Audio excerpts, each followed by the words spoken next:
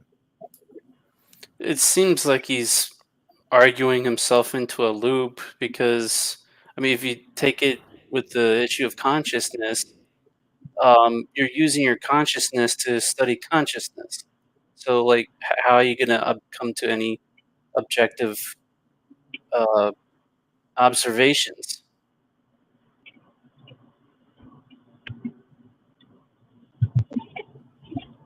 Yeah, 100%. Using the testable, provable, predictable. Yeah, and he stated earlier that anyway. science is outside of consciousness, so he said that science is outside of, our, mental process of discovery somehow, like it's external to it itself. Well, that seems, Are you guys differentiating between cognition and consciousness?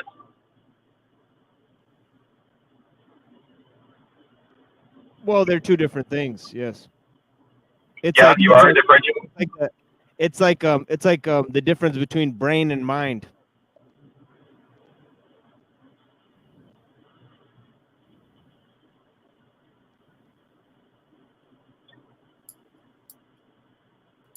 But yeah. Thank you for joining the conversation, Benjamin. Yeah, thanks for having me. Apply those in a non-empirical, non-objective situation. And you could say, well, look, that holds for gods, and it holds for spirits, and it holds for souls, and it holds for minds, because all those things seem to be non-physical things. And I guess that is one point of commonality. Yeah, okay, if you're dealing with anything that's claimed to be non-physical, then you're going to have problems applying physicalist conceptions and physicalist arguments to non-physical things. Exactly. Okay?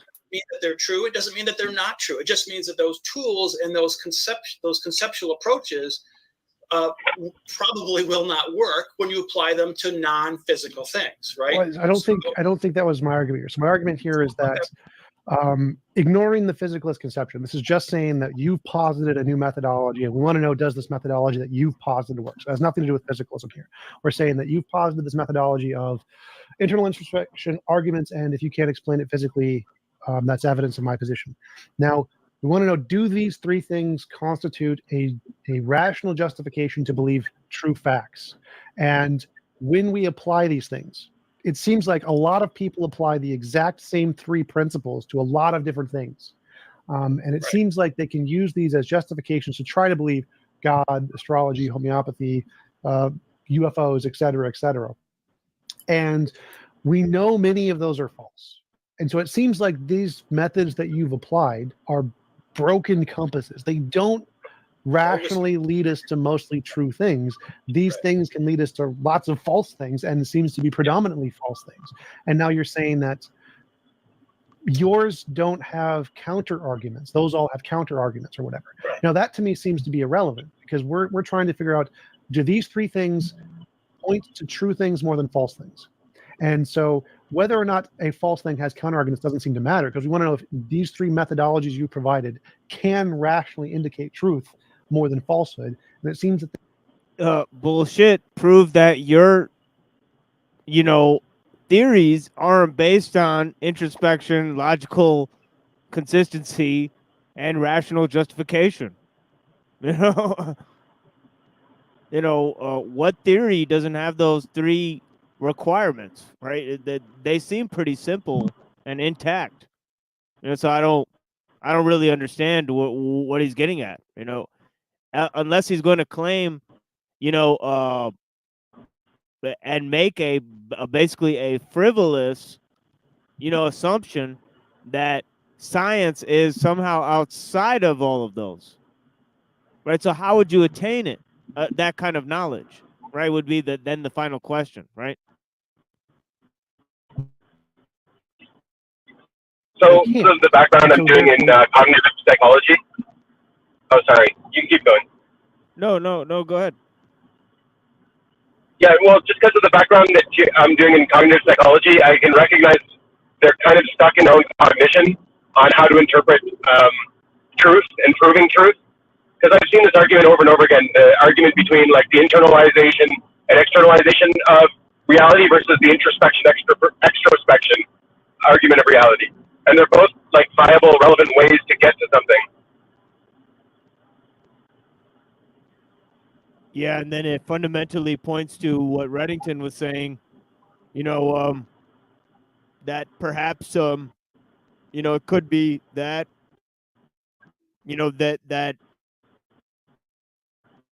it's a problem of, that we're too close to consciousness to study it. And then there's also a idea that might be, well, we're not actually separate from nature, and maybe nature is conscious, right, in some way, as possibly, somebody like Dr. Scribina or, myself have come to believe, that, essentially, there has to be some sort of, you walk outside, you look at the different patterns that emerge, and there's actually no way possible that, there's not something that's going on that's keeping nature intact. You look at human society, and you see the difference between our way of doing things and what's happening out there. And you see that. Yeah, exactly the same thing. Oh, sorry, I thought you were done. No, go ahead. Yeah, no, it's exactly the same thing as Gödel's incompleteness theorem. When we run into the same problem in physics, where it's like, okay, we're measuring reality with reality. So how, there's no way to measure reality from outside of reality. Yeah, that's So actually. we run into like the observer problem and all that stuff. Measuring, yeah. Yeah, and it goes to, the tools we're using to measure as well. It's not just reality itself, but it's also, we're using tools in order to measure So it's the mind plus the tools we're using. You know, so Yeah. he's actually wrong on many different levels. It's actually worse than we're assuming. You know, that we're actually not just using our mind, we're then adding an external filter to our mind, and then we're assuming that we're seeing things more clearly through that external filter. But now we've added 2 layers instead of 1. You know, we're still not seeing anything clearly. You know, so that's the problem. Yeah, you're like shooting electrons at something to see what happens, but when you shoot electrons at something, obviously they're going to hit it and it's going to affect it, and you're not going to get a real picture of it, that kind of thing. Yeah, and then science is constantly updating itself. It's constantly changing its story. You know, you can't be neutral on a moving train. You know, and it's just that, you know, if you're looking at this, you know, reality through an incomplete filter, you know, then obviously it's not a standard that exists outside of your own mind. How could it be? You know, right? I mean, that's totally irrational to assume that. We probably shouldn't trust the 3 principles that you've provided as a means to indicate truth, independent of physicalism. Physicalism doesn't matter here.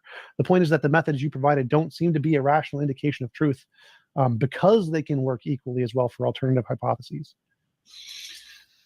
Yeah, but I mean, at some point you're stuck expanding beyond traditional physicalist arguments. I mean, you know, there's lots of stories in history where philosophical or scientific insights that were true came to people in dreams, right? Sure. Or just some kind of hunch or intuition, right? Yep. And you could say, well, look, you know, dreams are 90% crazy and, you know, stupid stuff. But once in a while, some guy forms a dream and he gets a picture of a benzene ring, and it turns out to be true, right? Or some guy gets an intuition, some brilliant guy, just, you know, Newton or somebody gets an intuition about something about gravity, and it turns out to be true. So, okay, yeah, sometimes these things which are physicalist kind of things about hunches and intuitions and dreams and whatever else you might want to throw in that kind of very fuzzy ballpark.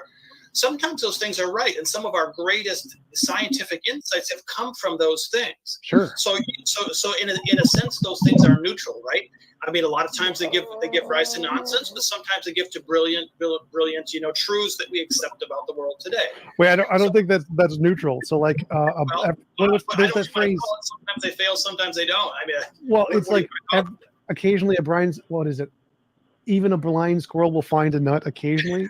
Like the fact that a dream, like Ramanujan was a great example. He said that he got visions from the gods that gave him answers to the most complicated mathematical problems of the time that nobody could solve. He solved them. They were correct. Phenomenal example of exactly what you're saying. And I think that, yes, that is a very interesting case that needs to be taken account of, but that isn't evidence that therefore the methodology of appealing to the gods is good, because the other 7 billion or so religious people have not gotten that experience. And so the success rate of this methodology is 1 in 7 billion. This is not a great method that we should be using reliably. Can it work in one case? Absolutely.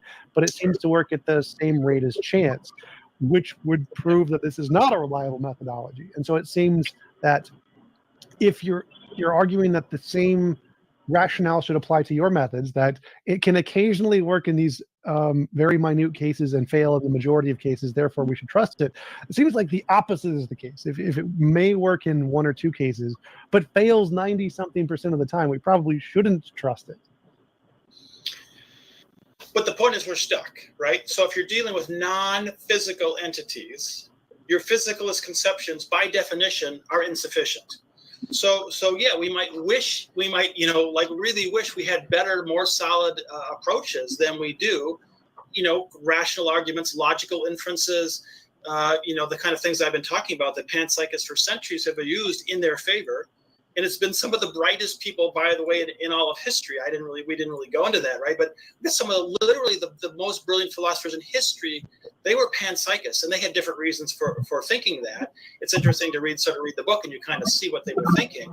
So these guys who were like way smarter than you and me and the next 100 people combined, they had some kind of, I don't know what you want to call it, intuition or a feeling, or, you know, a logical inference. Sometimes they build actual arguments that something like panpsychism was true.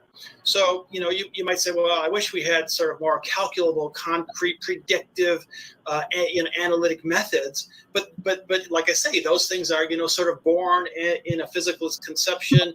They work well in a physicalist universe, and they don't work well, or arguably at all, in non-physicalist entities. So we might wish we had something better. I'm not saying we rely on intuition and dreams. Those are just kind of some examples I was throwing out for discussion. But we do have logical arguments, rational arguments that we can construct based on empirical evidence of our own experientiality, our own conscious states, which is the ultimate starting point for all these discussions.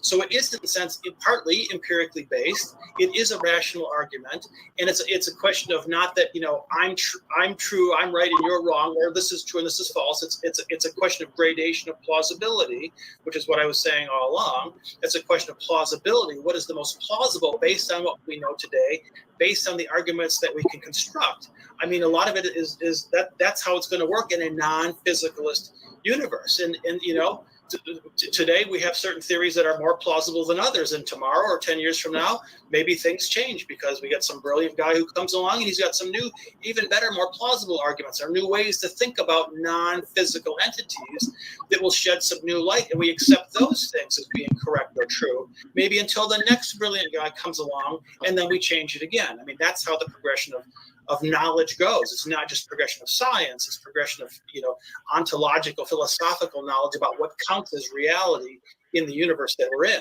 So you have to, we have to live with and work with these sort of less predictive, less mechanistic, less analytical positions and arguments to define what is most plausible at a given point in time. And I think maybe that's the best way to state it. Then you can use those same kind of arguments for crazy things, but well, okay. I mean, that's just the nature of how things work, right? It's like Aristotle working, 2,000 years ago, and everything was philosophy because he didn't have any real scientific tools at his disposal. And over time, the realm of science expanded, the realm of philosophy sort of contracted down to certain things that are dealt with philosophically only, right? And so that's, I mean, you could say, well, I wish that wasn't true, or maybe that'll change, and it probably will change. But for now, what we have to accept is true and valid and most plausible. Again, that's really the key point.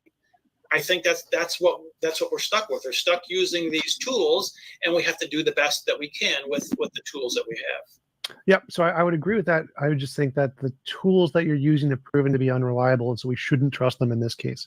But I do want to go to the second question I had, which is why would positing that consciousness is fundamental be more plausible than saying it's strongly emergent? Because to me it seems, and I'm against strong emergence. I don't like strong emergence. To me it does seem like magic. But to say that it's fundamental, why would that be more or less rational than saying it's strongly emergent? What would be the epistemic difference in those two claims? Because it doesn't involve magic. There's no miracles. It's a brute quantity like spin and charge and mass and space and time.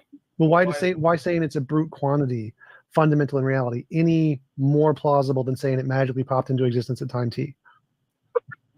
That's inherently a more rational position. I mean, unless you're saying, well, God came up with a list of 6 things that he wanted at the Big Bang, and boom, boom, boom, and consciousness. I guess you could kind of say that. But I mean, in a sense, we're stuck with fundamental entities. It's less crazy. Maybe there needs to be an argument. Maybe somebody needs to publish an article on that one. For in philosophers of mind, it's intrinsically less crazy to posit fundamental entities than it is to posit magical, miraculous emergence of things. Right, I'm familiar with that, but my question is why? Because I don't understand why. Well, when you allow miracles, then you can do anything. Then you can wave your hand and say, well, boom, this is that, and this is that. And there's invisible unicorns, and there's gods and goddesses. So he agrees it's magical, right? And he says, but he says, why is somebody positing entities through rational justification, which nobody's even doing that.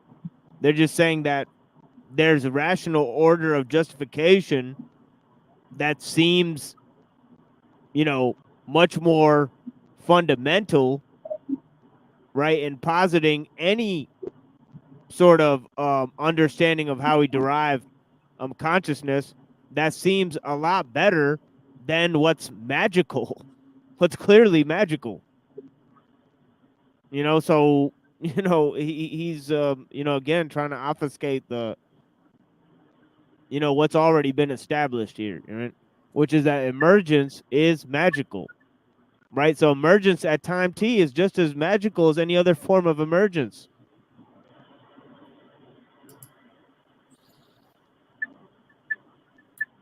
And then you can do anything if you allow miracles and magical mysteries to be part of your ontology.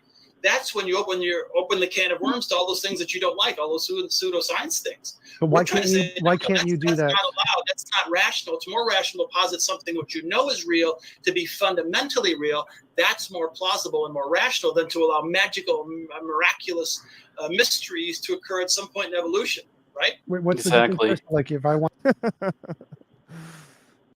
Yeah, I think he's got to put down his video game controller for this one.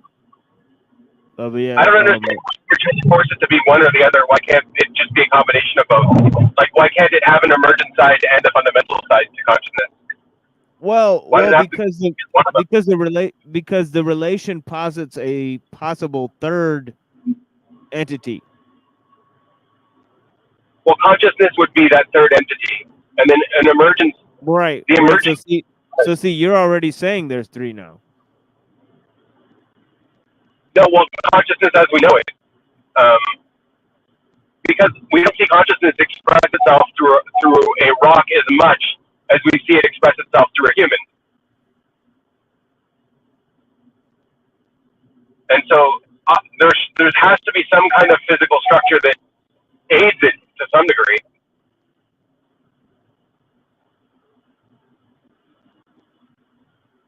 You disagree?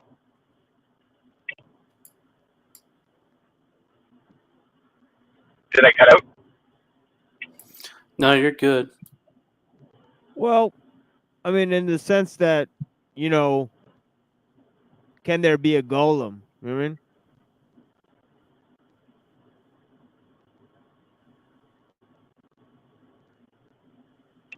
Yeah, but again, like the. Wait, I'm sorry. You did cut out that time. Oh, okay. Yeah, well, like with a golem, physical structure is housing the consciousness.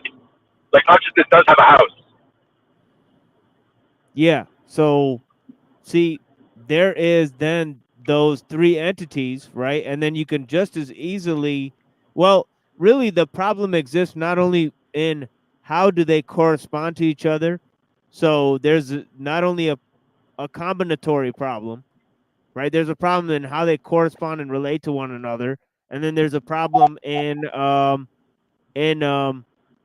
the idea of well, if there's three, the relation between the three and the combination between them could posit a fourth one.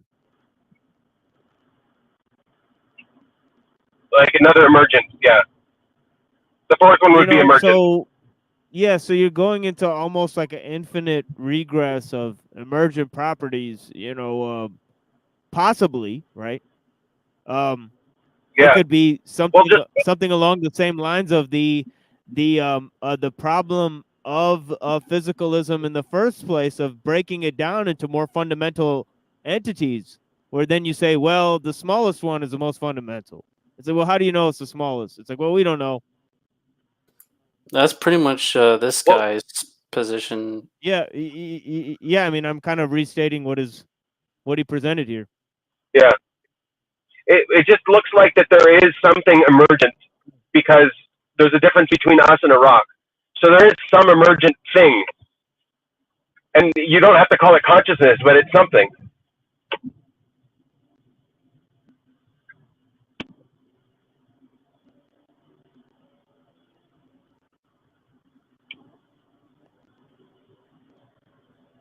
Yeah, I mean, maybe matter is the emergent property from consciousness. That makes more sense. Isn't that like something like Tom Campbell would probably say something like that? If I remember what Tom Campbell says. Yeah, maybe. So then how would reproduction play into that theory? Okay, let's say matter is coming out of consciousness. How would reproduction play into that theory? How does matter manifest itself as more consciousness? how does consciousness create a new, you know what I mean? Well, no, it And would why be can't you? well, it would be that all life, precludes consciousness, right? So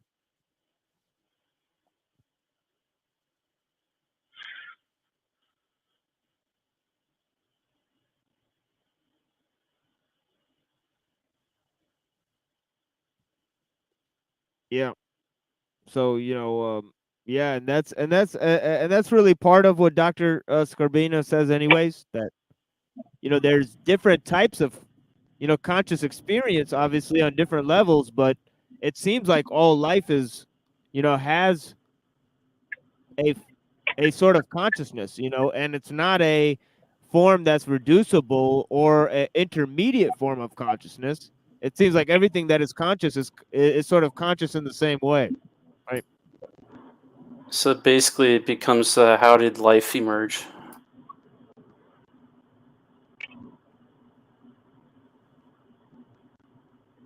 But Yeah, maybe I'm it kind of conflating. yeah, I mean, and this is why we went through the evolution theory so long, because all these issues are interrelated. The Yeah. consciousness with the evolution, with the life. I mean, it's how did life emerge from dead matter is just as much of an emergent problem as consciousness emerging right from matter, right? So and in a lot of senses, it's really the same problem, and that's why Plantinga, as we talked about, he has to deal in this idea of the philosophy of mind, right? And of course, he's using dualism as an answer to the question, but it's not a new ontology. As he said, even it goes back to like Aquinas and Augustine and all these guys. So and even some of the rabbis would say, so I mean, okay. I also see him using experience a lot, but experience is it's a cognitive thing. It's like it's not a conscious thing. But there's two sides of it. In cognition, there's like an intellectual side and an experiential side. The intellectual side is detached from experience.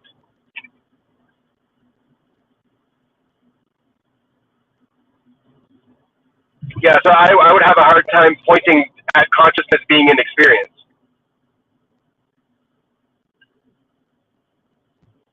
well, I don't know. I think that experience may be part of consciousness and also activity itself.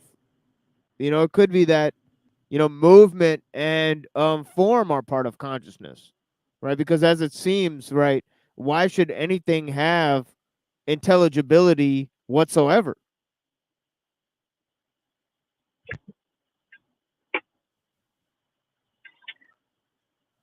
Like the experience of a fly is different than the experience of a human. And that just comes down to the hardware, not the consciousness. Well, I think you're confusing consciousness with intelligence. Well, I mean, you can have an intelligent human in the bottle fly. Let's just say that was possible. The experience would be different. Like the experience of Helen Keller is different than your experience. The hardware.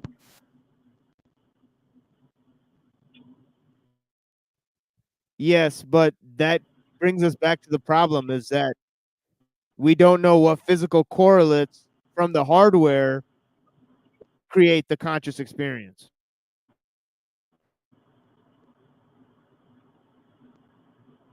Well, you linked it again there, like conscious experience. You're implying that consciousness is experience. Well, in the sense that I don't know that. in the sense that consciousness is subjective, right? What if it wasn't subjective? How would that be? I mean, I'm not saying that it is. I'm just saying, like, we don't. Yeah, I'm not assuming that it is subjective. Yeah, if it wasn't subjective, then it would be an objective, part of, essentially it would be, more fundamental then. You know what I mean? not less. Right.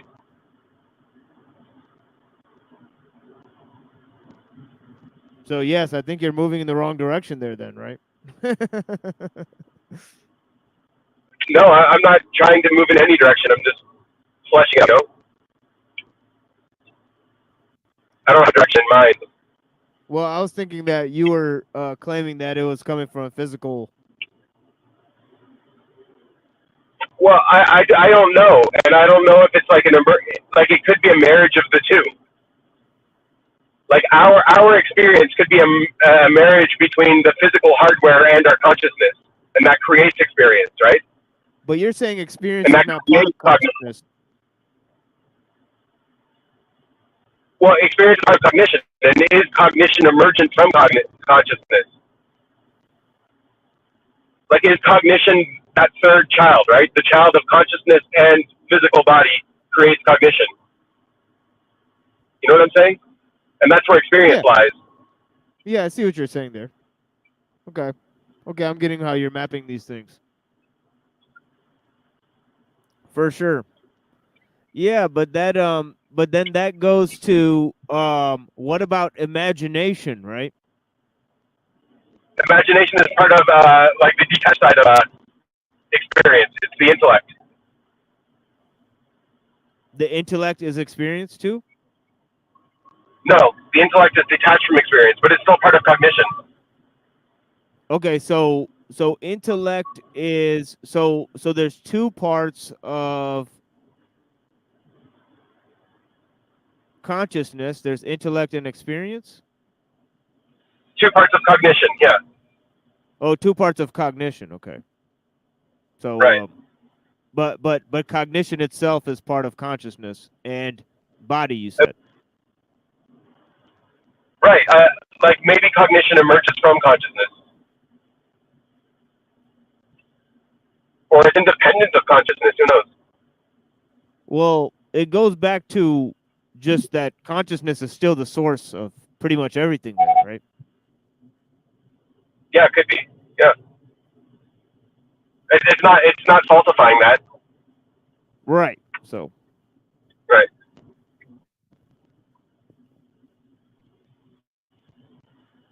Want to deposit, say, if allowing strong emergence or whatever allows me to posit anything I potentially want, how is that different from saying I just posit whatever I want as a fundamental as opposed to it being strongly emergent?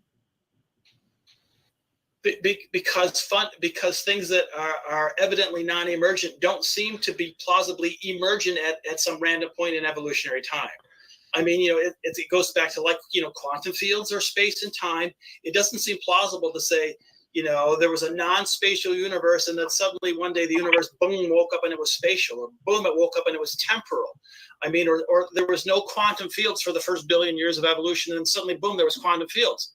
Like, well, why would you say that? There's no reason to do that. It's completely arbitrary. You're picking some arbitrary point in evolutionary time to say, before this date, there was not quantity X, and after that there was quantity X, and I don't know why or how, but I just like that date. I like a billion years, ago, and I picked that date. I mean, that's just completely arbitrary. There's no basis for that whatsoever. It's much more plausible to say there were quantum fields at the beginning. There was space and time at the beginning. And then, maybe we don't know why those were there, but it's more plausible to say they were there at the beginning, then there was nothing, boom, and then this fundamental entity just shows up. I'm still not understanding why exactly. I don't see the difference between the claims that it magically popped into existence at t equals 0 versus, or it's always existed at t equals 0 versus magically popped at t equals 2. I don't understand why it would be more plausible to say it's always existed forever than it popped into existence at some time. I don't, because either way you're positing some ontology that must exist in reality, and one, you're just saying it's always existed, and two, you're saying, yo, shout out to Lindsay's aunt. Because that's a crazy dream for sure. He said, aunt who is dead showed me that there is even life in a simple dirt clod. So a panpsychist dream. Interesting. And that's a hilarious. I don't know what Lex is talking about with this, but yeah, this is so funny to me. But yeah.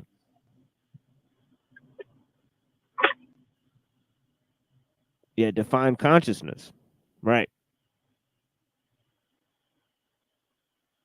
Saying it popped into existence from nothing, and they both seem to be equally as arbitrary, because brute facts are pretty much arbitrary. They have no. That's the thing about it, is that I know that Dr. Scribina has a definition. I don't know what, the T-Jump guy's definition of consciousness is. It seems like he's combining the two theories we talked about earlier that don't seem to go very well together, naturalism and evolution, right? So, see, he's already running into problems there. Explanation by definition, and so if you're going to posit that an object exists as a brute fact in reality, like consciousness or whatever, I don't see that as any different than saying it popped into existence as a brute fact strongly emergent at time t.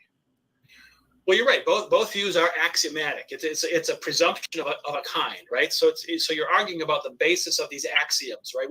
Which is a more plausible one to presume. And then, I mean, I hear what you're saying. To me, it doesn't really make any sense to say, miracle emergence is more plausible than something being a fundamental entity. I don't know anybody. I agree. So I'm saying they're the same. I'm saying those two, to me, seem the same. So you're saying it's a toss-up. So it's a toss-up between emergence and panpsychism.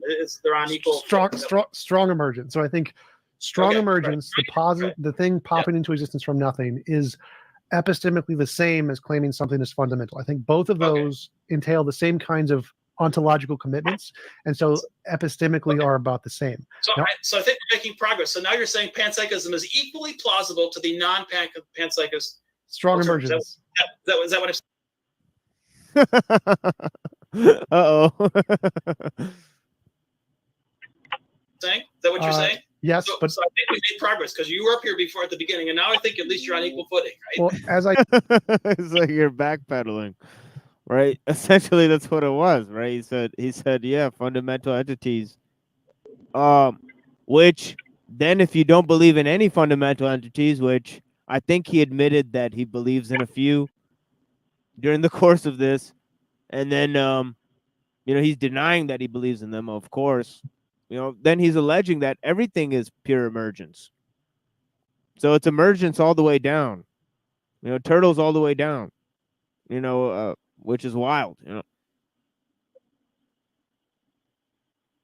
I did mention before, I'm against strong emergence because I do think it's like magic. So I think both the position of strong emergence and the position of panpsychism are both terrible positions that we should not hold either one of them.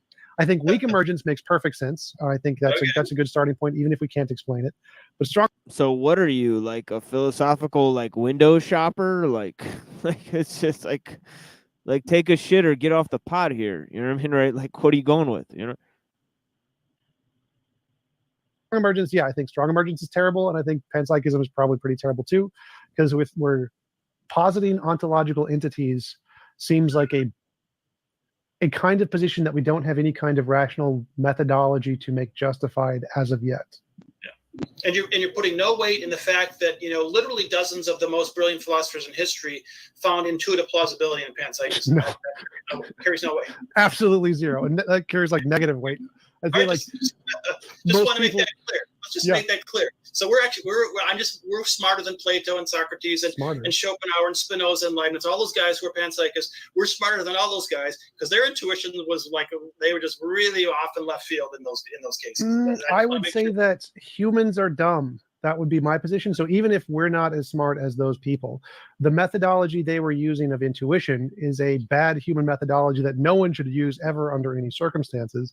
And so the fact that they used it would not make it any more plausible than the fact that you or I used it, because that methodology is terrible. And so even if they were too stupid to know that, because they put these things in writing, so they were too stupid to know that they shouldn't have relied on their own intuition. In fact, they did more than intuition. So he's relying on his presumption that most humans are stupid.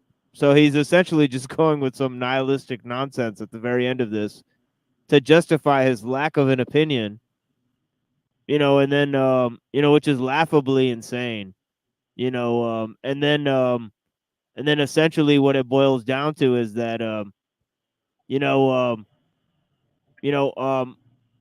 I guess if your opinion is that most people are stupid, then my opinion is that you're a dumb fuck. You know what I mean, right? So yeah, if the shoe fits, go ahead and wear it. Right? they actually built arguments in some cases. But you're saying no, they were too stupid to even know that they were wrong, and therefore, well, those guys have no credibility. So okay, I mean. Well, I think it's more like I have intuitions as well, and I can't. I like my intuitions. Like I have intuitions about objective morality, but I know intuitions are not a reliable source of data. And so even though I accept for true and will make arguments for objective morality, because I think I intuitively think it's true, I know that it's not a plausible methodology to establish the objective truth of the facts, and we would need some other thing to do that later in future to make it plausible. And I think they would agree with that their intuitions are not good enough to establish. So he just basically admitted that he argues for things because he intuitively it appeals to him, right? There's no grander level of justification that he seeks for them, which is pretty bad. You know, I mean those are career-ending statements, but I guess dummies online will still give him money. It's a starting point. You got to build from there and see if you can construct a rational story about why that might be true. Yeah, exactly. That's what we see. In fact, many cases. Yeah. Well, so cool. Yeah, that was it for the primary questions I had. We have been going for about, I think, an hour and a half. I'll check real quick. Yeah, we've been going for about an hour and a half. It was a great conversation. Really appreciate it. We do have a few questions from the audience. Okay. Efont says, I know this guy. He wrote a book about the philosophical problem of technology. Yep. What was that about? That's a whole nother can of worms. We can talk about that in another show if you like. Yeah, I wrote a book called Metaphysics of Technology, which was a serious critique, a philosophical critique of technology. Metaphysics of Technology is published by Routledge in 2015. So, which actually has a kind of a funny connection to panpsychism. There's kind of an interesting ontology of technology, which, yeah, maybe we can talk about like that, like I say, in the future. So there is a kind of connection there, but yeah, just a different area of interest for me, I guess. So. Stefan Burtis asks, does he have a premise conclusion argument? I think he wants a syllogism. Syllogism here. Yeah, I mean the well, just to summarize, if I had to explain metaphysics of technology to a retard, I'd basically say, well, it's about the process of creativity and how it's essentially mystical, right? It deals with the notion of causality, the philosophy of mind, and how, the creative act is basically bringing something into existence, right, out of, what seems to be immaterial, but I don't think it is immaterial, really. But yeah, let's go on to this. Maybe unseen. To me, there's a difference between seen and unseen, not material and immaterial. And things are part of a manifestation of, mostly consciousness, right? And not, diminutions of some transcendental, right? But yeah, let's go on with this. The emergence, the anti-emergence argument can be put in syllogistic form. I guess, I would say I generally I don't try to spend a lot of time constructing analytic arguments. I don't find a lot of use in those, but some people do. I would refer you to Galen Strawson. Strawson wrote a very insightful piece called Realistic Monism, published in 2006, in which he basically constructs a syllogistic argument for panpsychism based on non-emergence. So I would refer any viewers to Strawson's work. Efont asks, what is Dr. Scarbina's actual definition of consciousness? So that's another question of dispute, right? How we're defining this kind of consciousness. I try to put it personally in very general terms as kind of a subjectivity, as a kind of awareness. I mean, we use terms like qualia and so forth, the subjective feel of certain sensory impressions. So I think because we have a hard time quantifying it and we have a hard time objectifying it, it can sound pretty fuzzy. So I generally don't even really like to talk about consciousness at all, because to me that sounds like too much like conscious awareness that humans have, and I want to talk about. Yeah, I want to address this here. Yeah, we're all somebody's idea of dumb, But you know, the only intelligent people are those who are aware of their own ignorance. You know, and also intelligence and honesty are not the same thing. You know, there's people who are highly intelligent who are extremely dishonest people, right? And they'll use their intelligence, you know, to contrive all high forms of deceit, you know, for themselves and others. You know, so you know, I think that you know, there's honestly a link between you know somebody who doesn't engage in conversations really that they don't have the intelligence to engage in. They'll avoid them. You know, so smart people look smart. You know, there's people who look smart by what you're saying, you know, because they refuse to engage in subjects that they're not, you know, well versed in. You know, but yeah, nobody's aware of everything. You know, but at the same time, you know, intelligence, you know, is largely subjective because it has to do with how much you're aware of what you don't know. Those people who are extremely aware of what they don't know are extremely intelligent because they avoid those things that are questionable to their understanding. You know, therefore they usually avoid lots of danger, right? But yeah, you know, knowledge is dangerous. You know, every time you open up knowledge, you know, the bonfire of enlightenment unveils the surface area of ignorance. And then you have to take a risk betting on what you know to find out what you don't know. And each time the risk is higher.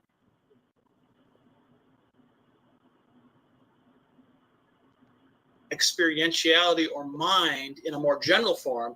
So I try to avoid human specific conceptions like consciousness or, you know, cognition or these sort of higher level qualities that I think humans are generally considered to have. So, you know, I try to think about more fundamental things like desire or sensations or awareness. I try to speak more in those terms rather than strictly consciousness per se. I like the I forgot his name. The guy's What It's Like to Be a Bat.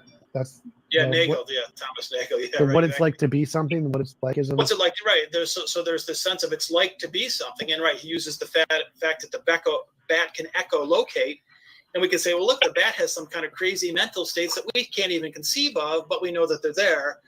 You know, because we're not bats, and bats do those kind of things. So you could say, well, look, there are some sort of, you know, interesting mental states out there that we can't relate to. We can't relate to simple organisms. We can't relate to inorganic organisms, but we can plausibly posit that there are mental states there, just that ones that we can't personally relate to because we aren't those kind of entities. Gotcha. Next question is from the Ungoogleable Man. Is this guy a theist? Theist? No. I mean, I don't consider myself an atheist. I like to think maybe there's gods and goddesses out there somewhere, you know, sort of helping us out maybe behind the scenes, but no. So I mean, practically speaking, I guess functionally, I'm kind of an atheist in a sense. Certainly, there's no active God, there's no moral God, there's absolutely no basis for that. So you know, I'm basically a dual aspect monist, which kind of says, look, there's two aspects to reality. There's a physicalist aspect, there's a mental aspect. Those are dual parallel aspects of reality. Doesn't really allow a lot of room for theism in there. So I don't tend to spend a lot of time on that one, right? Unless I'm debunking Christianity, which is another thing I like to do, but that's a separate topic. Me as well. That is mostly what I do on my channel. But that does sound a lot like dualism. You're saying there's two different things. Well, there's a difference between dualism and dual aspectism, right? So dual aspectism is one thing which has two aspects, two dimensions, two sides, right? The typical story is like a coin. You got one coin, you have two sides of the coin, right? It's one thing, it's one coin, but it has two aspects to it. So I think maybe I've sort of argued that's maybe the most plausible kind of way to think about it. It's kind of a monistic view, which has these physical and mental aspects to them. So. What would be the monism in this case? Because like I'm a monist, obviously I'm a physical materialist. I think everything's energy. Yeah. But to me, it sounds like you're saying that there's matter and energy plus this other thing called consciousness. But if you're saying that they're two aspects of the same thing, that there must be some more fundamental thing that makes them both. Yeah. So what is that one thing, right? Right. Yeah. I mean, I think it kind of exceeds our normal level, our normal vocabulary, right? It's not strictly physical because it has a mental aspect. It's not strictly mental because it has a physical aspect.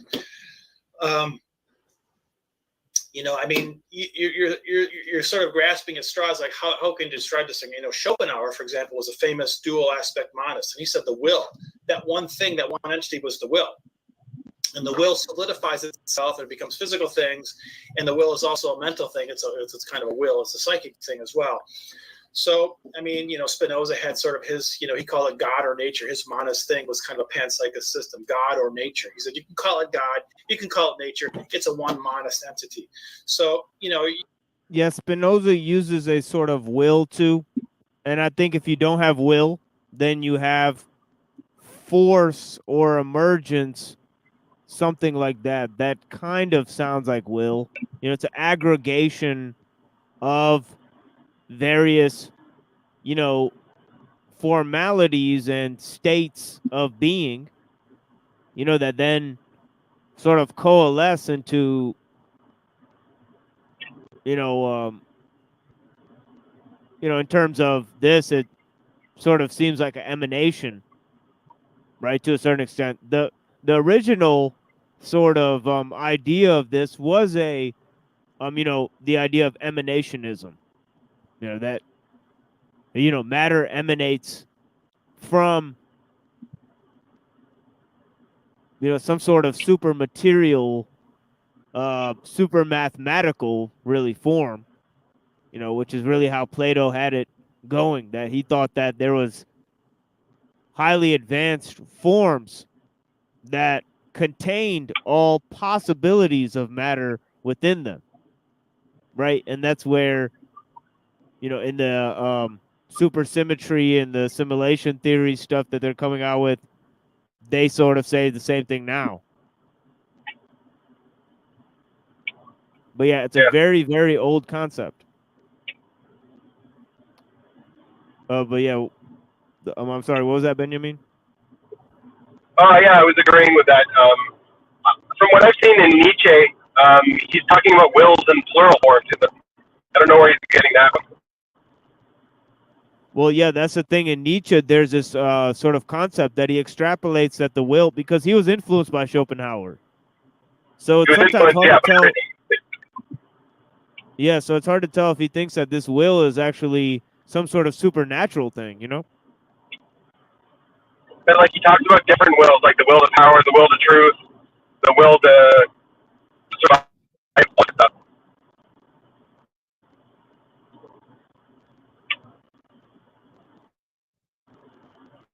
Yeah, so yeah, one way that one could sort of think of the will is more of the intuitive sort of what's second nature to you, that's before intelligence, maybe like intuition, you know, and especially like the Eastern sense, where, you know, intuition is sort of superior to logic, you know, in many ways. You know, so because it what Well, that's what I like about Nietzsche, because the young chemist does the same thing. Whereas, like, we have a complex cognitive framework, and every part of our faculties has a will to power. So, like, our intuition has a will to power, and it's competing with all of the other wills to power. And so sometimes the intuition wins out, and that becomes the dominating faculty, I guess. Yeah, you have these two like interrelated forces, which is intuition and then also instinct. You know, right? That are both, you know, and how you know, how somebody like Machiavelli describes them is that it's like fortune and virtue. That everybody's born with an innate disposition, you know, or an innate temperance to grow and achieve things, but also, you know, one has a sort of internal constitution as well, that's based on what was handed down from nature. Instinct, yeah. You know, so you know, a lot of it has to do with learning. You know, I think that instinct is, in a way, it's you know, memory, but that memory doesn't have learning attached to it, and then intuition seems to be something that you know, so it's something that's somehow learned and known, but without any memory attached to it, you know. Right. But like So even when looking at instinct, you've got the instinct to eat and you've got the instinct to have sex, right? These are all instincts that we have, but each of them has a will to power. Like if you're really hungry, you're not going to be thinking of sex. The will to power is going to be more on the food side. yeah, and that goes to imagination and experience. As I say sometimes, that the more you imagine something, the less you can experience it, and the more you have experienced something, the less you can imagine it. You know, because it's so solidified.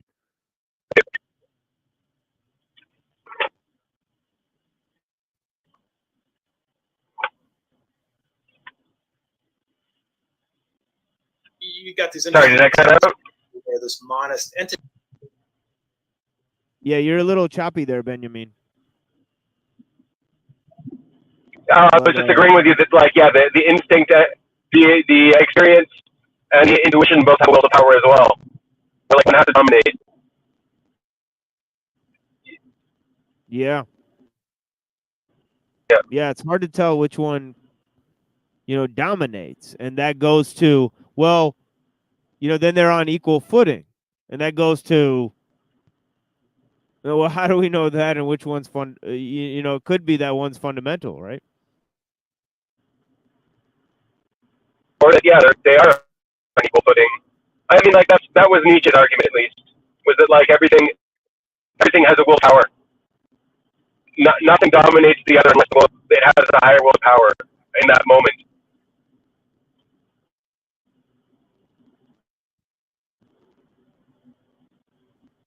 Well, yes, but there's also a life denying sort of quality to things as well. So he also factors that one in as well. Okay. What do you mean by that one? The life denying one? Well, that goes more to Schopenhauer's philosophy, because Schopenhauer was a pessimist, and he argued that the will to life should be denied. Right. Right, like as in a radical sort of Buddhist philosophy, right? So Nietzsche went radically opposed to Schopenhauer and his ideas. That's where he kind of coined this idea that, he took the idea from Schopenhauer that everything has a will to life, but he argued against the idea that this is negative. That this should be denied. He said no, it should be exemplified and fostered. Right? Things are the will of life. They're just different parts of life.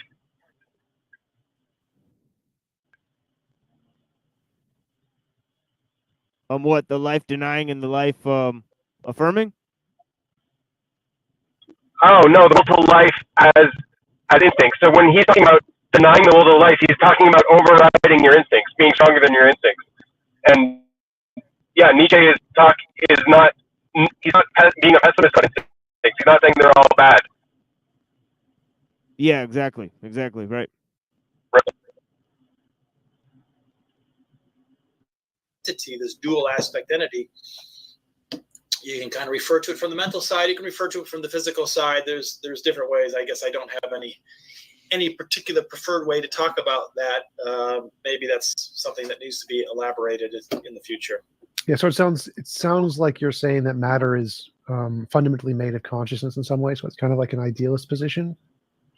Well, I don't know. I mean, to me, it's like just the two sides, like two sides of a coin. I kind of see them as fundamentally equal. Maybe kind of a mirror image. I mean, I sort of like this idea of like looking into a mirror, where you have the it's not like you have the object and the image. It's like two images. You have the physical image and you have the mental image, and those things mirror each other.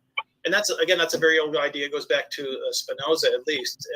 And to me, that seemed like a fairly satisfying kind of picture, that you can associate every physical entity or event with a mental entity or event, and there's kind of a parallel structure there. So, I mean, I've argued for something like that as a plausible kind of view. All right. Bjorn asks, would it actually change David's worldview if science eventually got a good understanding of consciousness? So if there was a good scientific physicalist explanation of consciousness, we reduced consciousness to plausibly physical entities, I guess in principle, I'm open to that idea, right? I mean, who knows what's going to come up down the road? We have to be open to all those things. We need to be open to explanations for dark matter and dark energy and, and mental entities as well. So I guess in principle, I'm open to them. I'm not going to be an absolutist in any sense. I'm not going to claim I have absolute knowledge about these things. And yeah, sure, if we come up with some sort of, brilliant new consumption that conceivably, I guess, I could count myself a physicalist someday. If we have a kind of a nice way to reduce mental entities to physical things, then yeah, I would be on board. Cool. All right. Let's see. I think that was it for the comments. Let's check one more time. Yep, that looks like it. So thanks again for coming on. Really appreciate it. It was a great conversation. Do you want to give any links or references where people can find out more about your work? You can go to davidscarbina.com. Excuse me, losing my voice here. But no, that's pretty much it for today. Cool. Thanks again. Really appreciate it. I hope you have a wonderful rest of your day. If you're a web designer, here are 4 Wix Studio features you've got to know.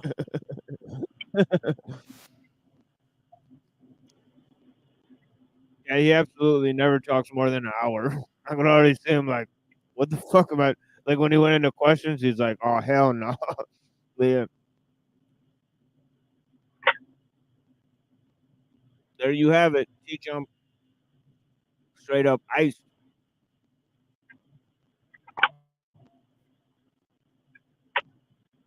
Yeah, interesting stuff. Do you watch these, by the way, before you show them here, or you watch them as you present them? Well, this one, since it's Dr. Scrabino, I've seen it before. But okay, the yeah. ones earlier, the ones we showed earlier, and most often it's not something I've seen before. Okay. Yeah, like the Plantinga one, that was something that was sent to me by Pill Eater. And then some of the stuff gets sent to me by Neurojack and some other people. And there's other debates that we watched for the first time that just happened recently. So yeah, there has been a lot of stuff that we've done. I generally don't prepare for these shows. A lot of them are just sort of a continuation of whatever we talked about last time. And then sometimes I have like a special topic, which then I just kind of go off the cuff on those topics, because I have a lot of videos that I've seen on those topics. I just kind of randomly grab one of them, sometimes, or I've, just, look at some of the new videos by some of the people I already know. So, yeah. I'm also curious, like, what is your...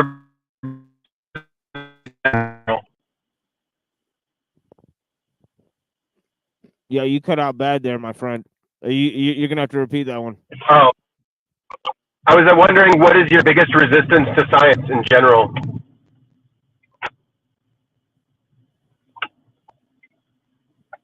Did I cut out again?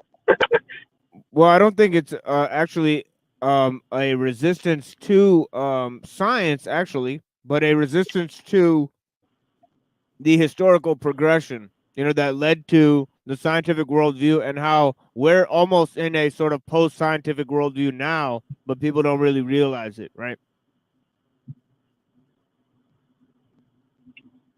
Right. Yeah, so one of my fundamental critiques is about science and history, right? I think science can be subjected to history, right? That is one of the most, that's the first one there, Okay.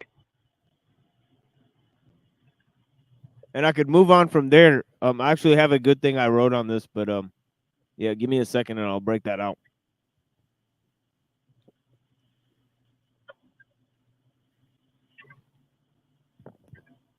We're going to take a little musical break while I do that. Thank you so much for joining us, friends. Yeah, okay, cool. Yeah.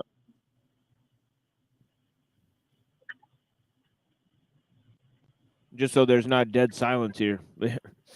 I think my book is on the other side of the room here. Or, yeah, blessings. Thank you guys for joining us.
you all.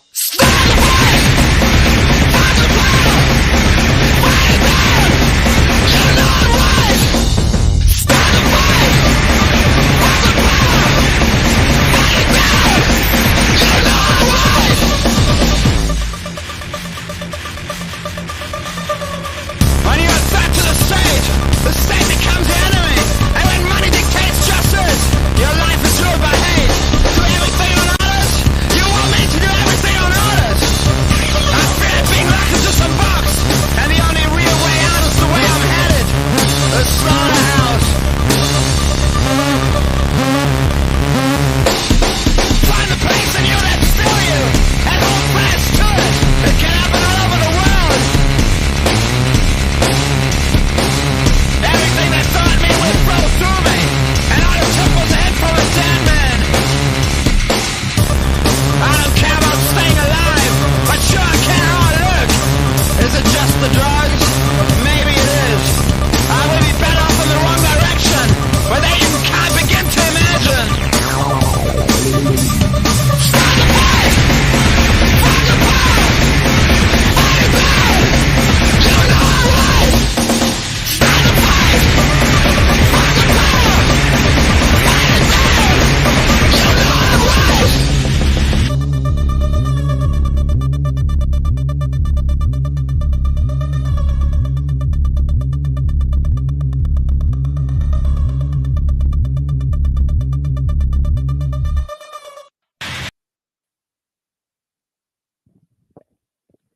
All right.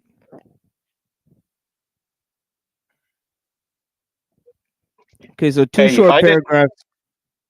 Oh, I'm sorry. What was that, my friend? I was just saying, you find it. I'm gonna jump over to my computer. For sure. Yeah, I got it. Yeah, I got it going on. Got it going on. But yeah, let me know when you're ready. But yeah, we have this whole thing. Some other issues here too in terms of Kaczynski. So we'll move on to that and close off this show with that. But yeah, it's been a pleasure. I've been enjoying this time talking to some of the people that came through here.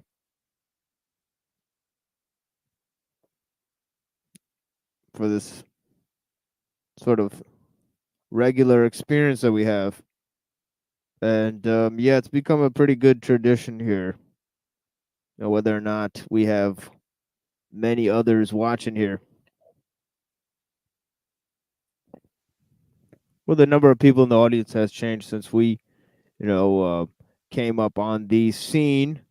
You know, we had about this many people when we started, and we still gave relevant presentations to our topic. Some of our first presentations are just as good as, what we're presenting here now, even though there was not too many people, engage with our content. So yeah, we've been saying the same thing since day one.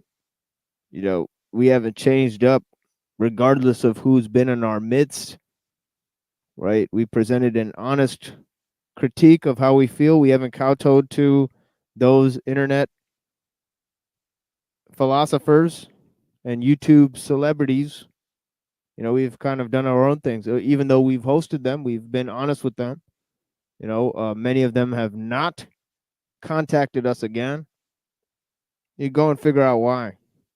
The reason is because we gained the legitimacy to have a conversation with them. Okay. And once they saw what we're about, they refused to engage with the content or the questions here. Or maybe they're just busy. Right. But so far it's an open platform. But we've had many conversations with many of the names, big and small. And yeah, I have to say that I'm not really impressed with too much of what a lot of people out there have purported to know. Right? I've taken a lot of my own teachers to task, and I've taken myself to task. So it is what it is, right? But my friend asked me a problem of science, and since he's now on his office PC, let's see what it is. Yeah, but yeah, I said, why do you not have rights? It is because your rights were exchanged for rights, quote unquote, RIGHTS, and equality under the law. We believe history is superior to science and that philosophers should distinguish themselves from the cold, patient truth of scientists. That's basically a paraphrase of something Nietzsche said, right? By the way, isn't that interesting? Yeah. And then it says history is superior to science because science and philosophy themselves have a history. Science is a methodology that is determined in part by past research and in part by cultural disposition by those called scientists. Granted, as such, it must function under the bounds of social agreement and is imprecise as any other tool. Since in the modern world, social organization is itself determined by technological advance, and the forms of social organization are themselves technocratic means, science is determined on the one end by historical processes and on the other end by advancements in technology, which is the goal of science and not science itself. Hence, the notion that technology is created by the scientific enterprise is false. Science does not create technology, but it is technology that creates science, both via knowledge of the past and the drive for technological advance which exists in the future. Primary to technology is man's creation of symbols and the architectonic arts of history, religion, and philosophy. And then in another place, a false dialectic exists in the modern age between religion and science. As the modern world itself is a dialectic between science and art.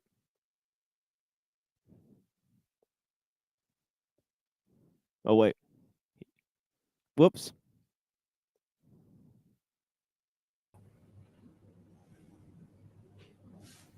Did you miss what I just said? No, I heard everything. I'm good. Yeah. For some reason, StreamYard kicked me out or something. Yeah, wild. This is what it is. Yeah. You hear it? They, quote unquote. It's crazy. People say who's they. So Sophia goes in the chat. She's like, it's the dark powers in higher places. You know, like it's like it's so easy. Like, yeah, she's absolutely right. Like, people ask dumb questions all the time. And it's like, look, use your brain. You really think that there's nobody out there, right? Evil intentions, in high order of business and establishment. Come on, dude. You know, let's wake up. It's too late for that shit. There's fucking Disney movies made about shit like that. Let's get real. You know. But anyways, a false dialectic exists in the modern age between religion and science. Another fairy tale, right?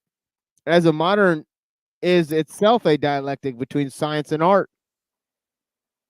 Oh man, he disappeared again. Yep. What the fuck? Yo. Strange Okay. things afoot. Here we go. All right. I have no idea what's going on. Okay, let's start Something's that again. messed up. Okay, let's start that again. Let me enlighten you, Benjamin, about what may be afoot here with a image that I have. Dun dun dun. All right, folks, let's continue on with this. A false dialectic exists in the modern age between religion and science, as the modern is itself a dialectic between science and art. This dialectic okay, that's too much. Yo, he did that on purpose, yo. You can't convince me that he didn't do that on purpose. I'm about to kick him from Stop the. hitting yourself. Stop hitting I'm yourself. about to ban him from the StreamYards.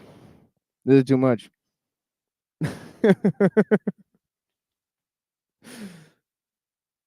I'm just messing. But yeah, it's just the office. It's the Office PC. It's got Yeah, you. yeah. Oh, whoa. There we go. Or maybe it's your twin. The ghosts are multiplying. We got doppelganger Benjamin out here. But yeah, it is what it is. But yeah, false dialectic exists in the modern age between religion and science, as the modern itself is a dialectic between science and art. This dialectic can be summed up in 7 points. 7 easy points for y'all. Support for which can be found throughout this work. Yeah, it's like Yeah, I'm still here Oh. now. It's just I don't know why my Office PC keeps kicking me out, but I'm here on the phone. no, it's all good. The 7 main points where science and religion form a false dialectic are as follows. 1. Science does not mean free inquiry, but is ordered and structured with rules and experts and a hierarchical organization similar to religious orders. 2. Science arbitrarily chooses where to direct its focus, does not exist in a vacuum of objective analysis, but is really driven by human concerns. 3. Science Like and those. magic are similar. Huh? I like the first two. Those are good. Yeah. The hierarchy in science, and then the selectiveness of science. Yeah. Thank you. Yeah, 3. Science and magic are similar. A, in their manipulation of nature, and B, in posing a similar dialectic to one form between science and religion. Yeah. Okay, so I don't that know is if that's a where- problem. I don't disagree with that. I don't know why do you think that one's a problem? Well, there's a relation between science and occultism in that way. Yeah, I mean, like None occultism of is these- all about the hidden sides of things, I guess, and science is trying to Yeah. explain that. Yeah. Therefore, it's not different from religion, because religion says magic is trying to do the same thing. Right. So these are Okay. dialectics that these are false dialectics between science and religion. So right. So from the eyes of religion, there's no difference between science and magic. Yeah, in a sense, yeah. From the religious perspective, is this one? Yeah. Yeah. I provided 2 brief ways in which that is. Yep. A, in their manipulation of nature, B, in posing a similar dialectic to the one form between science and religion. But yeah. But yeah.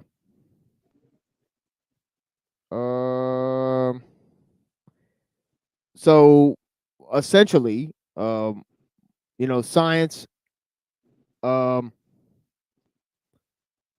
and magic, they both deny religion, right? So that's also interesting, right? But yeah, anyways. I could have put that as C. But yeah, I guess I wasn't. Yeah, but yeah. I don't know if they inherently deny it, but there is a tendency in them to, like, the center of mass denies it, but I don't think like the philosophy itself denies it. Yeah. Yeah. 4. Science ascribes a pseudo-eschatology to the progress of human knowledge. Okay, you're gonna have to break that one down. Well, I have in many different sort of presentations I've given is sort of the idea of the myth of progress, right? Right. So that goes to many different ideas. Many people believe in the progress of civilization. Well, and now we can attribute that to many different factors, but a lot of people attribute it to science and technology, right? Yeah. Also, everyone has a different idea of what progress constitutes, right? Like from a Christian worldview, is how much of the world is Christian. That's progress. Well, it's funny you say that, because a lot of them realize that science and technology have been used to spread Christian teaching, right? Essentially. Right. So Right. So some of them even posit that, hey, just as the church fathers argued, that the Greek philosophy and the moral ideas of Plato were like a preparation in the world, you know, for the Christian teaching because it agreed with it so much, right? So they Just said, "Oh, you coincidentally, know." right? One wasn't born out of the other. It was just a Well, coincidence that they they agree. well, they didn't say that it was a coincidence. They said maybe God put it there. Right. But I You mean, know, and like, then it was an yeah, evolution. Like, one was born out of the other. yeah, and then you know, a lot of you know, I've heard lots of Christian priests argue about the progress of Western civilization being linked to Christianity. Right. Yeah. You So know, so that was my point. Is like progress is in the eye of the beholder. It's a subjective thing to dictate what progress is.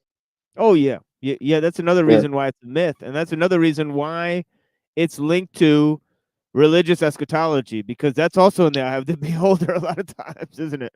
There's lots of people creating self-fulfilling prophecies through that, right? Right.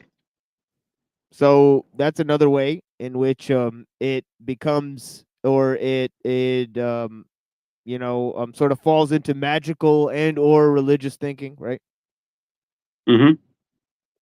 5, science is not antithetical to the practice of religion. A, religious people have made scientific discoveries that are important in scale and are not wholly divorced from their religious motivations. B, certain types of religion have an affinity for the scientific method. Yeah. 6, innovation can be used by anyone that does not necessarily lead to improvement, as the belief in progress suggests that moral and ethical considerations must be made in interpreting the relevant methodology that is necessary to proceed, given a scientific or religious endeavor, or any endeavor at that rate. Yeah, and I mean, I think that's a lot of what your show is about. Is that point where, like, you don't even have a choice. You have to use the tools of science today.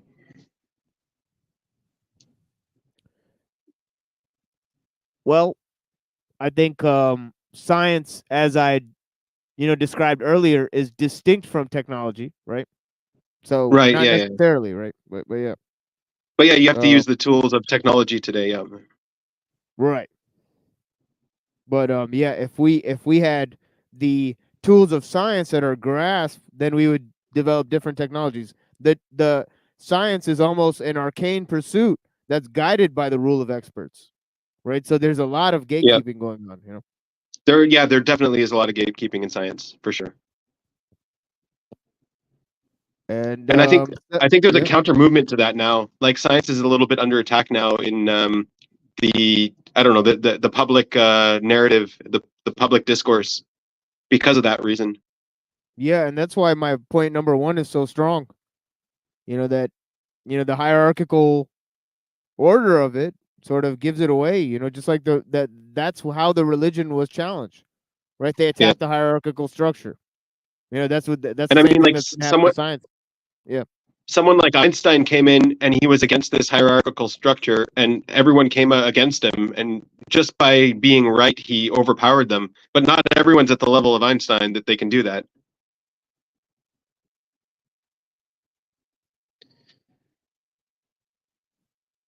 Yeah, and it's interesting that he had that thing that where he said imagination is greater than knowledge. You know, Right. but yeah. One has to rely on. Oh, okay. I'm sorry. 7. One has to rely on instinct to a certain extent. And this goes back to what I was talking about instinct and memory and learning and intuition, right? 7, one has to rely on instinct to a certain extent. A, decisions made only on the basis of science never yield complete results. B, waiting for results to come in often takes too long. C, a world ruled by scientists is highly ordered but very selfish.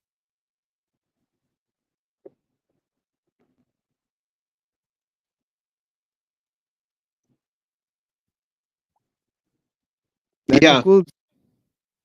Yeah, that's good. I mean, to some degree, science brought in a way of operating that, I don't know, that contributes to other fields as well that isn't just science, like, to some degree. Yeah, yeah, but I attempted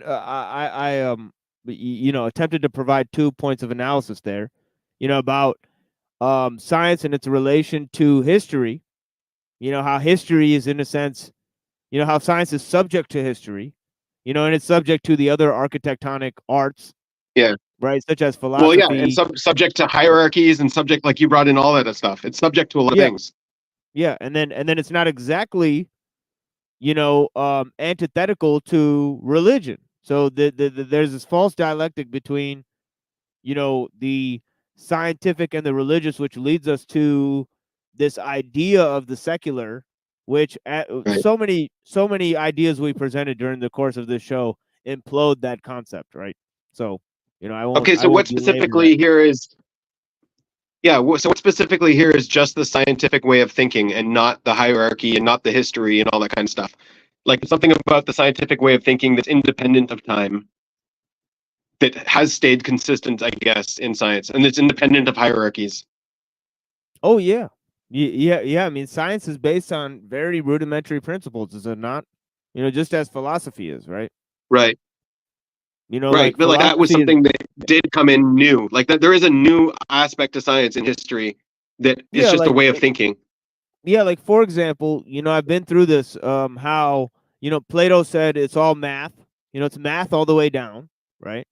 And science says, Right. no, it's not that. You have to look at nature, you have to study it. Math is just a tool to study Right. nature, right? So it's nature over math, right? And it's Right. Yep. experience over, you know, ideas, essentially, right? Yeah. Yeah. So what I got down to is science is all about. It's really the fundamental of science is an externalization process. It's all about Yeah. testing ideas. Yeah, It's and all about everybody, what you can test and yeah. predict. Yeah, and everybody uses it all the time. You know, we use science when we want to, like, you know, improve the way we, you know, catch fish to get, you know, like, you know, we get like a longer stick or whatever. You know, there's like a caveman using science, you know what I mean, right? Right. Or whatever, you know what I mean, right? Like it's just it's a natural tool that you use. It's a way of thinking, in other words, right? Just like And then you philosophy go is. right. Philosophy is a way of thinking, right? Yeah, well, what I was trying to do is I was trying to differentiate between like the externalization and the internalization of it. So like we're trying to internalize science right now. We're trying to understand it, pull it apart, figure it out. But science itself is not an internalization process. It's an externalization process where you're trying to test things out and predict things, and that's how you know this information is correct. So, yeah, like philosophy for like the longest time wasn't really an externalization process. It wasn't testing its ideas. It was just internalizing the ideas. Well, no, it's not. It's not about internal to really external so much as it is that you know that one is based on the notion, right? That there is you know, truth, right? Right? Science doesn't need the notion of truth, right? It doesn't know. Yeah, so that's exactly the point. You know, science is just a method to collect data, right? But often the method overrides the actual, you know, pursuit. You know, and that's where technology comes in, right? Because you know, you know, it could be said that, you know, science, as I said earlier, is not only the goal of technology, but it's also the thing that's leading it along. So it's got this very interesting relationship with it, right? Yeah. Whereas originally science, the job of science was falsifying. So it's not truth, it's falsification. It's figuring out what's false. And I think that's why it was so groundbreaking and shaking up the world at the time, because a lot of the things we took as true, science disproved them. Interpretation. You know, it's a modern interpretation, you know, that about Sure. falsifiability. You know, it comes from Popper. You know, that he's Well, in terms of the way of thinking, yeah. Yeah. Right from Popper. Yeah, you know, this is Yeah. post these ideas of like the incompleteness theorem and those other stuff that you were talking about, right? So Right. you know, he's kind of deriving it from this cultural milieu and this scientific milieu that, you know, he's already a part of, you know, and that, but you know, ultimately, you know, when you know, Aristotle was talking about science, right? He's just looking at nature and he's saying, look, what it is that there's no transcendental forms, that basically are up there deciding how we use our rationality to look at nature. No, we look at nature and then we arrive Okay. at fundamental principles. Nature probably follows these principles. Right. So I'm attributing the beginning of science to Galileo, not to Aristotle. Yeah, I think Galileo is a little late for A little that. late. I think I would just put it in correspondence theory. That Well, because like whatever we have Aristotle, inside has to. Aristotle had the whole thing, like he internalized that like something light falls slower than something heavy, and that was like in philosophy for the longest time. Then when Galileo came and actually tested that, and the church like persecuted him for it because he showed empirically that no, they fall at the same speed, at the same acceleration rate. Yeah, but did you know? Right. But did you know that Aristotle conducted his own experiments? Oh no, I didn't know that. Oh yeah, he did. So then why would he make assertions like that he didn't test? He tested them. He just came out with the wrong results. He used he had very rudimentary tools, right? He provided his analysis for the things that he saw and observed, right? Right.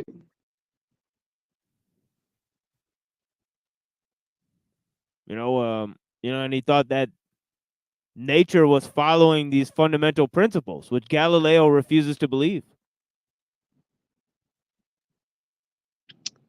Well, Galileo falsified whatever Aristotle had, and the church held Aristotle to like the highest truth.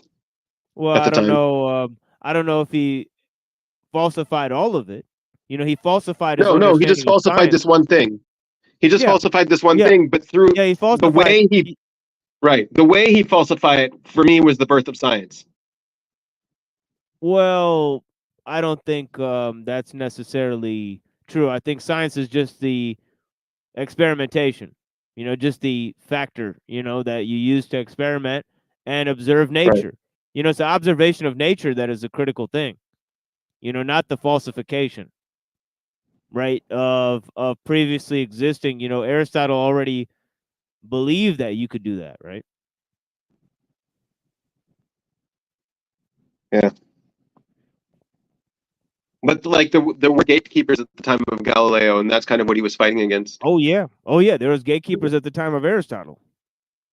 Right. Trying to kick him out of Athens, and whatnot. Aristotle had to go work for Philip of Macedon, and then when he conquered Athens, they came and put a statue of Aristotle there.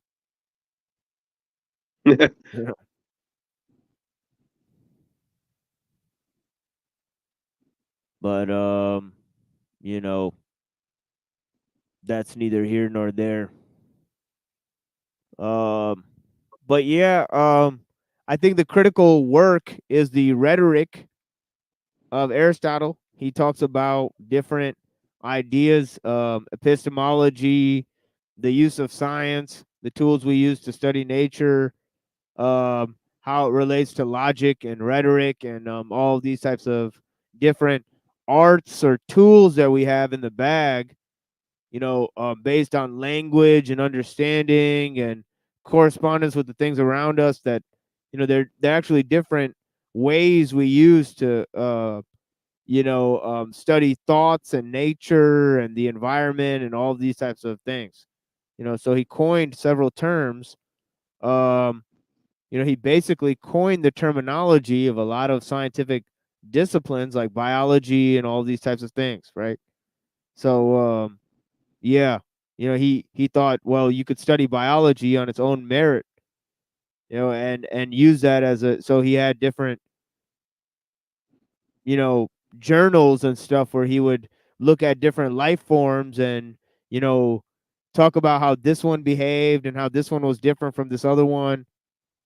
And so you had like what he would engage in is essentially scientific research, and many of the Greeks did that, right? Right. So I would argue that that's not science. That's like what Darwin was doing too. What Darwin was doing wasn't science. He was theorizing based, like he wasn't experimenting. He wasn't predicting things. He was just internalizing the world and trying to make sense of it, which is good. It's just not the same thing as science. Darwin was doing he was collecting data, Collecting data, right? So you don't think that that's science? No, that's not science. You don't think Sci- collecting data, examining the difference between the data and forming a hypothesis through observations in nature, you don't consider that science? Because that's all. literally all I All that require. is right. So all that is an internalization process. None of that is the scientific method. The scientific method is about testing your hypothesis. It's That's all what I about just said. externalizing the information. That's what I just said. Darwin didn't externalize any of his information. He never tested it. All he did was internalize it. All he did was process it, collect data, form a hypothesis. I thought Like that's what you just testing. said. What do you mean? Wait, hold on. I'm so confused. What do you define as a scientific method? Scientific method is testing your hypothesis. Right. So you're saying that that's what Darwin did, right? That is what he No, did. Darwin didn't do that. Darwin didn't test anything. Well, he looked at the finches. He compared the data he had. Right. Right. So But did he make what a do you consider- prediction? And did he make a prediction? And he never saw the prediction play out. Yeah, his prediction is that they changed over time. But like, so he didn't. Okay. So how is he not a scientist? How did he go about testing that though? Like, I don't see how he did that. I'm not saying he's not a scientist. I'm saying what he did wasn't the scientific method.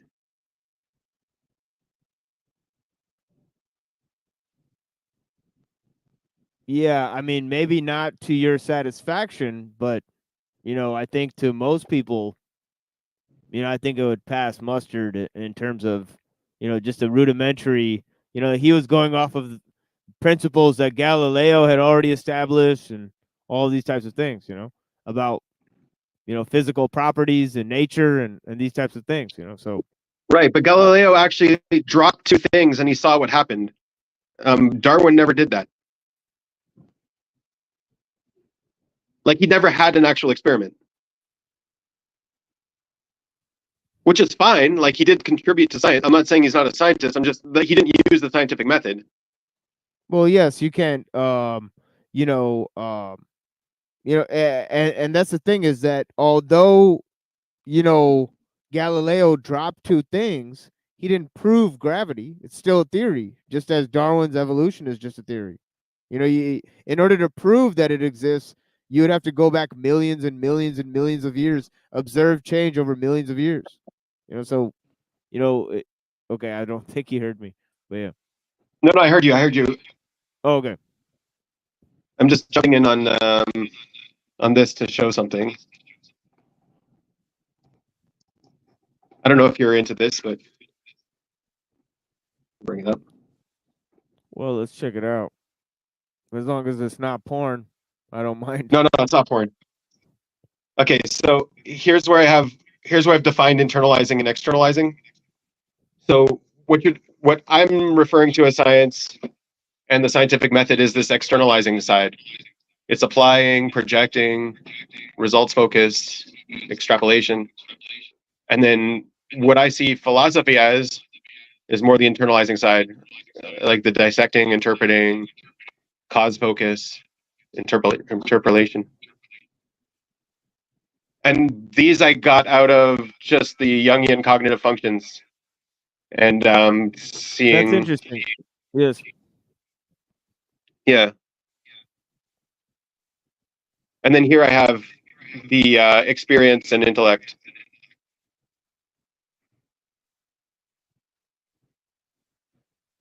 Just because we were talking about that.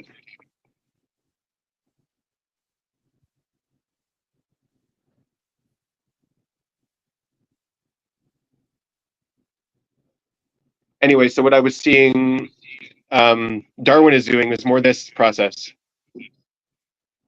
And then Galileo is doing more this process. Externalizing.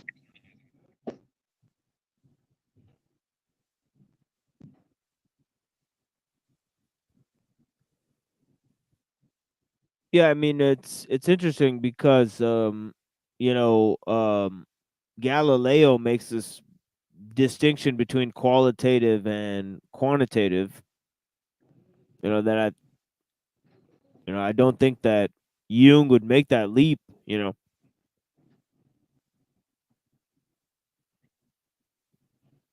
Quantitative and qualitative. Yeah. But I mean, you can internalize quantitative and you can externalize quantitative.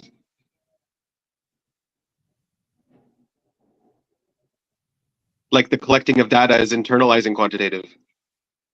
And then predicting results. Yeah. Yeah, I mean, it's hard to tell where the line is there,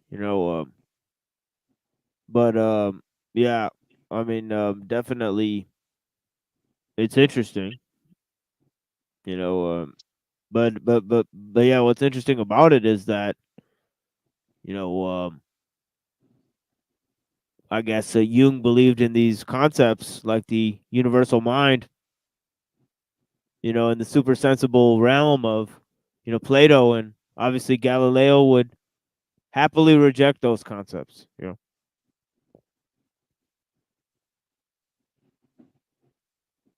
Yeah.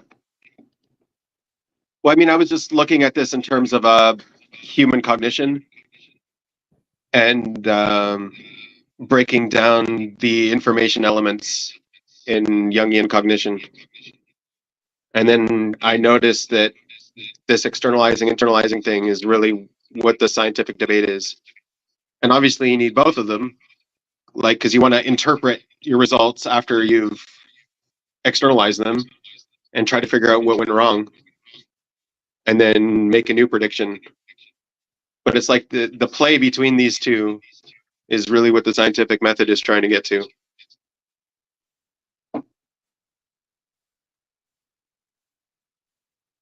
And then here, which was interesting because it's the same domain, the introspection that he was talking about earlier.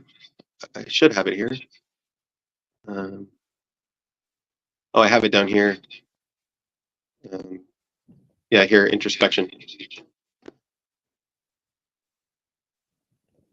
Anyways, yeah, that's also he's right, because what they were arguing about was this externalizing, internalizing side, and the other guy couldn't see that there was another aspect. You could do the introspection to get to the same results.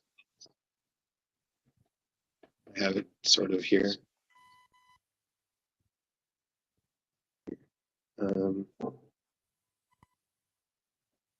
Zoom out.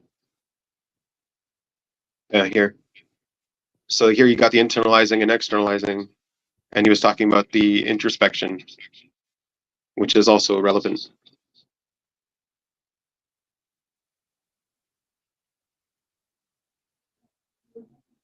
Anyways, I thought I would share that. Sorry. No, it's all good. It's all good. Yeah, thank you.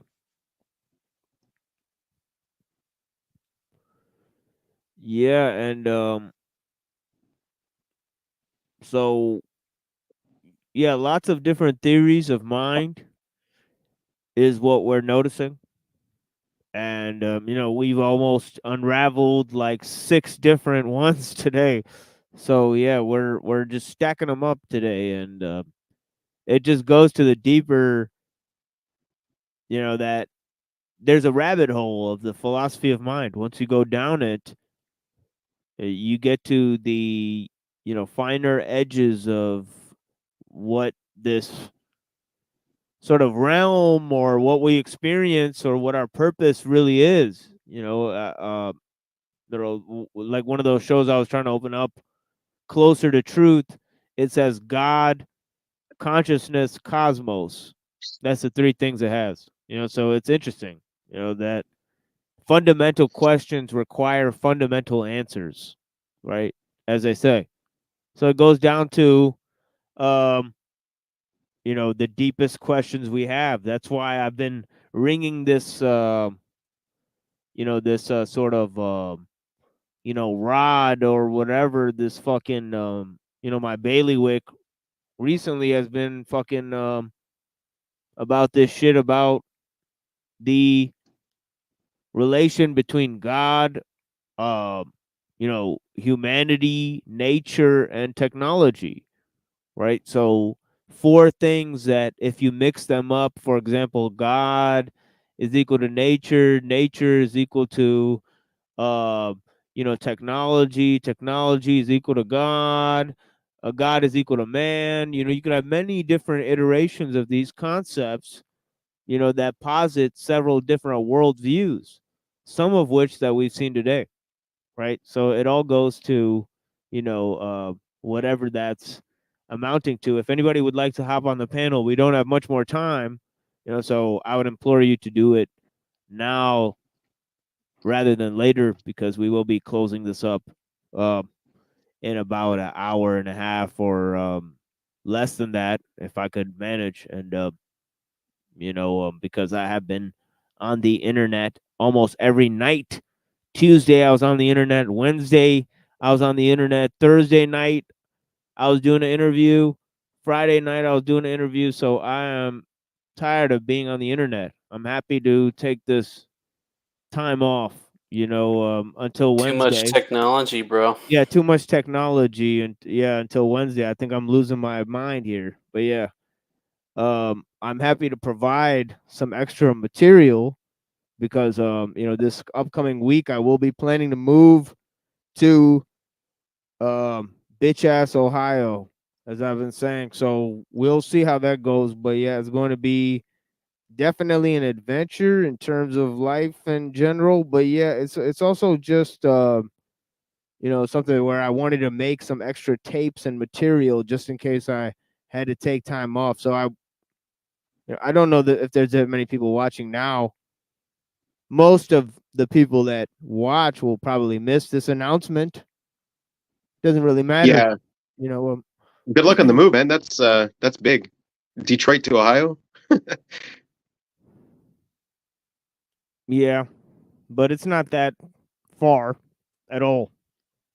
Right. So, yeah, but yeah, it's interesting. But yeah, we'll figure out what's gonna happen in that arena. But yeah, everything else seems like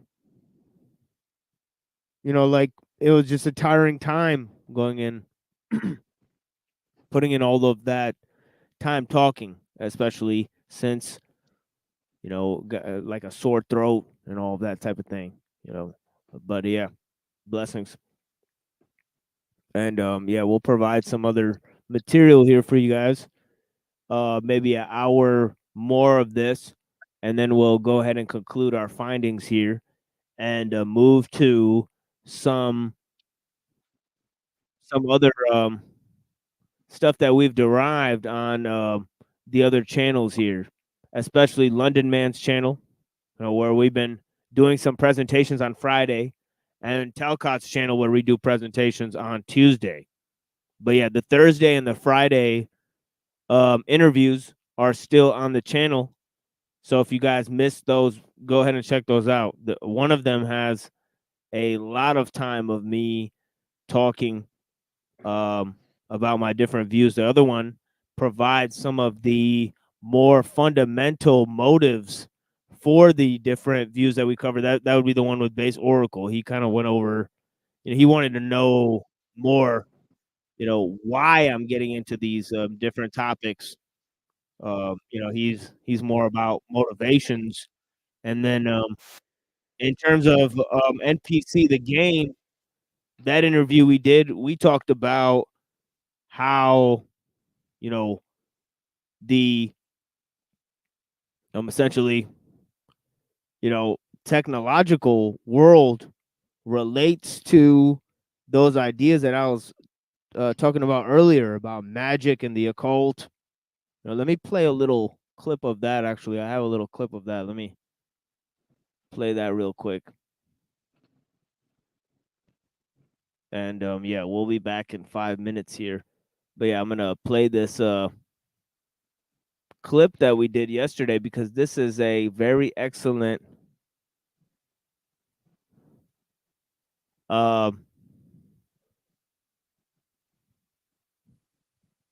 sort of clip here that goes along with some of the things I was just now explaining. And it's not that long. And it'll help to show you guys what the NPC the game interview was about. Because a lot of people saw that. That one has quite a few views here. But yeah, I would appreciate if you haven't seen it, that you go and watch that one, because I think that one, you know, we had a really good discussion there. Yeah, what is the occult to you? So let's go to this here. I'll watch it on YouTube. Thanks for having me on the panel, man. I got to get some work done. For sure, for sure. Yeah, you are at your office, so yes. Thank you for being here, brother. Yeah, blessings. Yeah. All right. Later, brother. Easy. Bye, Reddington. See you. Yeah, for sure. No more ghosts. Yeah, no more ghosts in the machine. And yeah, let's check this out, guys.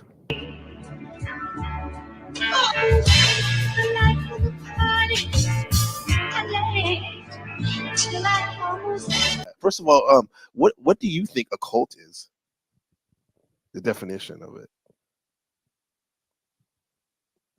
Well, to me, I believe that the occult is fundamentally an attempt to reach a sort of understanding of psychology and science through methodologies of religion.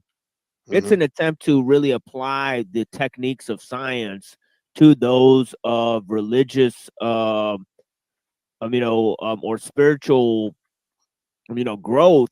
But it's an attempt to reach transcendence, or overcoming oneself or nature, instead of an attempt to reach purity, sanctity, or righteousness.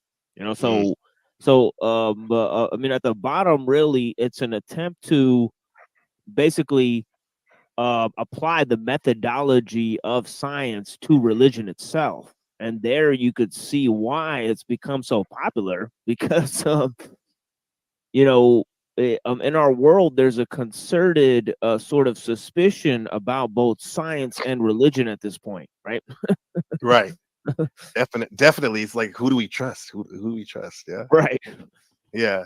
And what do you think came first, the chicken or the egg, in terms of this? That's a question I hear a lot in your broadcast. Like, when we come around that, we're knocking these questions around, and it's like, what came first, occult or the occult or science itself? Well, I believe that the occult is really the last in line of a series of experimentations. The first being the combination of art and religion, which is basically paganism, right? Expanded beyond that, it's an attempt to find through when these religious laws or arts are then subjected to reason or rationality, right? They become philosophy, right? So there's a god of the philosophers, right? The first philosophers, they were against religion, right? Like Plato was against Homer, right? Essentially, he was trying to reach a step beyond Homer, to find that reason is actually transcendental. And the way they did this was by ascribing laws to nature. And they said these laws could only be discerned through human reason. And this is when essentially you have the idea that, you don't actually need human reason in order to get to the laws either. All you have to do is just observe nature, right? So then what happens is that philosophy soon degrades into science, right? So it goes, religion degrades into philosophy, philosophy degrades into science. Then the attempt to reverse this process, apply science to philosophy, and then philosophy to religion. That's where Wow, that's reverse engineering. I mean, usually we only hear that in terms of, like, alien technology that we took back, you know, and then trying to figure out what happened. But that's a really nice way of looking at it right there, you know, because like these philosophical concepts, they do seem to challenge traditional scientific thinking too when we're reverse engineering them right now, you know. And so do you think that the mysteries, the mysteries and esoteric knowledges of the occult stimulate intellectual curiosity during this reverse engineering? Yes, I think that insofar as you know, what I often say is that the occultists are, you know, they're bad theologists, you know, they're second-rate philosophers, you know, but they're right about science, right? So, right. right. So ultimately, they got one part right. Right. They got one part right, which is that scientists are dolts, which you know, but everything, you know, so in other words, they're not brute material. They haven't fallen to brute materialism, which, as I tried to explain on my show, that's really the people who created science don't believe in it themselves. It's like the lesser gods they give to the people. Right.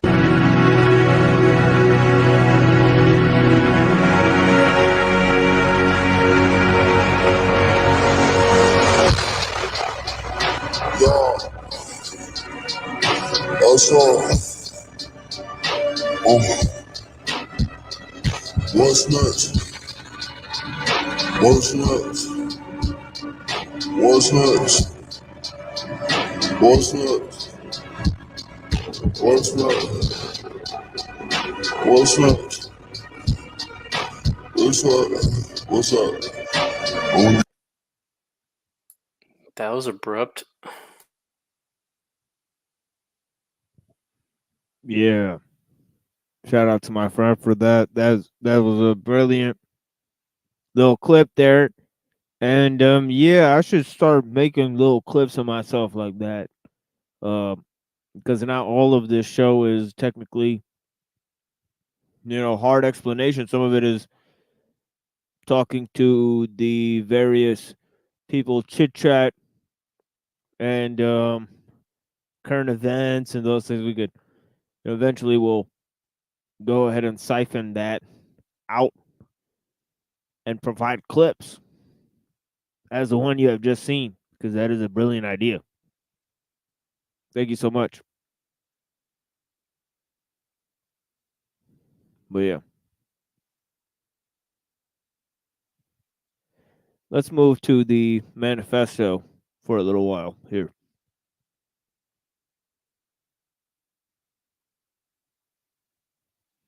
And let me find my spot where we were.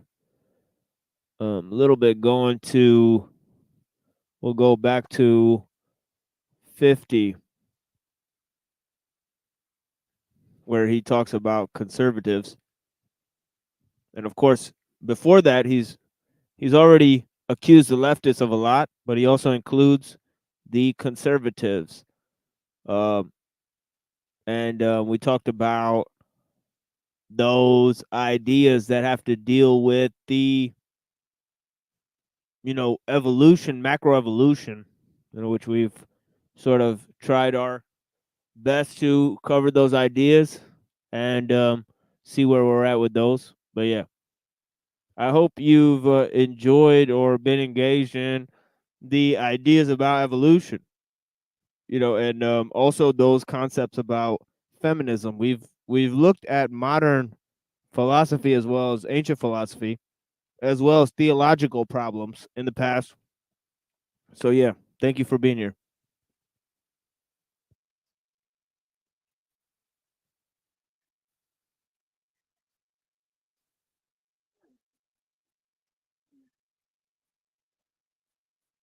Whoops, I thought that was playing. Sorry, guys.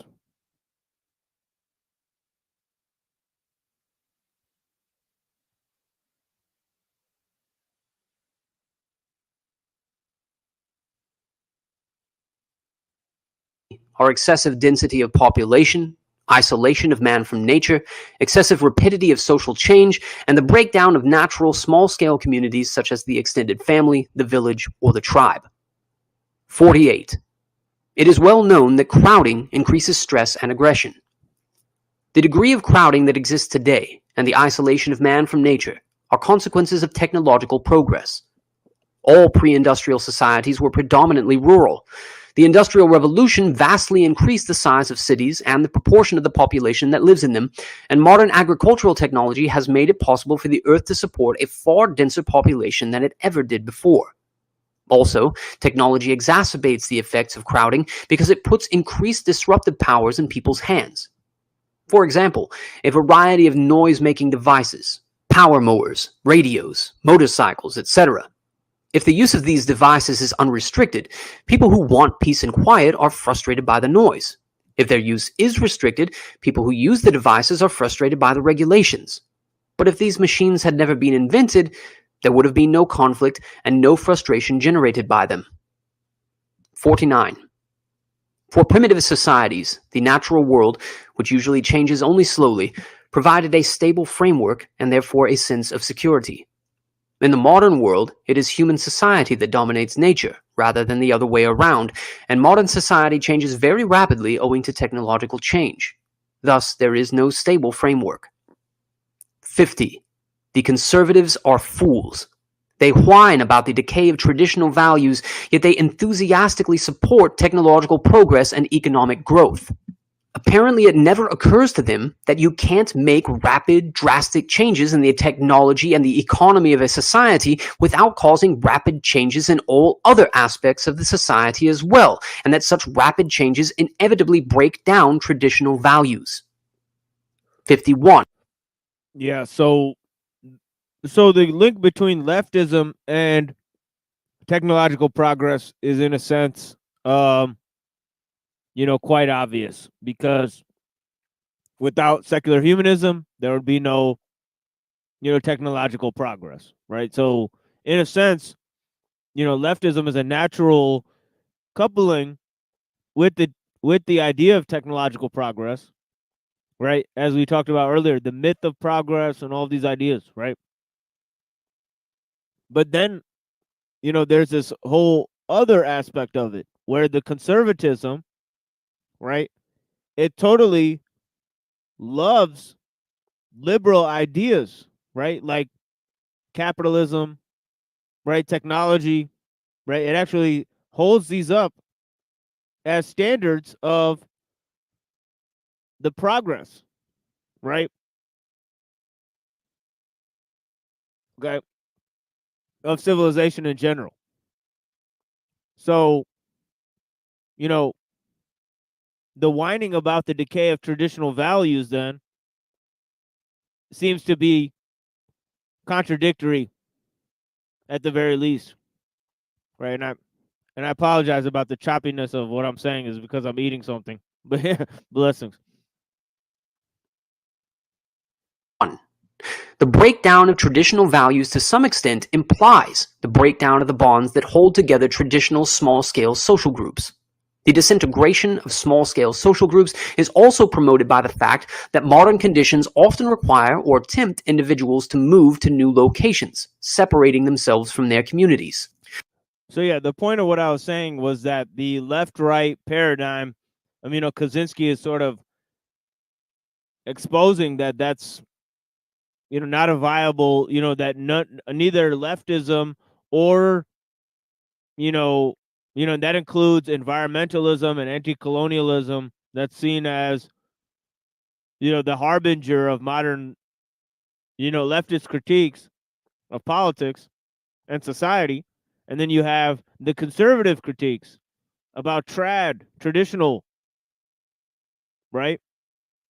It's the technology and the progress that they seem to champion that's actually causing the decay of traditional values.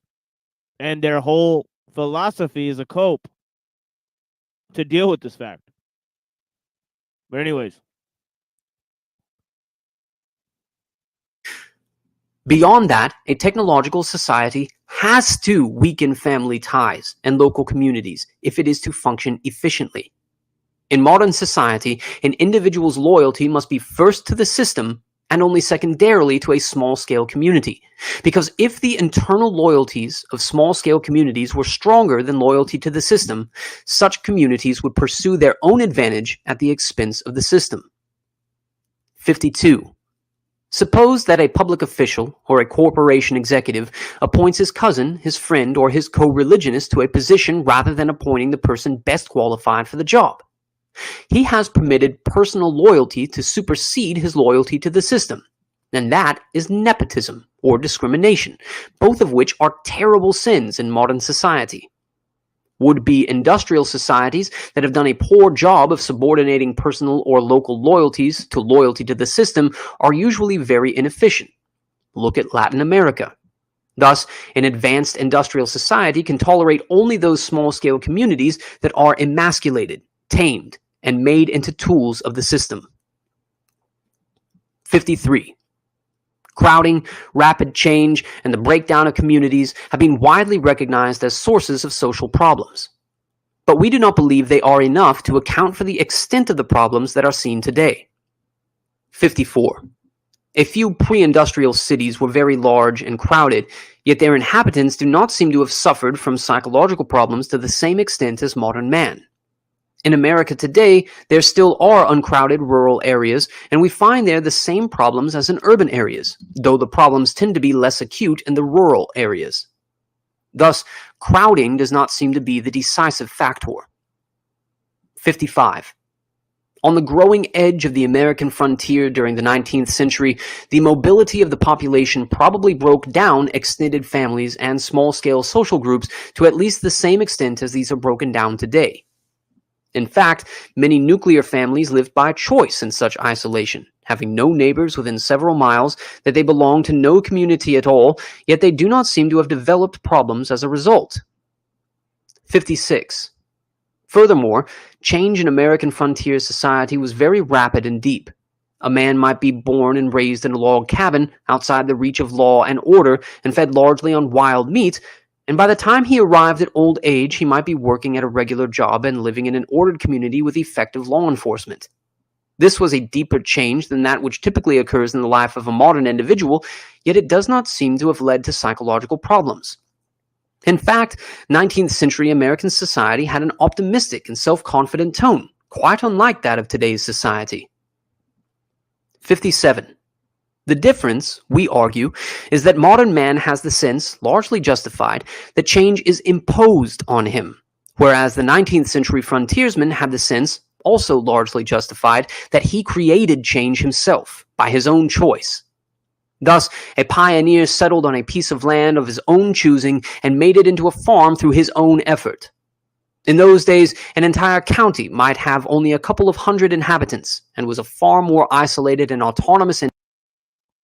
Yeah, and this fundamentally is a distinction between the optimism of scientists and the nihilism of those who experience the technological milieu, right? Even the scientists don't know where technology is headed, right? They have a suspicion about the technological, right?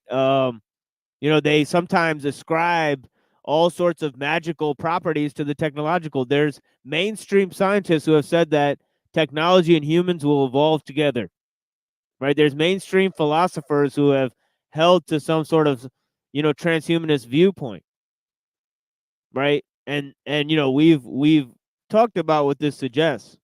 The concept of transhumanism figures heavily into our critique so far about evolution and the telos in nature, right? And what that whole idea suggests, right? That nature is guiding evolution, right? And then what does that suggest about technology itself, right? But yeah, that idea also has to do about several other factors, right? And views of, looking at the world, right? And obviously there's a sense in which, change is imposed on us, right? Rather than discovery, right? Technological change has a higher factor in terms of you have to adapt to technological change, right? But scientific discovery, right? That's something that, you know, you really have to find the capacity for, right? Science is seen as a hobby in the technological age, right? But yeah. Entity than a modern county is. Hence, the pioneer farmer participated as. Oh yeah, another thing that Alul says is interesting. He says that technology is the ideal of science. You know, so I always thought that was an interesting statement. But yeah, you know, Alul has all these interesting distinctions between science and technology. You know, that how one process of technology is guiding the process of science, right? And it goes the same with culture and economics, right? It's technology that's guiding economics. It's technology that's guiding culture, and it's technology that's, you know, guiding our process of scientific discovery. As a member of a relatively small group in the creation of a new ordered community. One may well question whether the creation of this community was an improvement, but at any rate it satisfied the pioneers' need for the power process. 58. It would be possible to give other examples of societies in which there has been rapid change and or lack of close community ties without the kind of massive behavioral aberration that is seen in today's industrial society. We contend that the most important cause of social and psychological problems in modern society is the fact that people have insufficient opportunity to go through the power process in a normal way. We don't mean to say that modern society is the only one in which the power process has been disrupted. Probably most, if not all, civilized societies have interfered with the power process to a greater or lesser extent. But in modern industrial society, the problem has become particularly acute. Leftism, at least in its recent mid to late 20th century form, is in part a symptom of deprivation with respect to the power process. Disruption of the power process in modern society. 59. We divide human drives into three groups. 1. Those drives that can be satisfied with minimal effort. 2. Those that can be satisfied but only at the cost of serious effort. 3. Those that cannot be adequately satisfied no matter how much effort one makes. The power process is the process of satisfying the drives of the second group. The more drives there are in the third group, the more there is frustration, anger, eventually defeatism, depression, etc. 60. In modern industrial society, natural human drives tend to be pushed into the first and third groups, and the second group tends to consist increasingly of artificially created drives. 61. In primitive societies, physical necessities generally fall into Group 2. They can be obtained, but only at the cost of serious effort.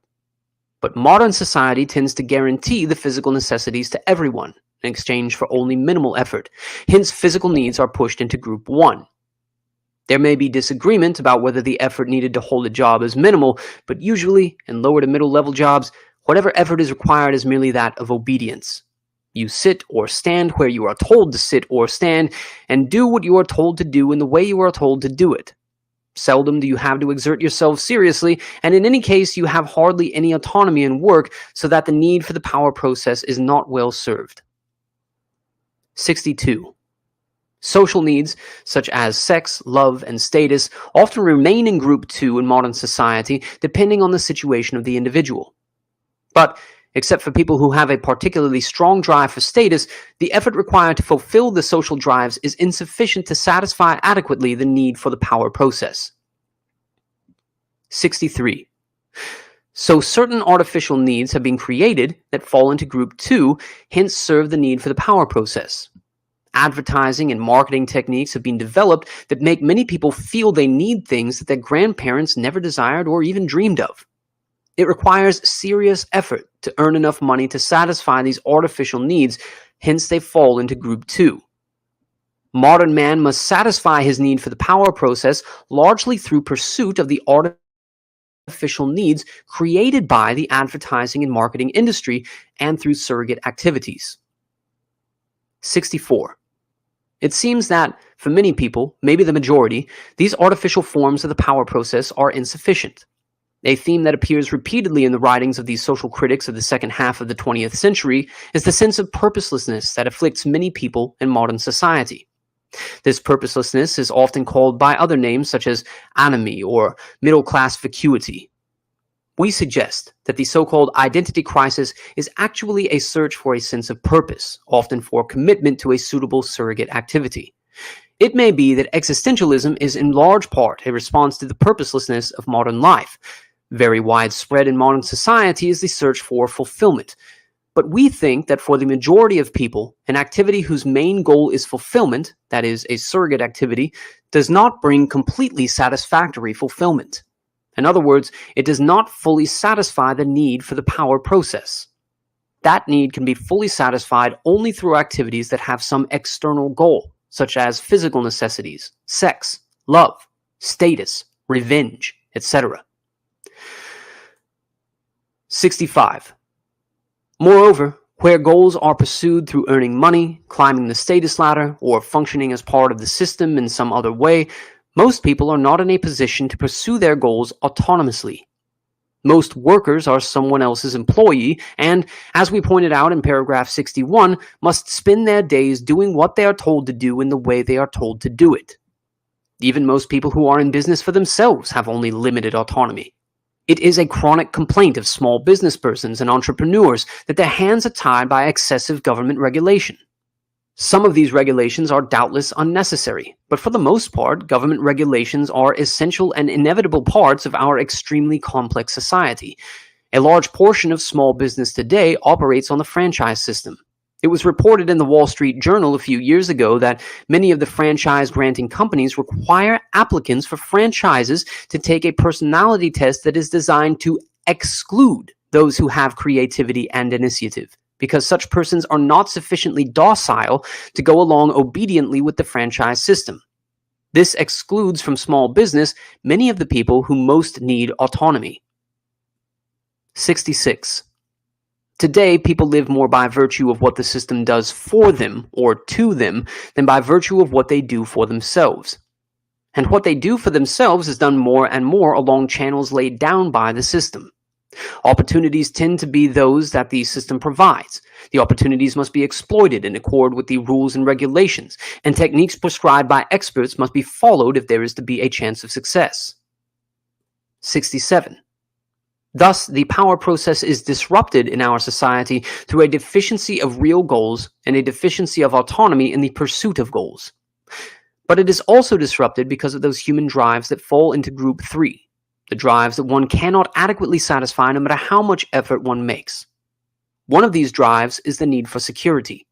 Our lives depend on decisions made by other people. We have no control over these decisions, and usually we do not even know the people who make them. We live in a world in which relatively few people, maybe 500 or 1,000, make the important decisions. Philip B. Hyman of Harvard Law School, quoted by Anthony Lewis, New York Times, April 21, 1995.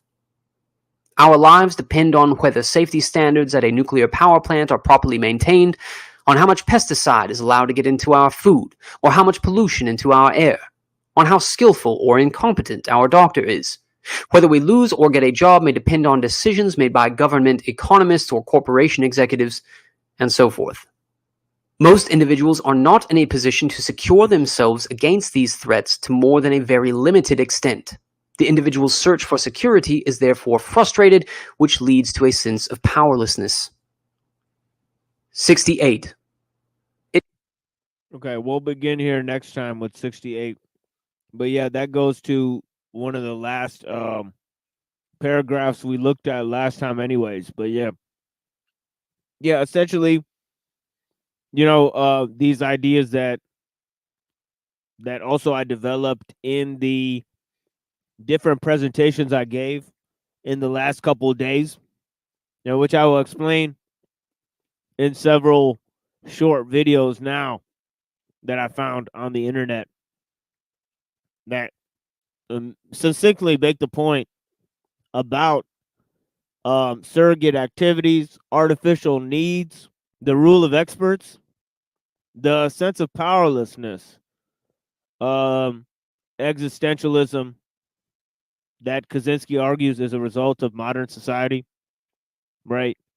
There's also monoculture based off of international trade, right? The interconnectedness of people due to communication technology, which was not as advanced at the time of Dr. Kaczynski as it is now.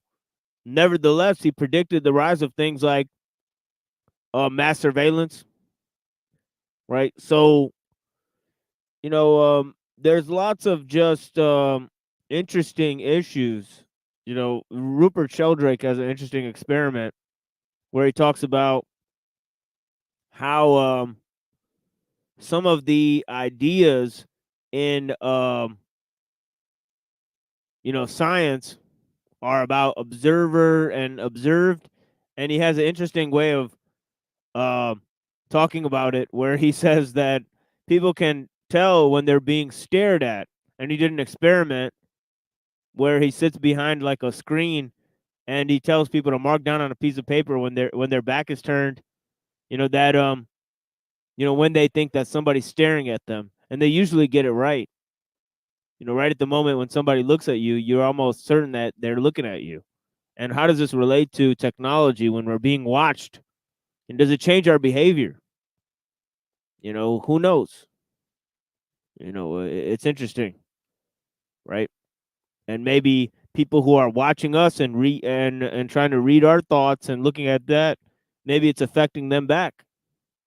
Who's to say? But yeah. So I say you could piggyback thoughts on their emotions and how they're looking at you. But yeah.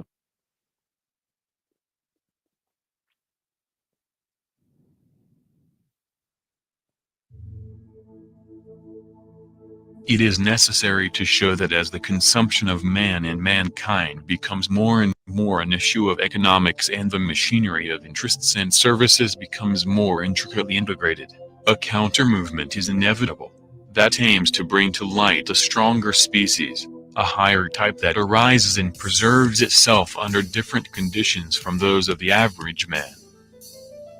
On that first road, which can now be completely surveyed, arise adaptation, leveling, modesty in the instincts, satisfaction in the dwarfing of mankind. But once we possess that common economic management of the earth that will soon be inevitable, mankind will be able to find its best meaning as a machine in the service of this economy. As a tremendous clockwork, composed of ever smaller, ever more subtly adapted cogs, as an ever-growing superfluity of all dominating and commanding individuals, as a whole of tremendous force, whose individual factors represent however minimal forces, minimal values. In opposition to this dwarfing and adaptation of man to a specialized utility, a reverse movement is needed, the production of a synthetic, summarizing and justifying man for whose existence this transformation of mankind into a machine is a precondition. As a base on which he can invent his higher form of being. He needs the opposition of the masses, of those who are leveled, a feeling of distance from them. He stands on them. He lives off them.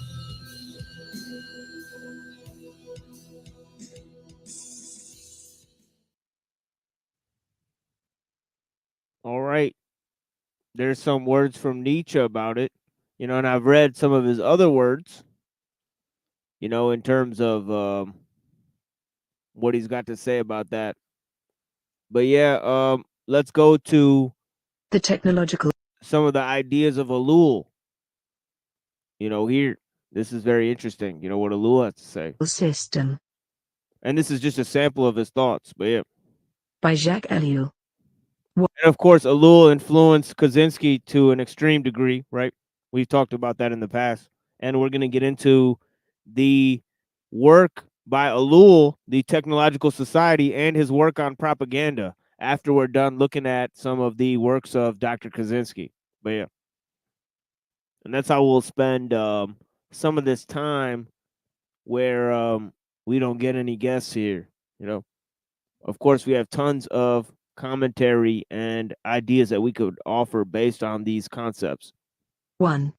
People are not machines, but in every opportunity where they are allowed to behave like machines, they will so behave. 2. 25 years ago, I arrived at the notion of the technological society, but now, that stage is past. 3. The industrial society. This term is very widespread, but I find it inadequate. 4. Present-day society is still industrial, but that is not its essence. 5. At one time, technology and machine industry were connected, but for more than half a century now, a gap has widened between them. Industrialism developed a centralized, hierarchical system, with a linear growth, a division of labor, and a separation between the means and the ends. Mechanization created additional jobs and made human work more draining. It operated by means of steady reproduction, developing masses of men and integrating them in the industrialization. 6. Modern technology, however, contradicts each of those different points. If allowed to act, it leads to decentralization and flexibility. It does away with the hierarchy and the division of labor. It particularly has to bridge the gap between implementation and management. It presupposes a polyvalent and nonlinear growth. It reintegrates the ends into the means. It cuts down on labor and thus on the costs of labor. The value factor is no longer human work but scientific invention and technological innovation. Consequently, we can no longer apply Marx's analysis, which states that the economic totality is based on the surplus value produced by the salaried labor of the worker. 7. The industrial system is a closed, repetitive world, with a linear revolution. The technological system is inevitably open, non-repetitive, with a polyvalent evolution. It can proceed only by the universal development of mankind, and that development is absolutely necessary for the development of the technological system. We are thus confronted with an ensemble that is totally different from any that has ever existed before. 8. Technology, conceived in terms of its automation, its chemical transformation of the world, its economy of energy, its cybernation, its data processing, its biological intervention, and its indefinite output of nuclear energy, has little to do with the old industrial mechanization. 9. Technology is power, made up of instruments of power, hence producing phenomena and structures of power, that is of domination. 10. Terrain, in contrast to Bell, hesitates about a qualifying term. Thus, he speaks of a program society. In this case. Okay, so he's already hit on some main points just in these 3 minutes. Technology is the means of socialization. It's the objective form of power in our age. It's guided and controlled by a rule of experts. These are major factors. This is what the argument, that is critical of the technological system is composed of, right? But yeah, let's hear another minute of this, and then I got to really shut this down because, we went hard for sure. We went hard with Base Oracle yesterday. Make sure you guys check out that interview. Blessings. Yeah. Yeah, let's get into a minute more of this, and then I'll show you guys some other things. Thank you. I am far more in agreement. For he thereby joins the overall outlook of those people for whom the new thing about our society is the organization. He sharply distinguishes between the primary, capitalist, era of industrialization and our era. He qualifies this new society in terms of 3 features. 1. The emergence of new social classes, technicians, bureaucrats, efficiency experts. 2. The new trend of business, which is now based on organization and no longer on the relationship between economic power and productive labor. 3. Okay. So 1 is the rule of experts. 2 is the or the sort of collapse of the sort of Marxist idea of labor within the capitalist system. right? With business being based on organization, right, and structure. So you have this idea of the rule of experts. You have the idea of, the destruction of labor, right? And all of these concepts, it's interesting that Marx said very little about both the decentralizing on the international scale, mode of technology, and the centralizing mode in terms of the nation state, right? It centralizes power on the national level, it decentralizes power on the international level, right? So it has disastrous implications for our political relations worldwide. But anyways, Spare time activities.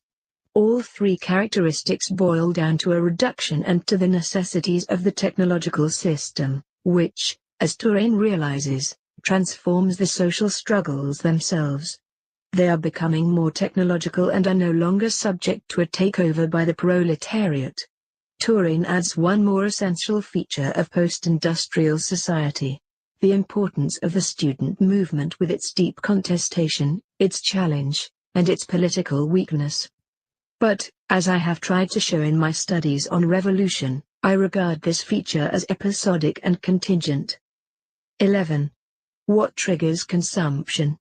Advertising, that is to say, the technologies of advertising. What is it that demands greater consumption? Mass production, which is possible only because of technology. What are we given to consume? Technological objects, because they are the things that are produced most. Hence, the consumer society, in all its aspects, is primarily characterized by various technologies. yeah, this is so fundamental in understanding that, the reason why Marxist theory has failed is because it fails to address the problem of technology in our industrial age. But yeah, uh, you know, it's also true that advertising was created as a result of mass production, right? Look at the famous documentary, um, Century of the Self, right? Where he talks about public relations and propaganda and advertising being created at the same time by Edward Bernays, right? Anyways, let's take a look at this here. This is a crazy video, very short video that sort of spells it out very clearly. And then I really do have to leave, folks. Sorry.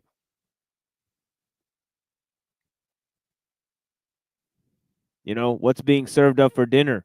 Well, we're using the tools, right, to serve ourselves up, right? This is what the cow is doing, right? It's using the saw to cut its own bones. And what's being served up for dinner is beef. So let's check this out. Become what we behold. The shape of our tools. And thereafter, our tools shape us.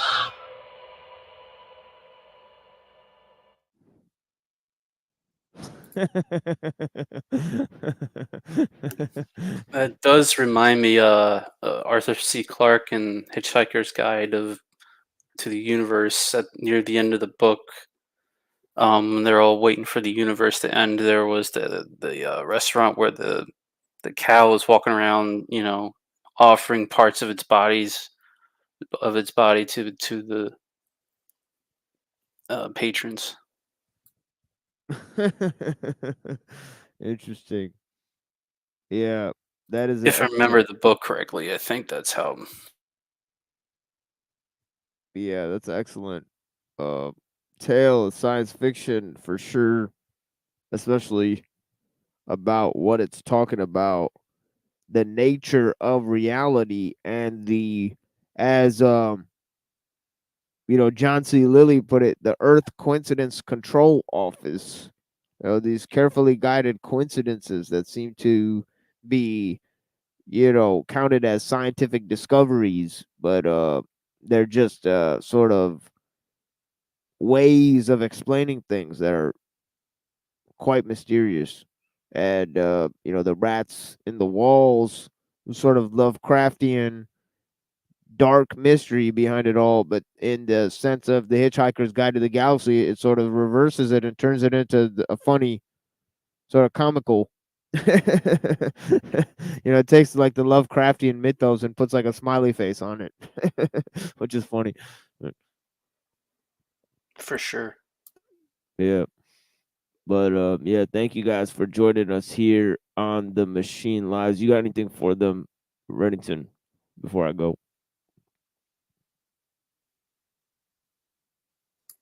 No, not really. For sure. Thank you so much for being here with me, everyone, and for being here with my brother Reddington. And yeah, I appreciate that you guys were here for me today, even though it seems like it was a busy night on the internet for some of you.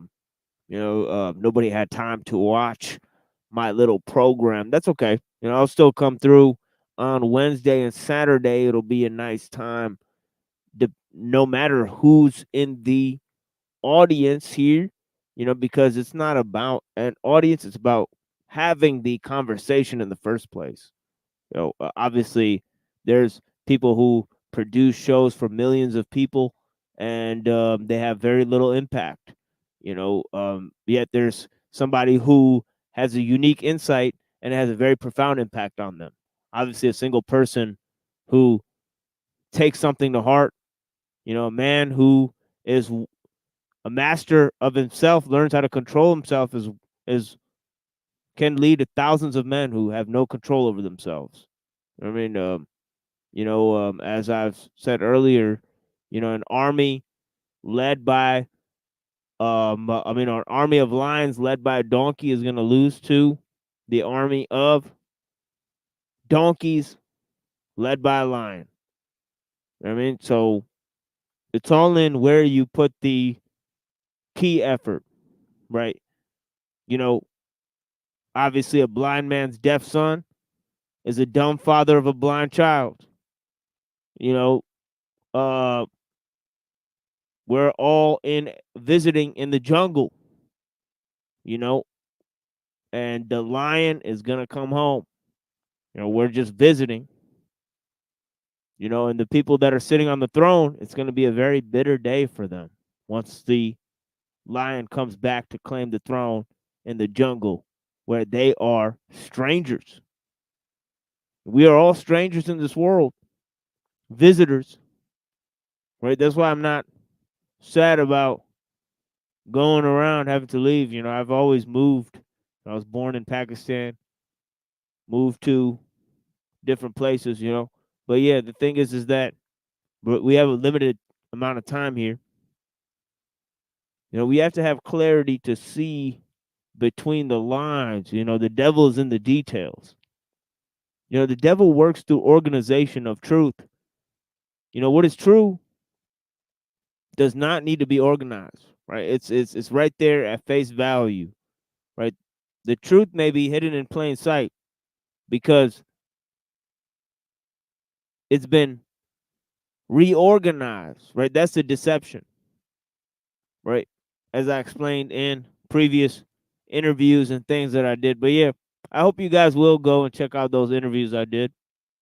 And some of my very important ideas that I hold very close to my heart was brought out in those segments. And that's why I'm happy that I published them. Please, there's 170 videos here. So I'll stop talking now. But yeah, thank you for joining me here on The Machine Lies, where we talk about the lies of the machine on the machine that lies. And I hope you have clarity to see through the lies, my friends. The first step to blinding somebody is getting them to open their eyes.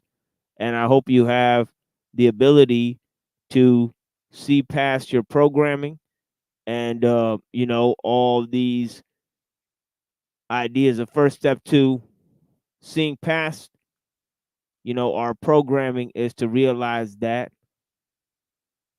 or realize the methods through which, you know, we have been programmed.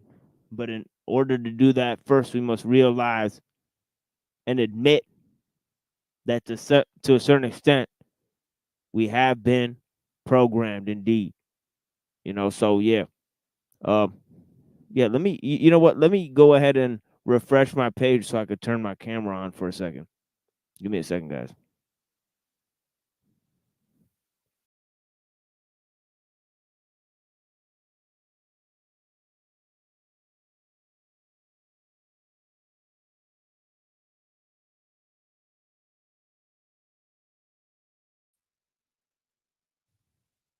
Yeah, I don't know why that malfunctions like that by having the StreamYards on. You know, what's very strange about the StreamYards is that it's recording the camera as long as you're in the studio. So the camera light is on, even though it's not showing the recording of your camera on screen, even though you turn your camera off. So I don't know why it still has access to your camera when you turn your camera off. You know, it doesn't need to do that, but it still runs your camera. So I'm pretty sure they're recording you at all times when you're in the studio, which is quite strange. Most likely. Yeah. But yeah, anyways, let me open up this video for you guys. We talked about some interesting things on London McLovin. I'll play a few hours of this, and then I'll play the video we did at Jack Talcott, and then I'll go ahead and end this. We'll do like half and half of this and that. Where am I in this video is what I'm trying to find. Okay, here we go. All right, friends. Thank you for joining me. And I'll talk to you guys soon. On Wednesday night. And I may throw some clips together to show you guys in the meantime. I'm trying to produce more material, as you guys see. But yeah, there's also been less engagement, so maybe I'll stop doing that. But yeah, blessings. Yeah, I'll just produce material when I want to, I guess. You know, there's no regard for human life here on the Machine Lies, as you've seen, you know, with the doomer tech. But yeah, blessings to all the people, you know. Million meters per second, or just under 1% of the speed of light. The back door, give me a sec.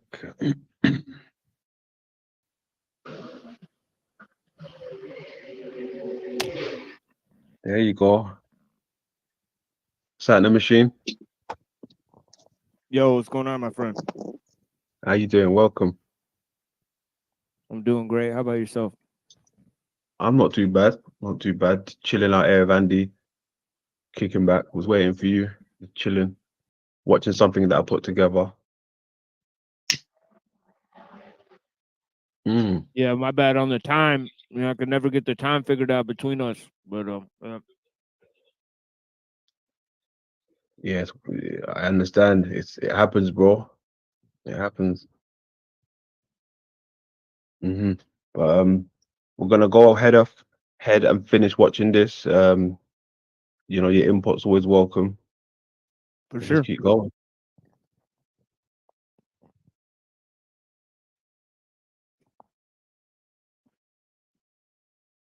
It's moving so quickly that it completes 6.5 quadrillion orbits each and every second. For it is no moon. And this is no solar system. First, it is well to understand that atoms are not in reality whirling particles of energy. They are simply bubbles in the ether. Also, light rays are merely portions of these bubbles, but in elongations, thus in reality appearing as darting fissures or splits in the ether. There are endless variations of magnetic fields or fluxes in the entire universe from the bubbles. I'm taking a video of it. What a trip. I know, right? I so glad I came here. Me too. I wouldn't even you live here. Oh, yeah. I mean, I'm glad you came. Because you found us. Absolutely. Yeah, I wouldn't even have done it because my friend couldn't find the glasses. I need a video. Atoms, they bounce away in all directions, producing magnetic spheres. From the light rays they proceed away at right angles to the rays, so that magnetic vortices accompany the rays. Cosmic rays produce their own magnetic wakes in their paths. Thus the ether is in constant motion at all times in all places. Atoms, they bounce away in all directions, producing magnetic spheres. The inside of the cavern is going to be lined with 2 layers of concrete and, crucially, a waterproof layer. That's because this cavern is set to become the largest tank of water in the world. Once fully watertight, 260 million litres of water are going to be pumped into this enormous cavern.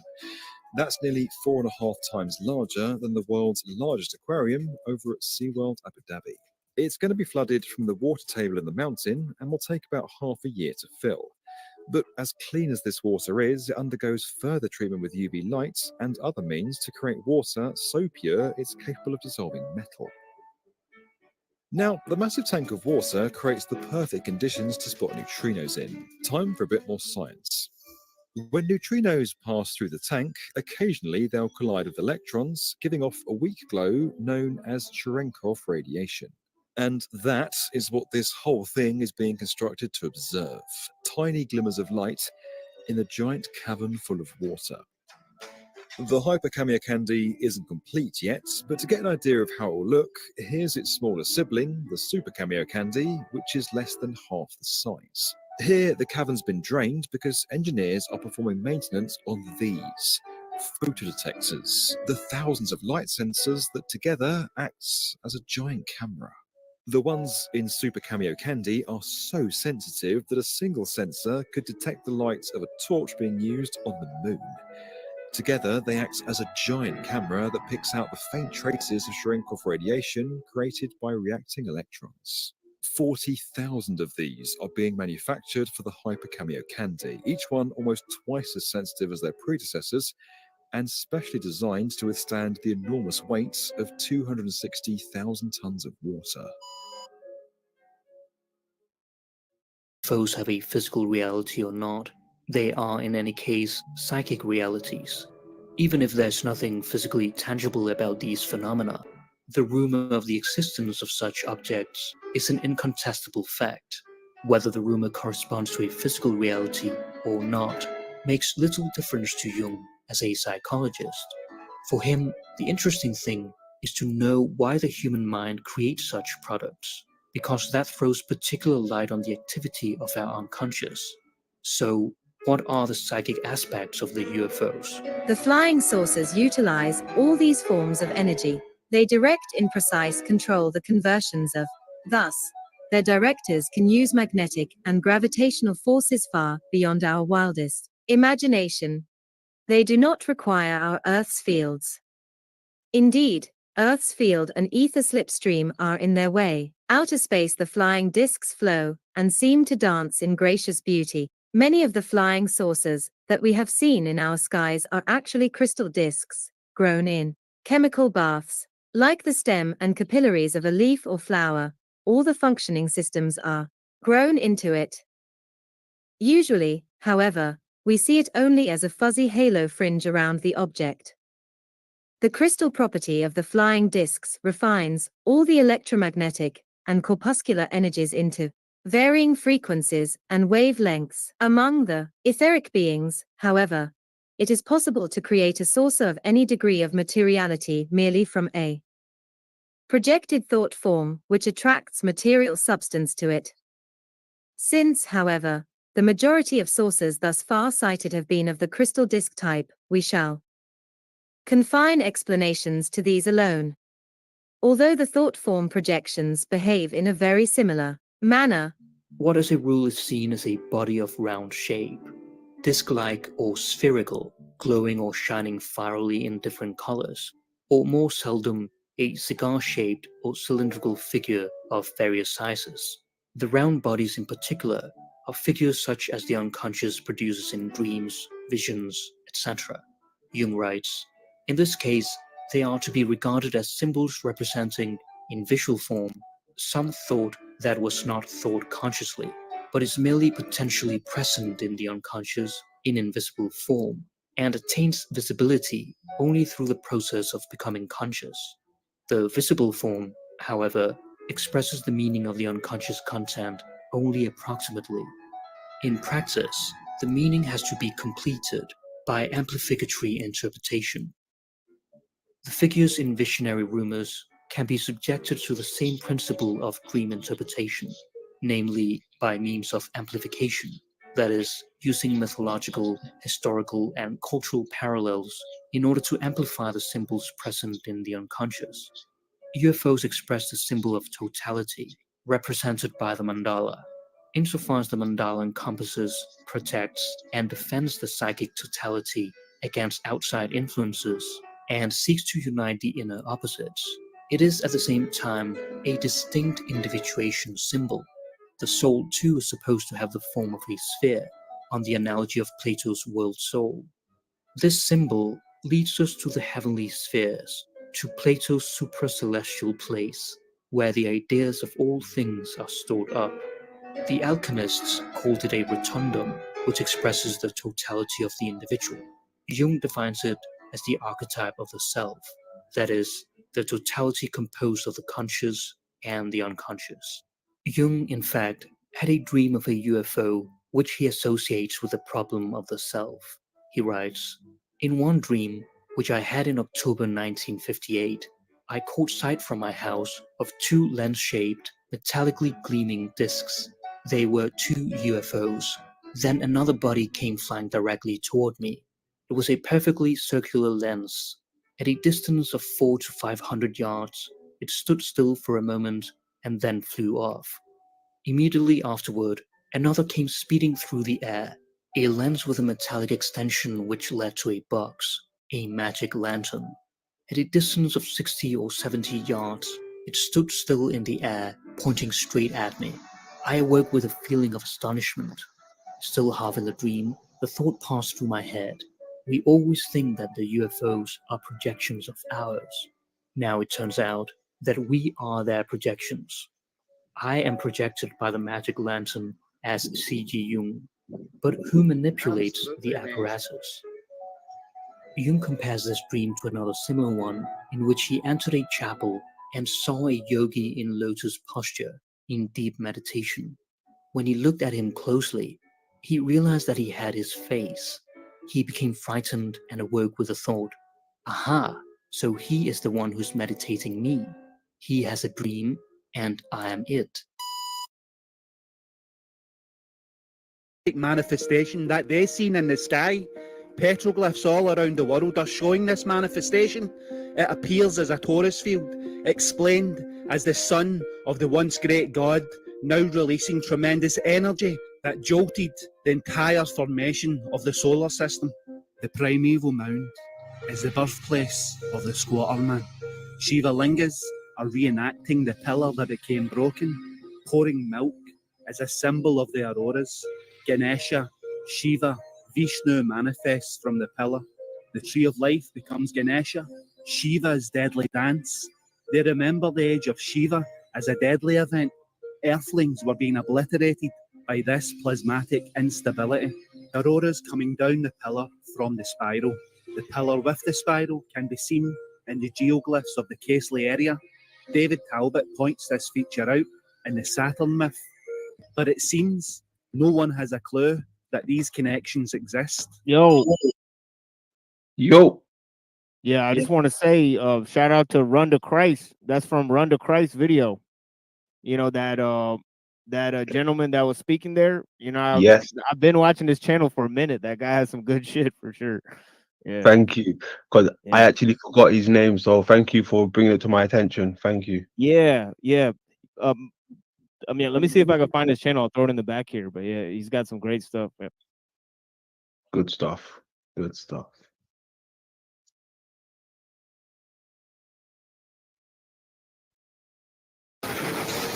さあ、世を信じてついてくるがよい。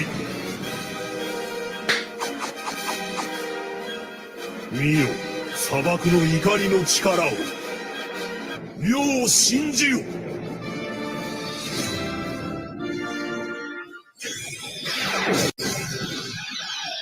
Shiva's deadly dance. They remember the age of Shiva as a deadly event.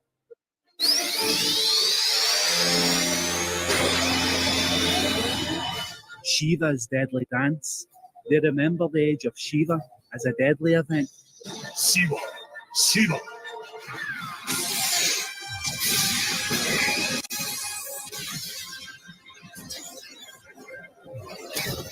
Earthlings were being obliterated by this plasmatic instability.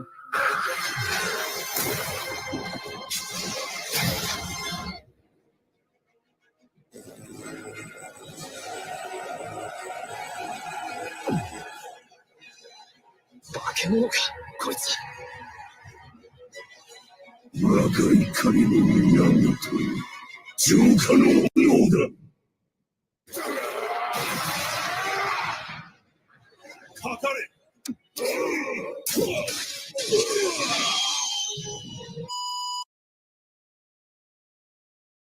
1907, at China's Mogu Caves, known as the Caves of the Thousand Buddhas, which forms a system of 500 temples, thousands and thousands of ancient documents were being examined here by Orel Stein when this large diagram was discovered, rolled up and sealed in a pottery jar. This is a Buddhist diagram of Mount Meru, and so-called experts say it dates to the 2nd century, and that this reflects a sacred site of a stairway which connected the heavens above with the earth below. Wait till you hear this. This ancient image has been compared by experts to be a blueprint for a particle beam accelerator in modern times. The most significant comparison being that of a cyclotron, which is an atom smasher used in the development of atomic weapons. Cyclotron, which is an atom smasher used in the development of atomic weapons. This is what the YAG laser looks like in the doctor's office. It's a microscope with an eyepiece that both the doctor and the patient look into. The YAG laser works by directing laser energy into the posterior capsule where the atoms are stripped of their electrons, creating a plasma wave that disintegrates the posterior capsule pacification. The YAG laser works by directing laser energy into the posterior capsule where the atoms are stripped of their electrons, creating a plasma wave that disintegrates the posterior capsule pacification. That's what I got up to so far. Oh, what happened there?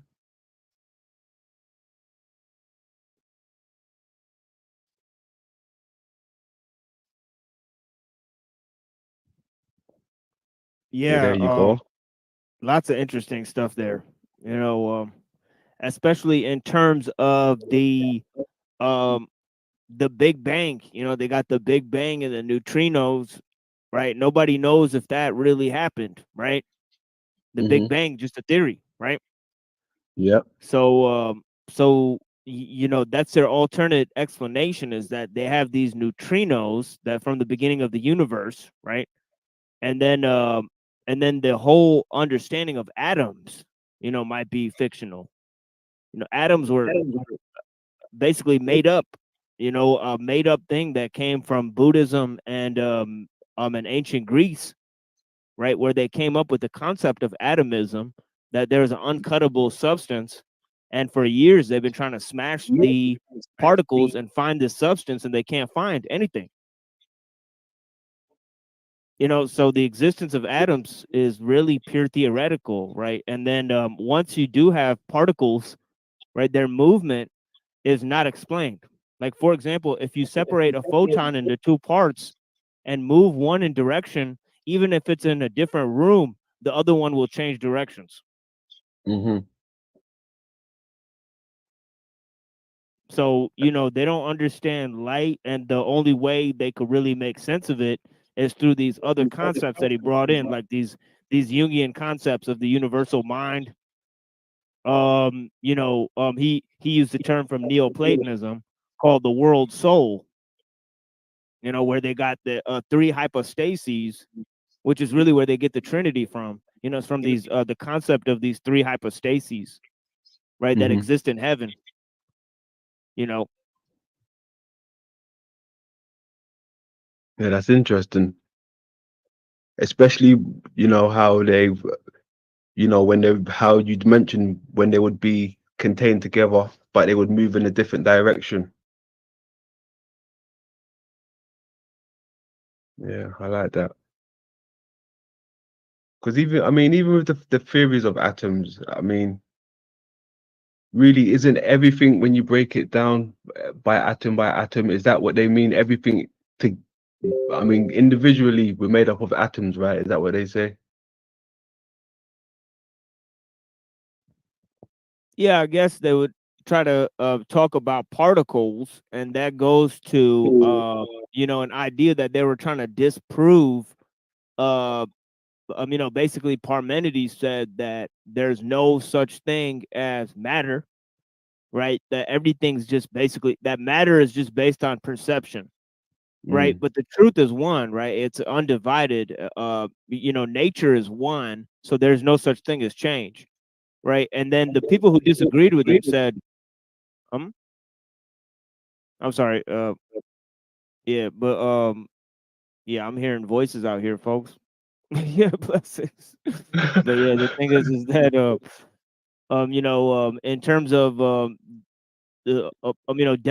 Democritus was his name, Democritus and Leucippus. He believed, similar to the Buddhists, that things could be cut into parts, and that those parts would lead you to uncuttables, right? So they believe that things don't, that actual completed structures, that nothing is whole, nothing actually is one.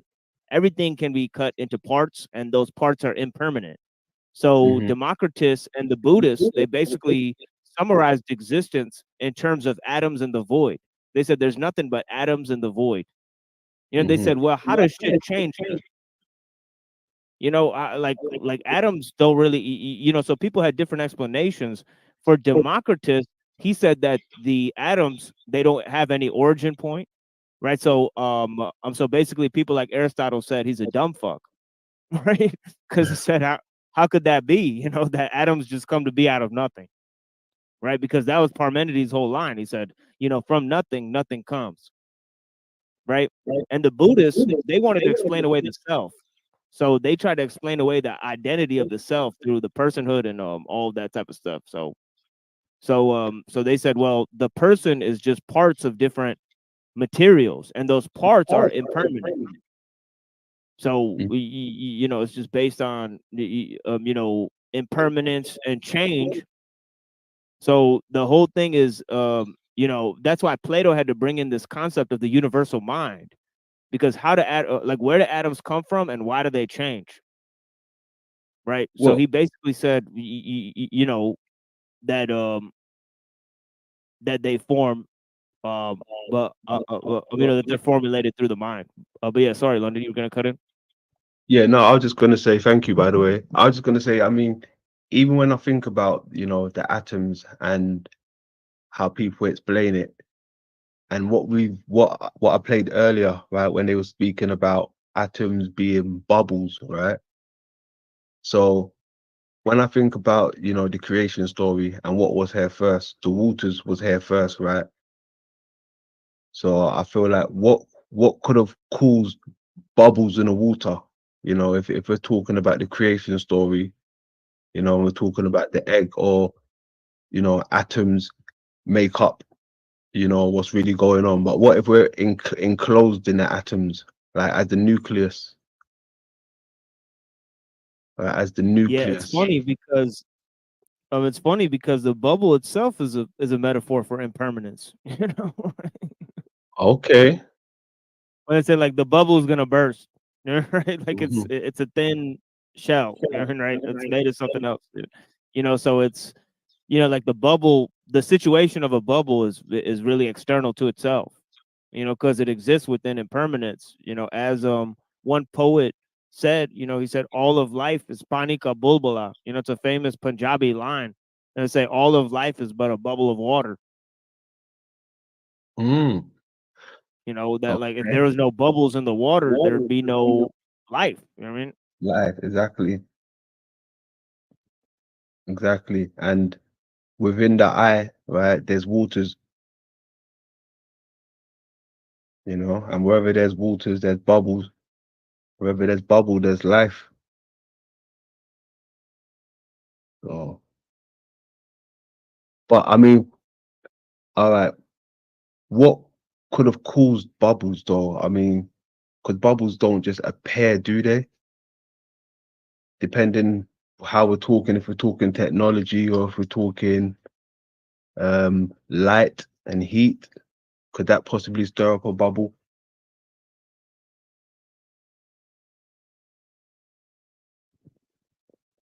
I think what it is that it goes back to whether or not you could get to some type of evolution theory, so whether or not, and I talked about this on my last two shows, really, I gave a in-depth presentation about the theory of evolution, how, whether it's true or not, or whether it could really be explained that lesser structures actually on their own, right, manifest into more complex structures over time, right? So you're looking at random change over time that causes small simple structures to change into unified complex structures, right? And what would cause that change?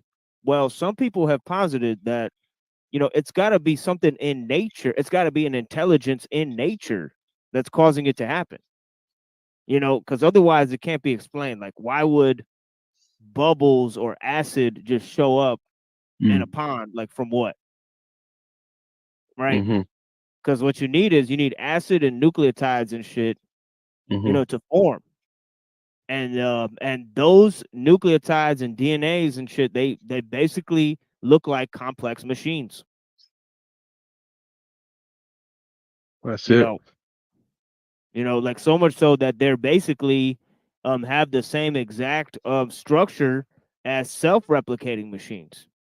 Which scientists are still trying to figure out how to create, right? Because what you need to put intelligence in the machine before it could create another version of itself, before it could program its own programming. Mm. I mean, even by their definition as well, right? The atom would just be another word for an egg, right? Because it holds the nucleus in it, right? So when we're thinking of egg, right, we go back to what we've been looking at over here. Egg and eye is synonymous, right? Now, when they show us the world, right, it's the globe. Globe and eye is synonymous, right? So when we start going to pictures like stuff like this, we start saying, all right, cool. It's the eye, right? And then when we start looking at pictures of the old realm, they start giving us stuff like this, right? This is a picture of the old realm. This is us. You got Atomus here, right? Atomus, right? This is meant to be the world. This is here where we are. And you've got Chaos Infinite. We've been looking at the terrains. They've been speaking about the chaos terrains, right? The red part, I'm thinking if we're speaking about the chaos terrains, could the red parts be the iris, right? Which would be Mars, the red planet.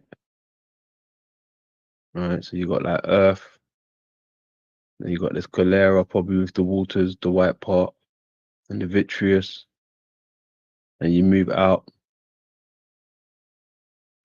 But as you see here, this is like a representation of how an atom is, right? But they got it just like the world. And that was the egg.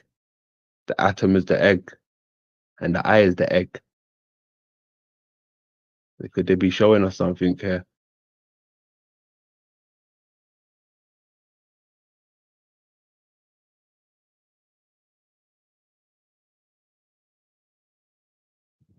Take a look at Y- this. Yeah, it's Yeah. funny because in the in the whole night journey, it said that that the prophet, when he ascended up to heaven, he broke through the third sky, and then they got like basically you got the galaxy, and then you got the shit around the galaxy, and then you got the Oort cloud. So there's a whole comet clouds surrounding that shit called the Oort cloud. Oort cloud. Yeah, I don't know if you ever heard of that, but yeah, I was No, watching but Cosmos one day with the Neil deGrasse Tyson fellow. And it was like, and he's talking about Oort cloud and like a whole comet field that's past the galaxy. Right? because look, even And I when was we're like, yo, talking, that's crazy. Because hold on, let me. Where's this coming from?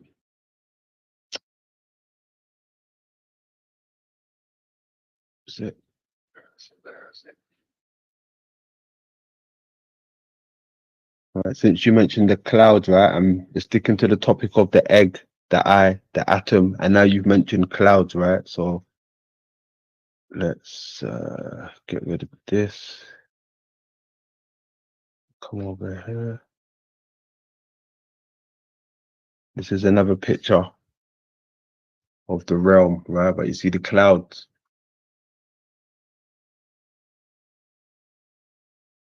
And it's, of course, it's got the Draco, it's got the parasite. But this is like the egg, the eye, the clouds again.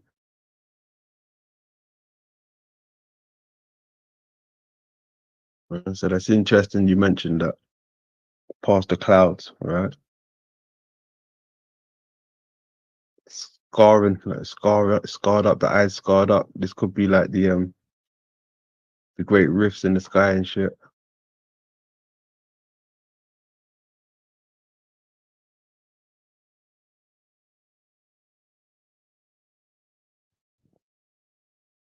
Yeah, that's that shit.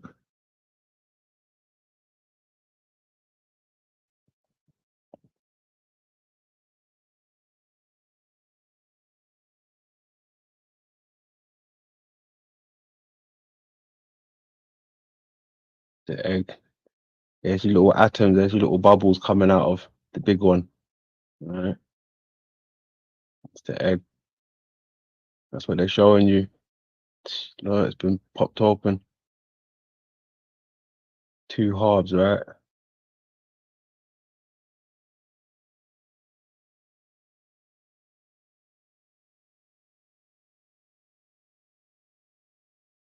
A whole earth is an egg. Right? That's the theory in 1697. Right? 1697. yeah, and then you already know about the Orphic egg with the snake wrapped around it. Yes, sir. And Yes, sir. and I'm sure you'll be knowing about the Hundun. No, I don't know that one. Yeah, Hundun from Taoism. It's like an egg. It's like a flying egg. Flying egg, yeah.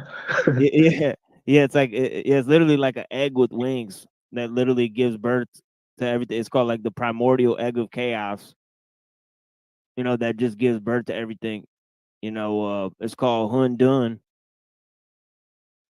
I've and never heard of that one. yeah, And done. Okay. yeah. Interesting.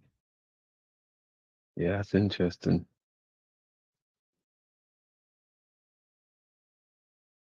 Yeah, Hundun.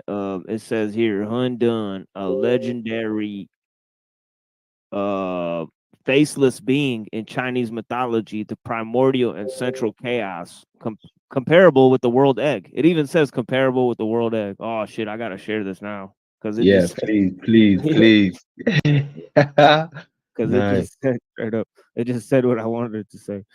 Yeah. The world egg.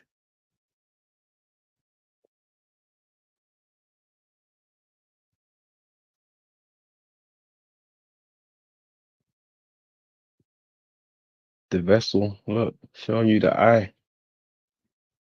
God damn.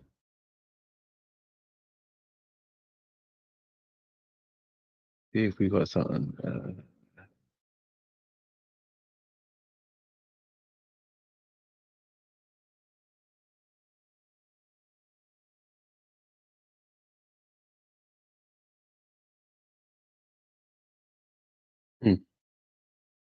Yeah, they ain't playing anymore. It's there in plain sight, man. I know exactly what I'm looking at. You got your black sun, that's the lens. It looks like the sun rays.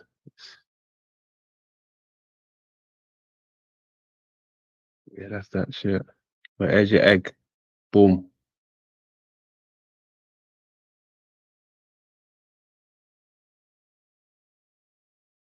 That's your egg right there. Eggs on toast, right there.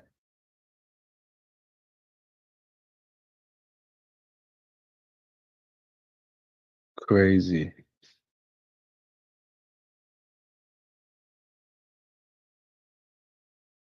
Okay. It really is an egg with 6 legs, yeah? Okay, and 4 wings. Oh shit. Yeah, that's the one right there. Yeah, there he is. There he is right there. See, look, this is what I was saying earlier, right? About no, throw that snake back up there.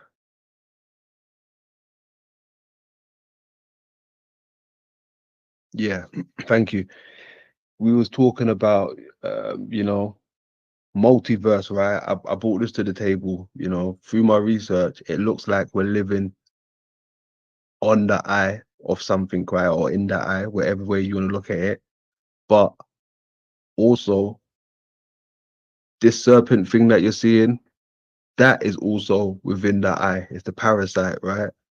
But could we be living in this thing's eye, right? The parasite's eye. Now that would bring more definition to a multiverse.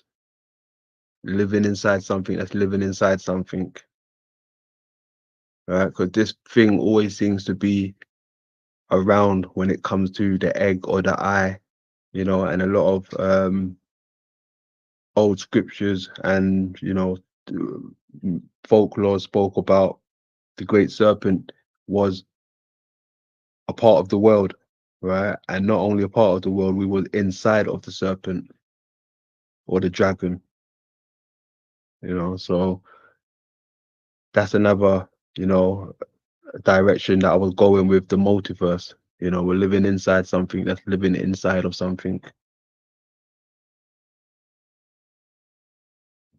Oh, that's interesting.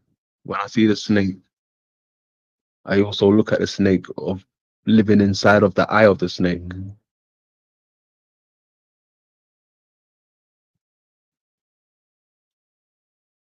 Yeah, and I think the myth on the Islamic side is that God, the first thing God made was a pen, and then He told the pen to write, and it said the pen wrote everything from the beginning to the end, like what would happen, Mm-hmm. So essentially, you got like 7 aspects of creation. You got the pen, you got the tablet, you got the writing, you got the words, you got the manifestation of the words, right? And then you have time. Mm-hmm. So that would explain like the different sort of dimensions, if you will, Mm-hmm. Yeah. And they all have to do with the virtual space, what we perceive. Yeah. Very interesting. Yeah, like it also says in the Tao, it says it's kind of like trolling everyone because it says that man follows heaven, heaven follows the Tao, and then it says the Tao follows what is natural. The Tao follows what is natural. Okay. Yeah. So But it's like a big troll. what is the okay? With that being said, now what is the Do you know the Tao's definition of natural? Yeah, see, that's the mystery right there, right? Okay. Like, oh shit. Hey, I thought you was gonna bless me and say, yeah, of course, London. I'm Oh, not. I could. Yeah, I got my little. You know, I could do my little thug dizzle, but I don't think it'll measure up to the real thing. You know what I mean? Yes, sir. Yes, sir. Wild.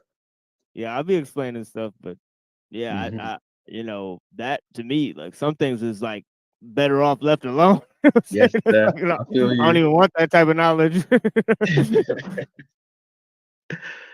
Yeah, I feel you.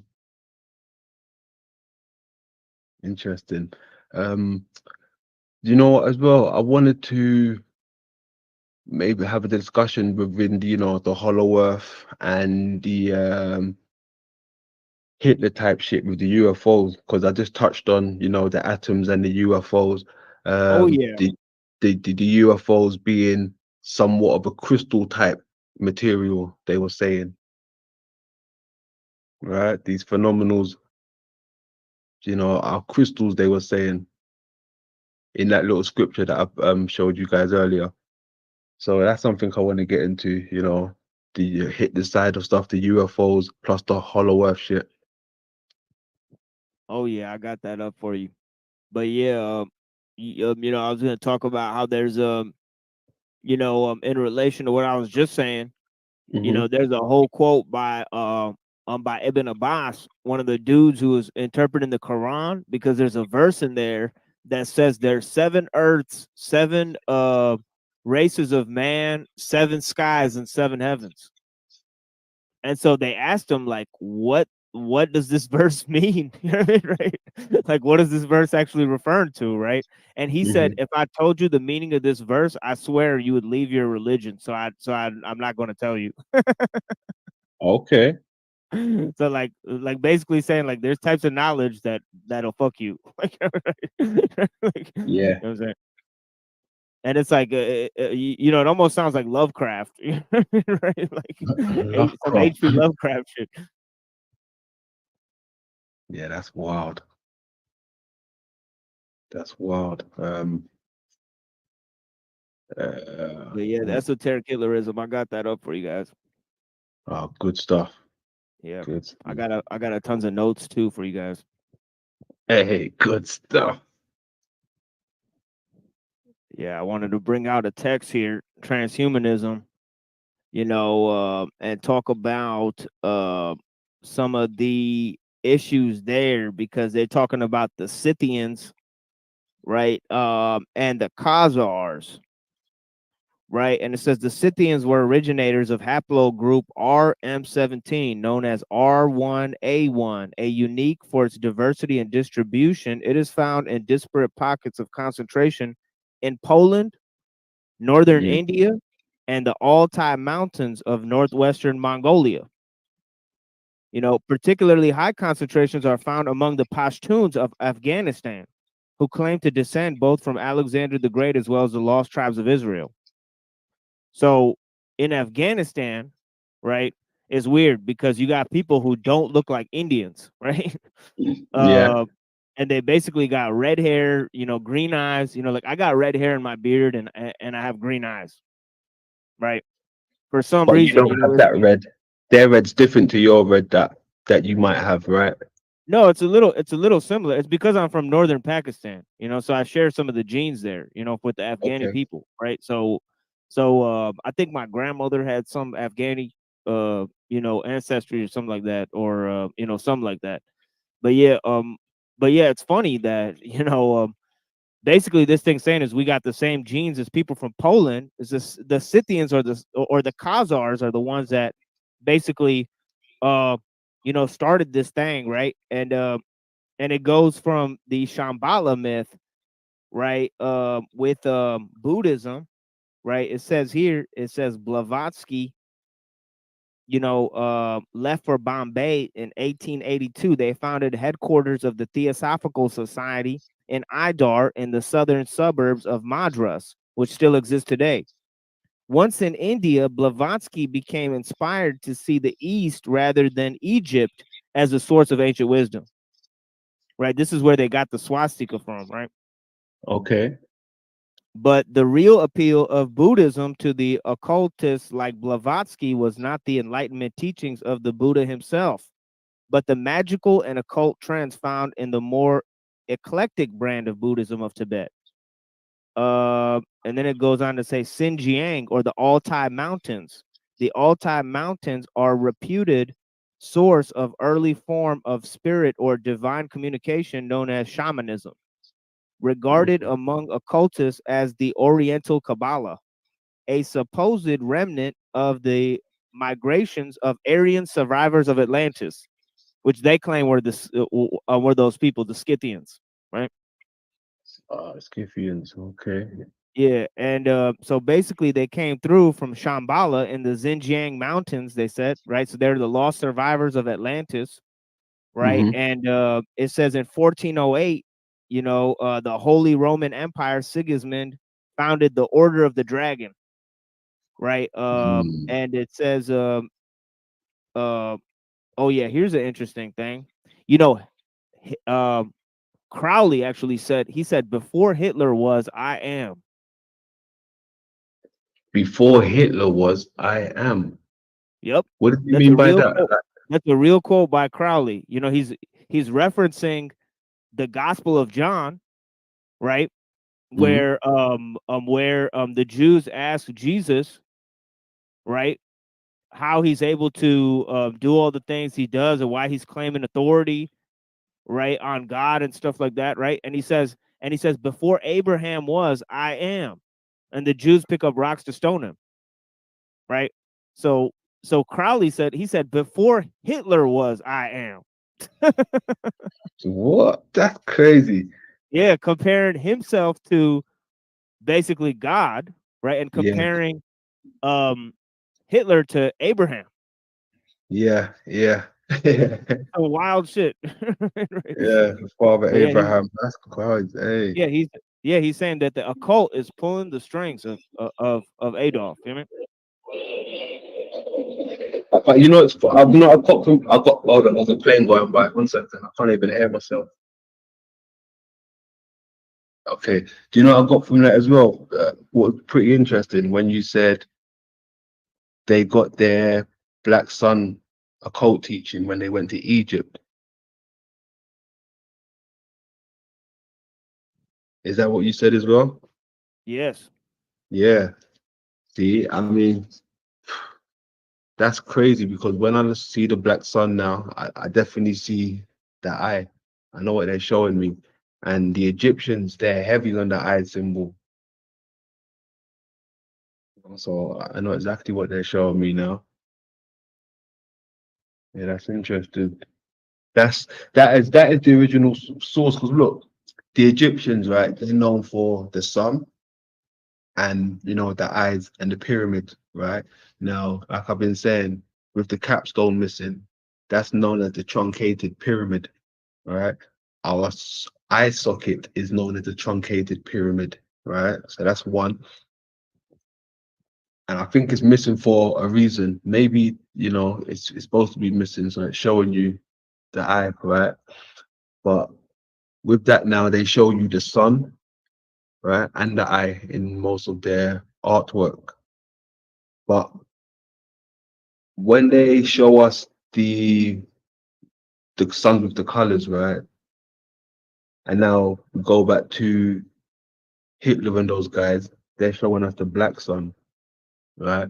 I remember what God Give himself was showing us and saying, and he was talking about, the real color of the light is black. It projects light, it projects black, but when it gets to us, it's a white light. Right? So maybe that's what they know, the original light is black, but when it projects and comes back to us, it's white. So I thought that was quite interesting. But they call it the black sun.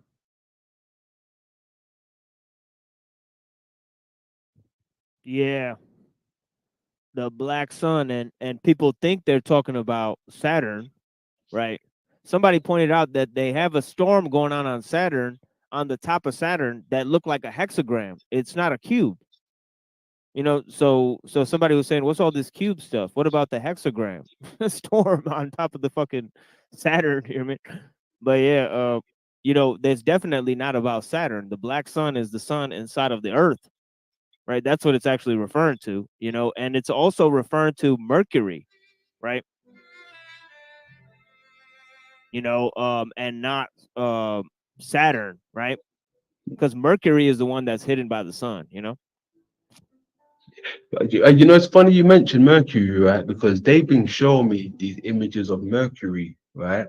Now there's a particular crater that they go to, and they seem to be going to this crater every time they go to bloody Mercury, right? But I need to show you guys anyway. But yeah, it's something about Mercury, and when they spoke about Mercury, also in the readings that we went over, they was just saying Mercury is just what exists in the craters, right? It's like a liquid form that makes the craters shine. It wasn't really a place; it was just a substance in the craters. In each crater, it was saying.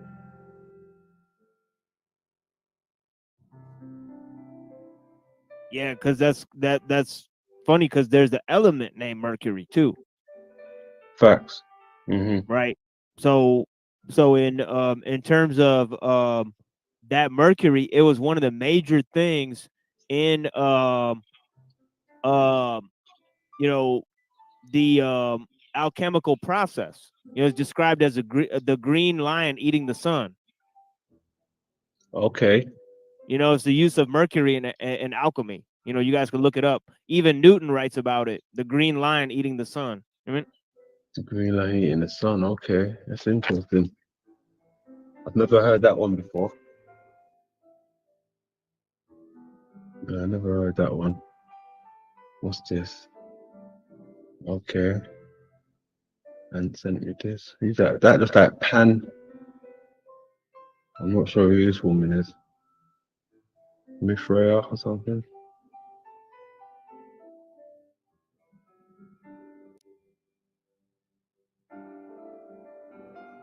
Yeah, there was something I wanted to. yeah, it Yeah, says but it's a look, even metaphor. It says here it's a metaphor for aqua regia, the green lion consuming the sun, or gold. Aqua Regia. Yeah, and it says That sounds. aqua regia is hydrochloric acid, right? Yeah, see that Aqua Regia. Even just you've got water. It sounds like it's saying water. Then region. That's what it sounds like it's saying. Water region. That's interesting. So water world they speak of. Let's have a quick look at this. What Admiral Byrd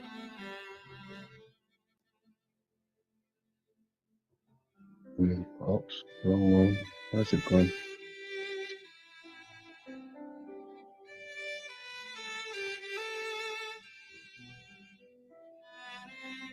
Let this advert go. I hate these bloody adverts.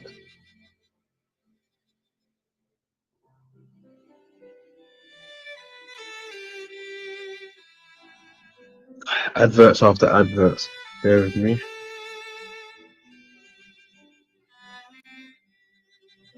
I wanted to stick on the topic with Hitler for a second, right? Let's get into something real quick. I want to go to the toilet as well, so quickly throw this on. Right, Hitler's monsters. Oh yeah, Right. I've seen this. Okay. Yeah, I've seen this already. Yeah, with the I mean, where he's talking about Hellboy and the Winter Soldier and all that stuff. Yeah. Is it any good or not? I ain't seen Oh it. yeah. He's talking about all the things I'm presenting here, Shambhala and cryptozoology and all that stuff. So Oh yeah, shit. yeah, All for right. sure. Say no more. You know the routine. pause when you want to say something to me, bro. I'm just quickly going to the toilet, so I'll be back in 2 secs. For sure, no worries. Eric Kurlander. He's a professor of history at Stetson University in Florida, and he teaches modern German, European, and world history.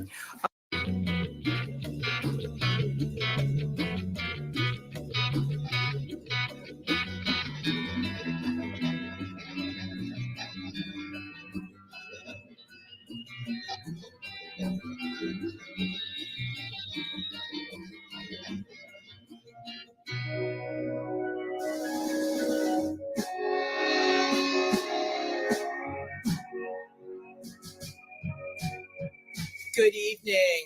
Welcome to the International Spy Museum. I'm Amanda Olke, Adult Education Director here. I'm very excited to have a program on Hitler's monsters. That sounds bad, but it's true because we have a terrific speaker, Eric Kurlander. He's a professor of history at Stetson University in Florida, and he teaches modern German, European, and world history. Hitler's Monsters is his latest book. It's his 5th book. He's also the author of Living with Hitler, which sounds like a nightmare. Lots of good Halloween jokes with this one. I was intrigued looking around at Eric online. There are lots of interesting, I don't know if you know how much you're tweeted about. No. People are constantly referencing your articles. So it's pretty fascinating and a very positive, like, this is the guy who knows what's going on. So now we're going to know all about Nazism and the occult. Thank you, Eric. All right. Thank you very much, Amanda, for inviting me, to Shauna as well, and Alden Farrow, the publicist at Yale who set this up. It's a great pleasure to be here. It's my first time in the Spy Museum, which I just saw today for the first time, and it's fantastic. I don't know how many of you have seen the exhibits, but there's even a link to what I'm going to be presenting that I didn't know was going to be there in the James Bond exhibit. So I'll mention that later. Oh, you took mine. Did you? Yeah. That was a brush pass that shouldn't have happened. Oh, look, you're very good with intelligence. And so, yeah, and I'm very happy to see a few of my former students in the audience who have obviously done very well and are now living in DC doing various things. So thanks for coming to my former Stetson colleagues. Wow, I just built the most amazing workflow on Monday.com. You build your own workflow? Why?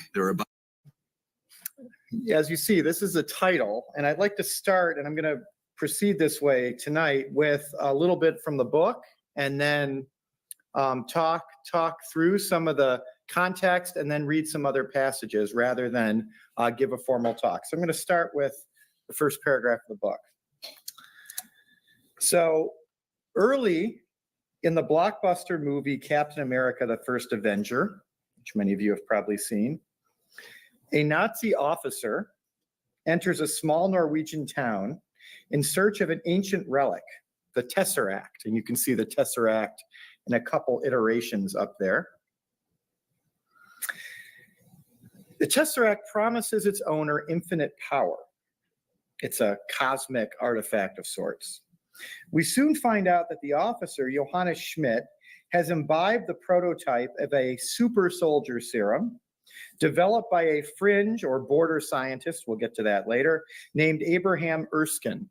And you see, by the way, Erskine there. I wanted to say that you know how in Doctor Strange he's got the Tibetan guy as a sidekick? Yeah. Yeah. See, that represents Shambhala, whereas Asgard basically represents Agartha, right? Mm-hmm. Within the whole Thor thing. You know, they're showing Thor because it's a symbol of Agartha, just as they're showing Doctor Strange and his Tibetan guy as a symbol of Shambhala.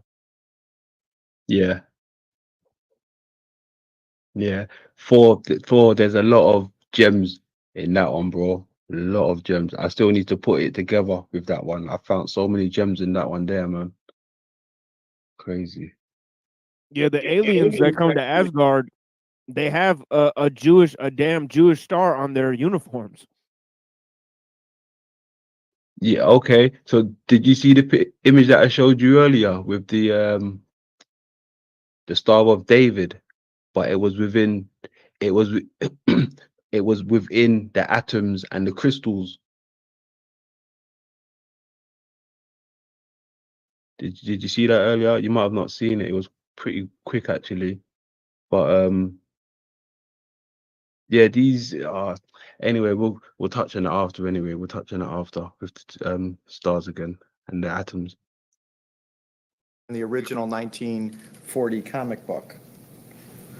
Intended to give Schmidt superhuman strength and agility, the serum instead, because it's in a prototype form and he shouldn't have taken it, causes a monstrous transformation, driving the Nazi officer mad and turning his head into a ghastly red skull.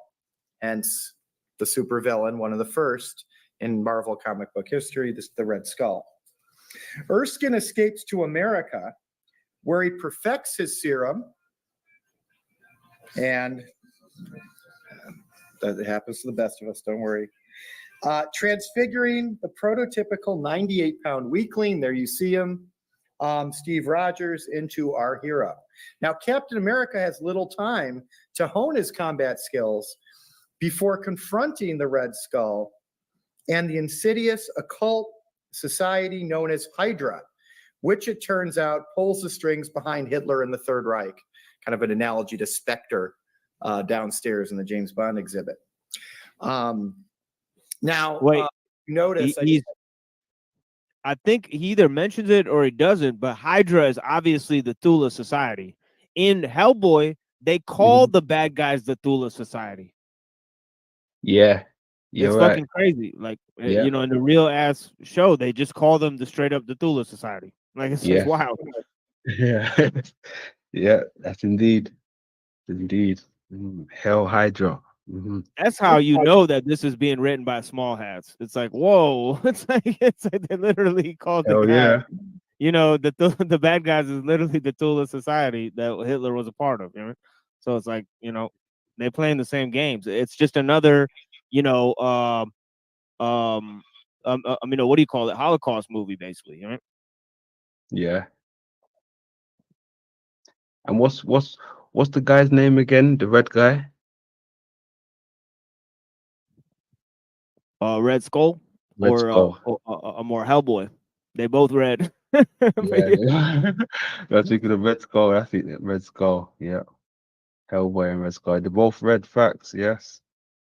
Yes. I wonder, and you know what's crazy? Even when I see red now, like some characters in red, I think about it like being infrared.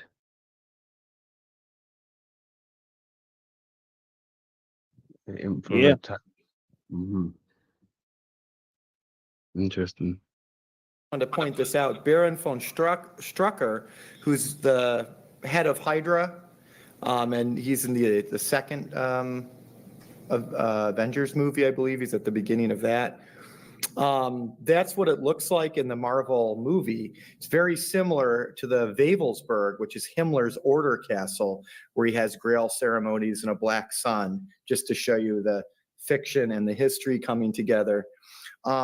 And that's really the point of starting with Captain America. Captain America contains all the elements of Nazi supernaturalism in popular culture. The connection to occult forces, mad scientists, fantastical weapons, a superhuman master race, a preoccupation with pagan religions, and magical relics supposed to grant the Nazis unlimited power. And of course, the pagan religion stuff comes back with Thor and Loki fighting over the Tesseract, and Thor, the Nordic god, has to take it from his evil brother Loki and bring it to Asgard for protection. Can you all hear me all right? Excellent. So from comic books produced during the Second World War, so while the Nazis are still in power. Real quick, you know what's crazy as well? How they tied Thor into this, and I tied Thor into the eyes as well, right? Because when we was looking through the eyes, we came across a word. It was like vitreous something else, right? But we brought it backwards, and it gave us. It's basically said God of lightning and all that stuff. Thor. I was like, what the hell? Why would they mention Thor in the eye? Right. And then I started thinking of lightning and sprites and these things. We get lightning and sprites over here, you know. So it's quite interesting how a lot of the Nordic stuff ties into the eye, right? When you, however you want to look at it, you start spelling things backwards or even spelling it correct, but a lot of Nordic stuff hidden within the eye. That's interesting. Through 21st century video games like Castle Wolfenstein, from classic science fiction and adventure films like Raiders of the Lost Ark, The Boys from Brazil, to contemporary horror movies like Dead Snow or Hellboy, or superhero franchises like The Avengers and Captain America, our popular culture's awash with these images of the Nazi supernatural, right?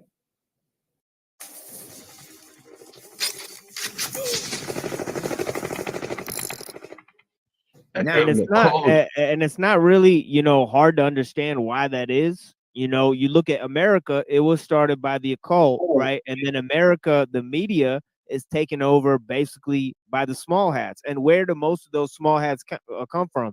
They come from World War II, Germany, right? Yeah. When they brought them to this country, Operation Paperclip and all that type of stuff. You know, so it's just interesting. A lot of our science and culture and stuff, you know, even the hip hop music, you know, came from, you know, basically, you know, that group, you know. Yeah. It seems like that. I mean, it's wild. It's wild. Everything comes from that group when I actually think about it. Most things. Or is it really coming from them, or are they just putting their seal of approval on it and it looks like it's coming from them? I don't know. Yeah, you know, it's a little of both, and it's more programming than it is real power, you know. Got you. Got you. I can rock with that. We don't have time today, and that's why I decided to kind of focus to talk about the entire history of Hitler and the occult, right? This book has 9 chapters. They all deal with different aspects of what I just kind of laid out there.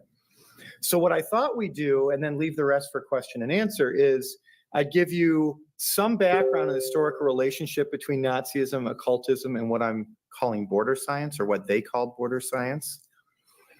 Then, using some context from the book itself, look at 3 case studies from one chapter, chapter 7, of the Third Reich utilizing border science and occultism for the purposes of military intelligence and propaganda. They did actually use it for purposes that this museum would find very interesting, and so I chose those case studies. And then if we have time, I'll bring up a couple other examples. And then we can, in the question and answer, talk about more expansive things. So for example, traditional occultism, kind of these doctrines like theosophy. How many of you have heard of theosophy or anthroposophy, right, or Ariosophy? Those kind of broader occult doctrines I won't talk about much initially, nor will I talk about pagan or folkish religion, though that's a major part of the book. I will focus more on what they called Grenzwissenschaft, or border science. And so that's what I'd like to do. So let's start with the historical relationship between Nazism and the supernatural. Now, depending on what your background is, you may recognize some of these individuals or writers. And I just want to riff off of this quote from Alfred Rosenberg. Alfred Rosenberg was the ideological czar of the Nazi Party. He was the one who wrote long essays and tomes about what Nazi ideology was, what was wrong with the conventional bourgeois world, the church. And until very recently, people would have characterized Rosenberg and many Nazi leaders, and we'll get By to the that, way, as being... I want to point out that the political ideals of Arthur Rosenberg and also Carl Schmitt, many people might not be aware of this, but they're coming back into fashion, especially on the alt-right. Right, so they routinely mention these guys and talk about them. They also use a lot of Black Sun symbology on the alt-right. We've been covering that sometimes on our show. You know, so it's very interesting that they'll just you know, they're still using these symbols, especially on the alternative right, where they're trying to start provocative groups who like follow European ethnocentrism, and also they try to start anti-Semitic movements that do that. So it's very interesting. Causing division in the country and stuff. Like the EDL is one of those. Like the EDL is a white nationalist organization that talks about anti-Semitism, that takes anti-Semitist viewpoints, but they're Zionists. How can anybody explain that, right? Oh, they're Zionists. Yeah. Okay, I didn't know that. Because they hate Muslims, right? So it's funny, you know what I mean? Right? So they're like, so they're for Israel, right? But they don't like Jews. So how does that even make sense? You know what I'm saying, right? What the fuck? They're saying the same thing with Richard Spencer over here. You know what I mean? You guys got that Tommy, whatever his name is, right? And then we got Richard Spencer. It's basically the same program. It's people that are funded by small hats that are going to talking about how Europeans got to take their power back. It's like, what? Yeah. What power? What power? That's wild. Keep going. I'm talking about mainstream historians, is very disinterested in the occult, right? And one of the ways I got a contract for the book is after one of the early proposals got a peer review. He said, well, this is all fascinating, but this does nothing, there's no history there. I forwarded this quote from Rosenberg himself, and you can see the quote. The success of National Socialism, the unique appearance of the Führer, has no precedent in German history. The consequence is that many Germans, due to their proclivity for the romantic and the mystical, indeed the occult, came to understand the success of National Socialism in this fashion. And he goes on from there. So what is Rosenberg arguing? The reason we were successful is Germans are fascinated by the occult and they associate us with that. Now we'll go on to say that's not necessarily a good thing, but that's a pretty, if you're looking for an archival source saying there's a story to tell, this is a good one. And he was not alone. So Rosenberg gleaned this. Lothar Eisner, who you see up there, Theodor Adorno, both associated with the Frankfurt School of kind of social, scientific, and cultural criticism in the 1920s. They both argued very openly that Nazism drew on occult thinking, supernatural thinking, esoteric thinking. By the way, George Mateo, who followed Nietzsche, and he uses the symbolism of the black sun in his philosophical works, and he's a nihilist, also a homosexual. So he uses a lot of the Saturn and the mercurial, they call it mercurial hermeneutics. That's I've a cult. never heard of that. Never heard that. Yeah, it's like hidden in plain sight. Mercurial hermeneutics, because Mercury hidden by the sun. Yeah. Okay. That's, and that is another, okay, mercurial, because that's another word they was using for what's in the craters, right? As reflecting mercurial substance in the craters, also known as mercurial, right? Reflecting at the planet Mercury. So that's interesting. Yeah, it's like they're trying to say like ether. You know what I mean? Yes, sir. Nice one, Machine. She was a film critic who looked at, like her colleague Siegfried Krakauer, another Frankfurt School film critic. If you heard of the book From Caligari to Hitler, it's a study of expressionism. Yes, sir. Nice one, Machine. She was a film critic who looked at, like her colleague Siegfried Krakauer, another Frankfurt School film critic. If you heard of the book From Caligari to Hitler, it's a study of expressionism. Anyway, kind of film scholars often cite that book. He and Eisner both argue that the expressionist trend in German culture, the kind of fascination with horror and the macabre and authoritarian personalities, paved the way for Hitler. Adorno said occultism, like anti-Semitism, which is based on what seems like a science but's really faith-based, religious, mystical thinking, is exactly what facilitated Nazism. So there's a lot of contemporary. This dude Adorno, he wrote the report on the authoritarian personality that became the MK Ultra study. The study for MK Ultra. Yeah, So that's what they mean when the postmodernists were involved in MK Ultra, you know, and all these guys talk about Freudo-Marxists and postmodernists, right? How they involved in taking over people's minds. That's what they're talking about. Right? Mm-hmm. Interesting. Yes, sir. That's right. Yes. Okay. Intellectuals who made that argument. And then Rudolf von Sobotendorf, who we don't have time to go into today, he argued 1933, the Nazis came from his movement, his occult movement, and the Thule Society, which he co-founded. Some of you might have heard of the Thule Society, the Thule Gesellschaft. We've got Rosenberg, and we've got Rauschny, a guy who wrote a book about interviews he had with Hitler. So there was a very powerful contemporary belief that the Nazis were wrapped up with occult, border science, and pagan religion. And then you get this first generation of what we call historiography, which is the kind of the interpretations that historians make about the past.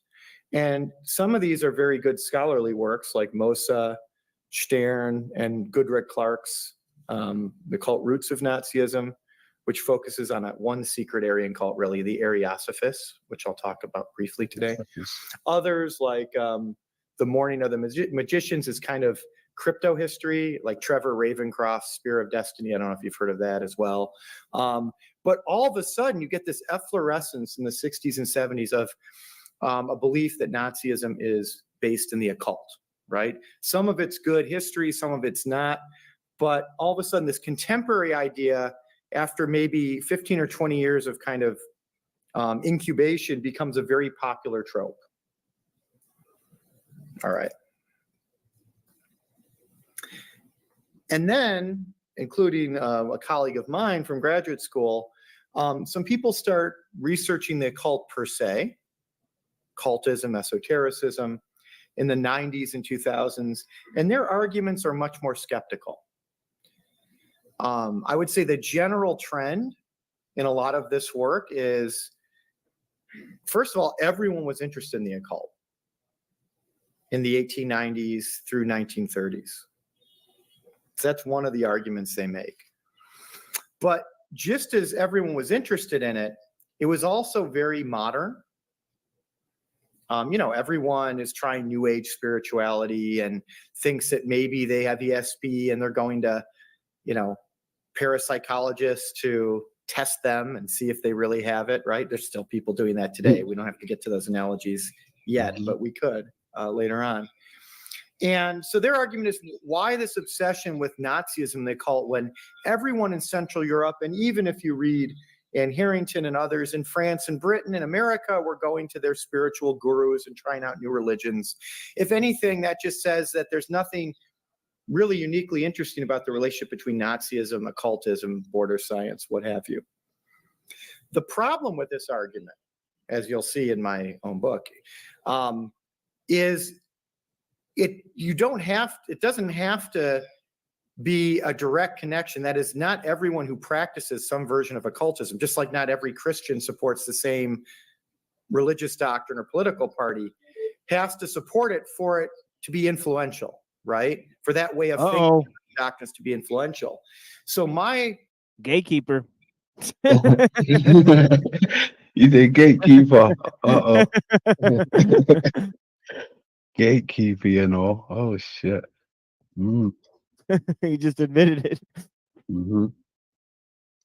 My work, what I'm going to talk about today, accepts their premise that everyone was interested in these border sciences and occult ideas, that they're not quintessentially backwards, but that more than any political party of that era in Germany or elsewhere, the Nazis drew on it, while other parties were skeptical or so. What does that have to do with social and political, you know, issues, right? So that kind of gives you a sense of the context in which we'll be arguing today.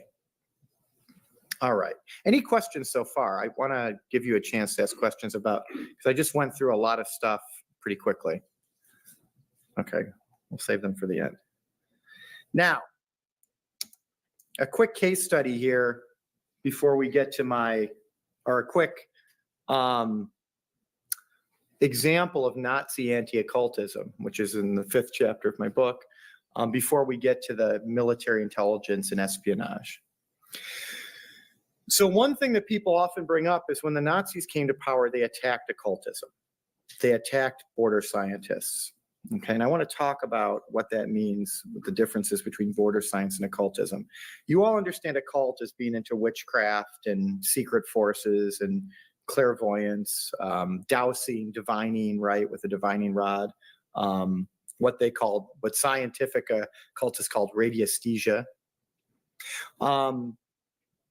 So I differentiate in the book between occult doctrines like theosophy, Ariosophy, anthroposophy, right, which are holistic views of the world that incorporate astrology and parapsychology, but also have kind of origin myths, right? Like there were root races, 7 root races at some point. Madame Blavatsky started this with the Theosophists. And different races had different powers or skills or histories. And then there was some kind of miscegenation or a flood or an ice age. And What did Madame Blavatsky create that 7 race theory? Is that what you just said? Yeah, it's basically a theory. Anthropogenesis, I think, is something like that. But yeah, she kind of created a lot of these racial theories, and this is where occultism started to borrow things from Darwinism, is what I was talking about, right? So the occultists were themselves mixing themselves with science. See, it's the occultists who brought the modern view of science. They put that out there for the people as lesser gods. That's why I say there's a little bit of gatekeeping going on by what he's saying. You know what I'm saying? Because he doesn't want to say, well, fringe science is the occult. Right? I mean, it basically is. I mean, fringe science and occultism, there's no difference between the two. But you know what I mean? Interesting. The greatest race kind of started to die out, except maybe some of their high priests made it to Tibet. This is more the religious aspect of the book. But my argument is that is quintessentially occultism in this area. Occultism is kind of an overarching doctrine. Border science are practices by people who sometimes are occultists, but sometimes they're just Nazis, right? Or your local doctor who's look at that. We've been through this. The Nazis were occultists, Jack. So what are you talking about? They're just a breakaway sect of occultism. See, that's why that video is so important, because it shows you that the Nazis were themselves basically Freemasons, but they just were going against the Freemasons. They were a breakaway sect within Freemasonry, right? Going against the original Freemasons, right? So that's just because that's going on doesn't mean that they're not occultists and they're quote unquote fringe scientists, right? Yeah. Yeah. Indeed. I agree with that. These are scientific. Well, why did they want to have a breakaway and create their own society? Do you know the reason? That goes with the idea that the Eastern occultism and how they felt that it was older than Moses, right, and older than Egypt, right? So it goes with Blavatsky's theories about where the Aryans came from and actually the origins of occultism, right? See, now they didn't trust the small hats because the small hats came out of Egypt and they themselves started Freemasonry, right? So that's why, right? Because Freemasonry has too much to do with Kabbalah and Plato, so they wanted to reject all that and go more into neo-paganism and the Eastern occult. Okay, got you.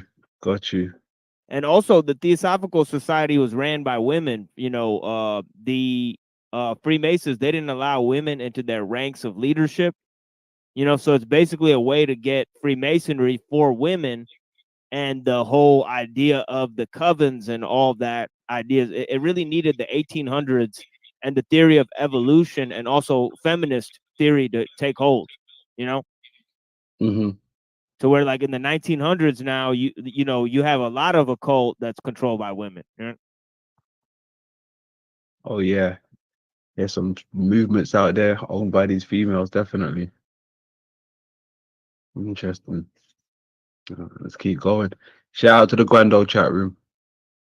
Practices that mainstream science and medicine don't accept, which is why the term border science comes around in the 20s and 30s. Grenzwissenschaft, it has multiple meanings, and it's not the same thing as a cult. The Grenzwissenschaften are practices that are on the borders of what's accepted by mainstream science, so that's number one in terms of border. They investigate border phenomena, right? So ESP, talking to the dead, things that are on the border of what can actually be known. In that sense, they're border sciences, right? Clairvoyance, astrology. And they use the term because they mean interdisciplinarity as well. You cross the borders from one scientific practice to another. So border scientists like to claim that they're not tied to one materialist view or, a very rigid view of what physics is or chemistry is. They're willing to use all doctrines or all practices to come to the truth in some organic way. Why is that important? Because very often the Nazis, as you'll see here, will pursue occultists as individuals who claim to be the head of a sect like Anthroposophy or Freemasons, but they don't attack the scientific occultism or the border sciences they practice. Does that make sense? And I think that's a really important distinction that no historians have yet made, because what bothers Nazis is sectarianism, that you're not following the Third Reich, the ideology, that Hitler isn't your end-all and be-all. But when it comes to the epistemology, the sources of knowledge, the approaches to knowledge, they don't mind stuff that we would consider occult, provided it's framed as a border science. So to give you an example of that, which is a big deal in the field, maybe you haven't heard of this, Rudolf Hess was a deputy Führer, right? He was technically in the party the second ranking guy. He really wasn't.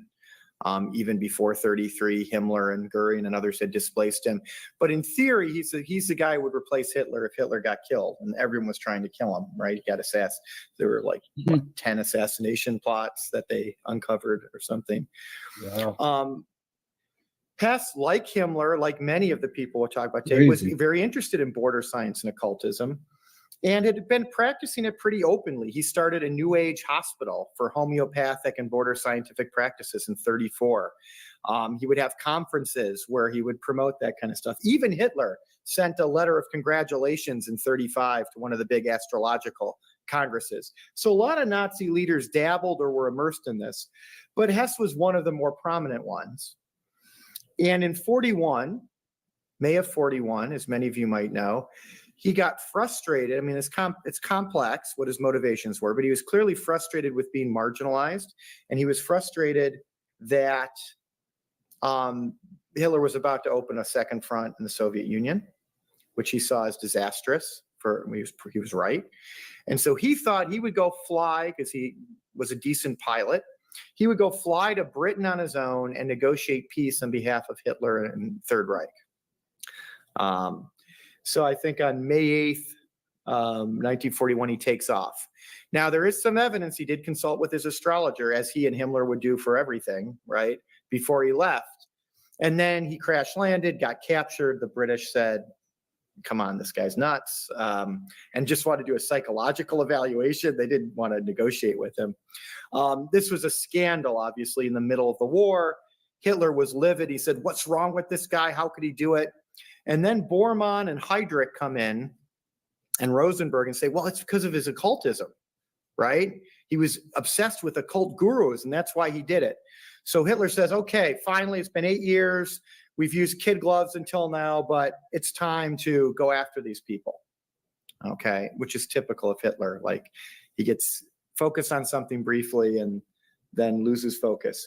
And for about a month, there was something called the Hess Action. You see the wreckage of the plane.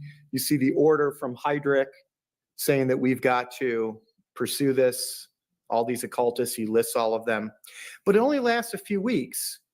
And I think that's really important. The only reason it only lasts a few weeks, and I'll get to that here, is because what has often been castigated as pseudoscience in the Third Reich might be characterized as a genuine openness to the very boundaries of the knowable, to border science and so-called scientific occultism. That's one of the premises I want to make before we look at our case studies, that the Nazis may have gone after sectarians, but they liked the practices that those sectarians saw as important, the border science. Now, there were limits, of course. Anyone professing a direct connection to the divine or supernatural might raise the state's hackles, particularly if such individuals appeared likely to contravene the state's political or ideological goals. By the way, that embarrasses the Third Reich. He, Hitler not only did Aleister Crowley refer to himself continuously as Hitler's guru, right? But it's also a notable fact that these ideas here, at the Second World War or whatever, oh shit, I just forgot what I was gonna say. But yeah, I guess just play the video. I'll remember it.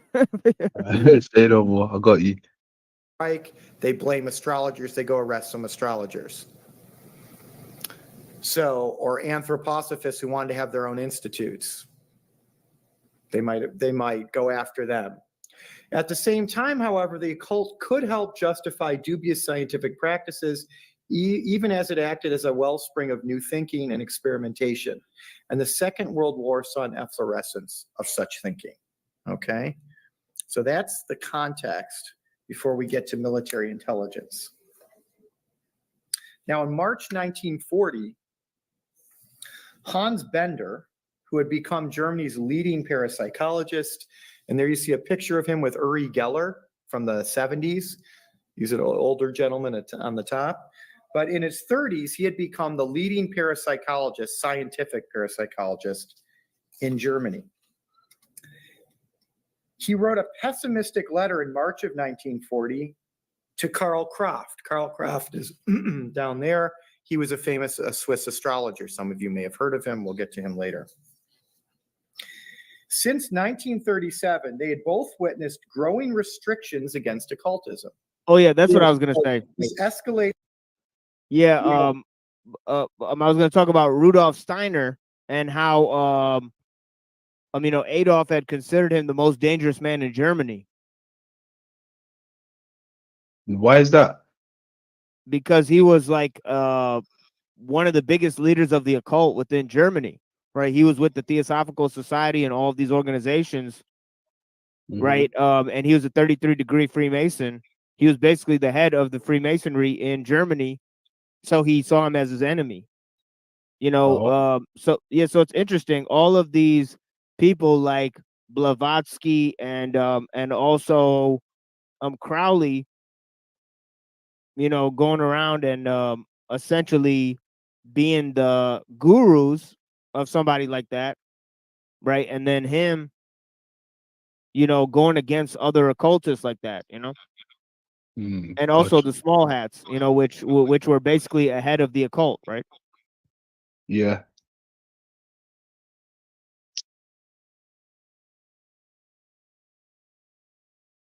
Repression, Good stuff. Hans Bender feared, would be exacerbated by the outbreak of the war, because they could see that now that the war had broken out, they were, the euthanasia program, they were going after gypsies, the policies against the Jews were getting worse. So he's worried that since they're anti-sectarian, they're going to confuse occultism with real scientific, border scientific occultism that he practices, and it's going to get worse for us. Okay? And Kraft wrote him back immediately and said, about the prospects of border sciences in our generation, I put the quote up there. Can you read these quotes from that far away? Excellent. He said, I'm not as pessimistic as you, especially in government circles, he insisted. They are seeking people who have something to say in terms of border scientific research. And he used the term Grenzwissenschaft. Now, Kraft knew what he was talking about. By March 1940, Kraft was working closely with Goebbels in the propaganda ministry and the Reich intelligence services to produce propaganda and wage psychological warfare against the Allies. Many of Kraft's fellow experts in astrology and divining, dowsing, radiesthesia that I mentioned earlier, would be recruited as well. You see Wilhelm Wolff, Ludwig Straniak, Gerda Walter. These are some of the figures who would get recruited. Bender's own border scientific research began to receive official sponsorship only during the war. So before the war, he was kind of tolerated. During the war, Himmler and indirectly Hitler start giving money to his university institute, this parapsychologist. For just as the conflict released bottled up economic energies, it also led to a greater Nazi willingness to experiment and exploit border science in the interests of foreign policy, propaganda, and military science. Okay, and that's where our case studies come in. For example, Nostradamus and astrology. Now, before September 1939, as I suggested, the Third Reich had been ambivalent about sponsoring astrology in any official capacity. So Himmler and Hess had intervened to make sure that astrology per se, the practice of scientific astrology, was not banned. But astrologers and people who belonged to astrological societies had been reined in, okay? As had the Catholic Church, the Protestants, Jehovah's Witnesses, even radical pan-German nationalists who hadn't joined the Nazi Party were reined in. Basically anyone who wasn't in the Nazi Party. That's important to point out. But with the outbreak of the war, any lingering reservations about enlisting border science for the benefit of the regime dissipated. Only 4 days into the war, Rosenberg, remember Rosenberg, the one critical of occultism? Rosenberg's attack dog in occult matters, a guy named Kurt Kissauer, produced a policy paper, okay? This is a high-ranking official with a policy paper entitled, quote, "Astrology as a Means to Influence Public Opinion," unquote. The report indicated that the British had used fake horoscopes to good effect in Germany. Okay, and the SS noted the same thing independently of Rosenberg's office, that Germans really did seem susceptible to this kind of propaganda. If Germans were susceptible to occult thinking, why not employ similar astrological propaganda against the Allies? That was the point of Kissauer's policy paper. Well, while he's thinking about this and while Himmler's collecting all this astrological stuff, Goebbels, of all people, on October 30th, 1939, so 8 weeks into the war, reported on a ministerial conference during which he announced in his Reich propaganda ministry that he was examining astrological writing to, quote, determine himself whether there were any inherent dangers, unquote. 2 weeks later, he brought a letter from Karl Kraft himself, okay, to Hitler. He'd gotten a letter, or the intelligence service had gotten a letter from Kraft on 2 November. And he brought this letter to a lunch meeting with Hitler.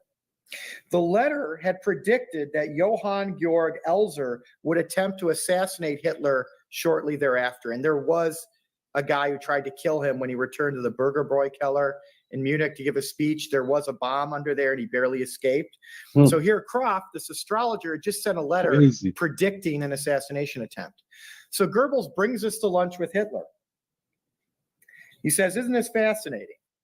And Hitler said he was fascinated as well and asked Goebbels to explain the details. How did you get this? Who's this Kraft guy? Himmler, who was also at lunch and was soliciting astrological materials for his own occult library, okay, took great interest in the conversation and agreed that the letter and its prediction were genuine. So you've got Hitler, Himmler, and Goebbels at lunch saying, you know what, astrology may just work. If we had followed his advice, we would have, you never would have been in there. Goebbels was clearly encouraged by Hitler and Himmler's response. As he reported in his diary 2 days later, Quote, I broached the idea of Nostradamus to my colleagues in the propaganda ministry for the first time. The whole world is full of mystical superstition. Why shouldn't we exploit that in order to undermine the enemy front? So the question here is, does Goebbels really believe it, or does he see it as a way of manipulating the public? That's a question that I deal with in the book, and I could kind of by case study show you where I think different Nazis stand. But what's fascinating is the war breaks out, and all of a sudden you've got these high-ranking Nazis saying, hey, maybe we should work with this astrological stuff. Now, in my chapter, I go through in detail month by month how Goebbels first has his diplomats in the propaganda ministry try to work with Nostradamus's quatrains. They don't know anything about astrology, so their propaganda is kind of crappy, right? So then Goebbels says, well, why don't I just hire this Kraft guy? Which isn't hard to do because the SS and the SD, the intelligence service, have been monitoring him for a while. Not only because he's an occultist, but because he's been trying to convince diplomats to listen to him, because he knows what's going to happen in the war and in the future. Like there was a Romanian diplomat, Virgil Talea. The whole affair, basically, he tries to tell him what to tell the British, and the SS is getting frustrated, but they don't arrest him. Point is, he's on the regime's radar already before he sends the letter. So Goebbels like, why don't you come work for me? That's why Kraft's so excited a few weeks later and writes Bender, I'm getting paid to read Nostradamus quatrains and tell them what's going to happen. This is fantastic. But it's not just Kraft. Goebbels had gone to this guy named Kritzinger, Hans Kritzinger, who was a ballistics expert, but also a dowsing expert. Because he was a dowsing expert, he was an astrology expert, because these aren't real sciences. You can be an expert on everything, right? And Kritzinger's the guy who said, Kraft's really good. You should get him. He's a really good scientific astrologer. Well, Goebbels goes back to him and says, do you want to work for me? He's like, well, I'm really busy doing dowsing stuff, but maybe you can hire this guy named Georg Lucht, who's also a great astrologer. So by February, he's got Kraft, Lucht, and all his kind of leading propaganda guys looking over Nostradamus, finding reasons why Belgium and the Netherlands should capitulate, predictably, right? And Norway. Why? Because they invade Norway in April and Belgium, the Netherlands in May. They're literally, you can piece together how Goebbels, the lead propagandist, is using Nostradamus to come up with propaganda for why Allied countries should capitulate and why German soldiers should be confident that they're going to win. Okay, I'm not going to recount all of that here. It's fascinating, other than to say that this really happened. Okay, I want to move on to our second case study, which is I'll give you the context here. The two case studies which are related. So, waging war with border science. On 12 September 1943, the SS captain Otto Skorzeny, who's downstairs in the James Bond exhibit, the historian for the Spy Museum has argued that Skorzeny's the model possibly for Blofeld or for one of the other Bond villains with a scar. You'll see him in a minute.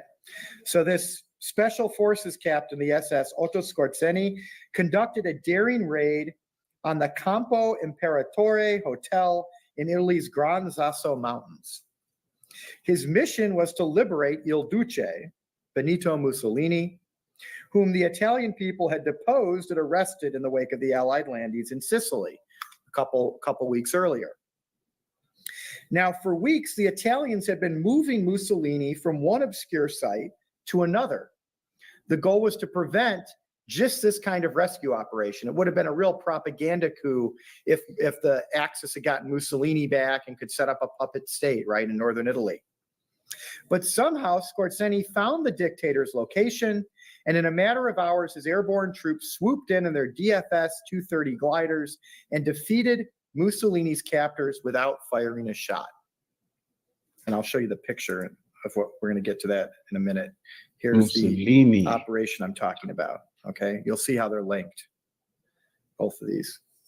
Whisked off to Vienna, Mussolini was named leader of the new Italian Social Republic, a German-dominated rump state desperate to hold off the Allied advance. But in the midst of Germany's last offensive in the east, Operation Citadel, the disaster at Kursk, all the other things going around, obviously the Sicily invasion. This might have been the greatest and last major military operation that you could deem successful, and a great kind of propaganda coup at the same time. We found Mussolini, rescued him. There's hope, right, for the Axis, right? So Operation Oak constituted one of the Third Reich's last great public relation victories. Nevertheless, the most remarkable aspect of the raid was not Operation Oak, which is a technical term for rescuing Mussolini. It was Operation Mars, the intelligence operation that ostensibly located Mussolini in the first place. Operation Mars, did he say?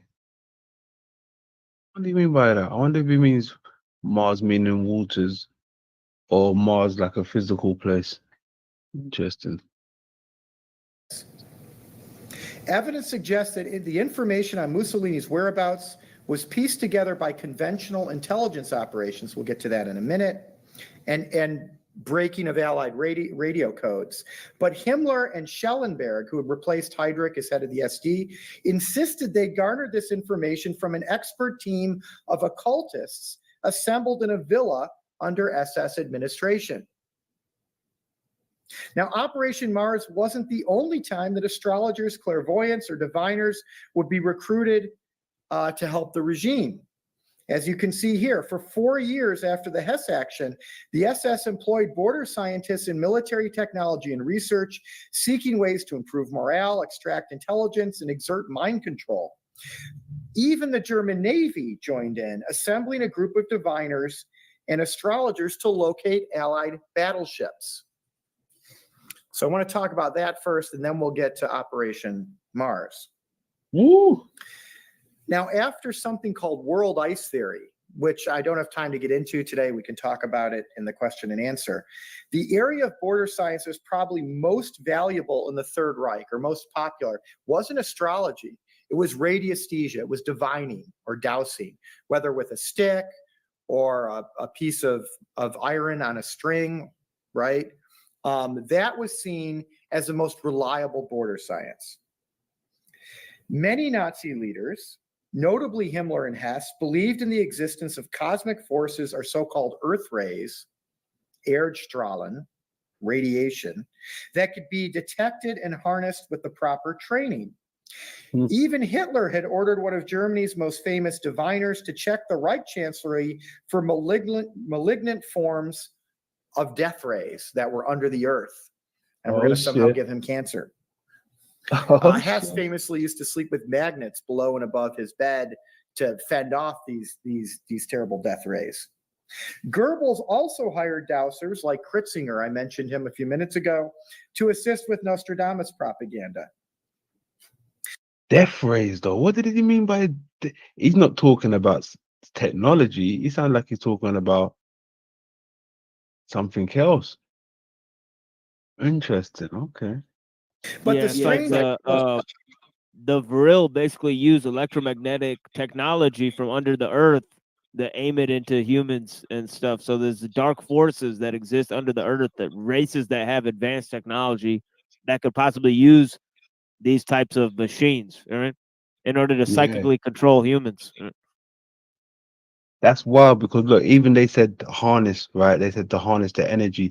Do you know what that Right. sounds like to me, my brother? That sounds like a fucking Dyson sphere. Right.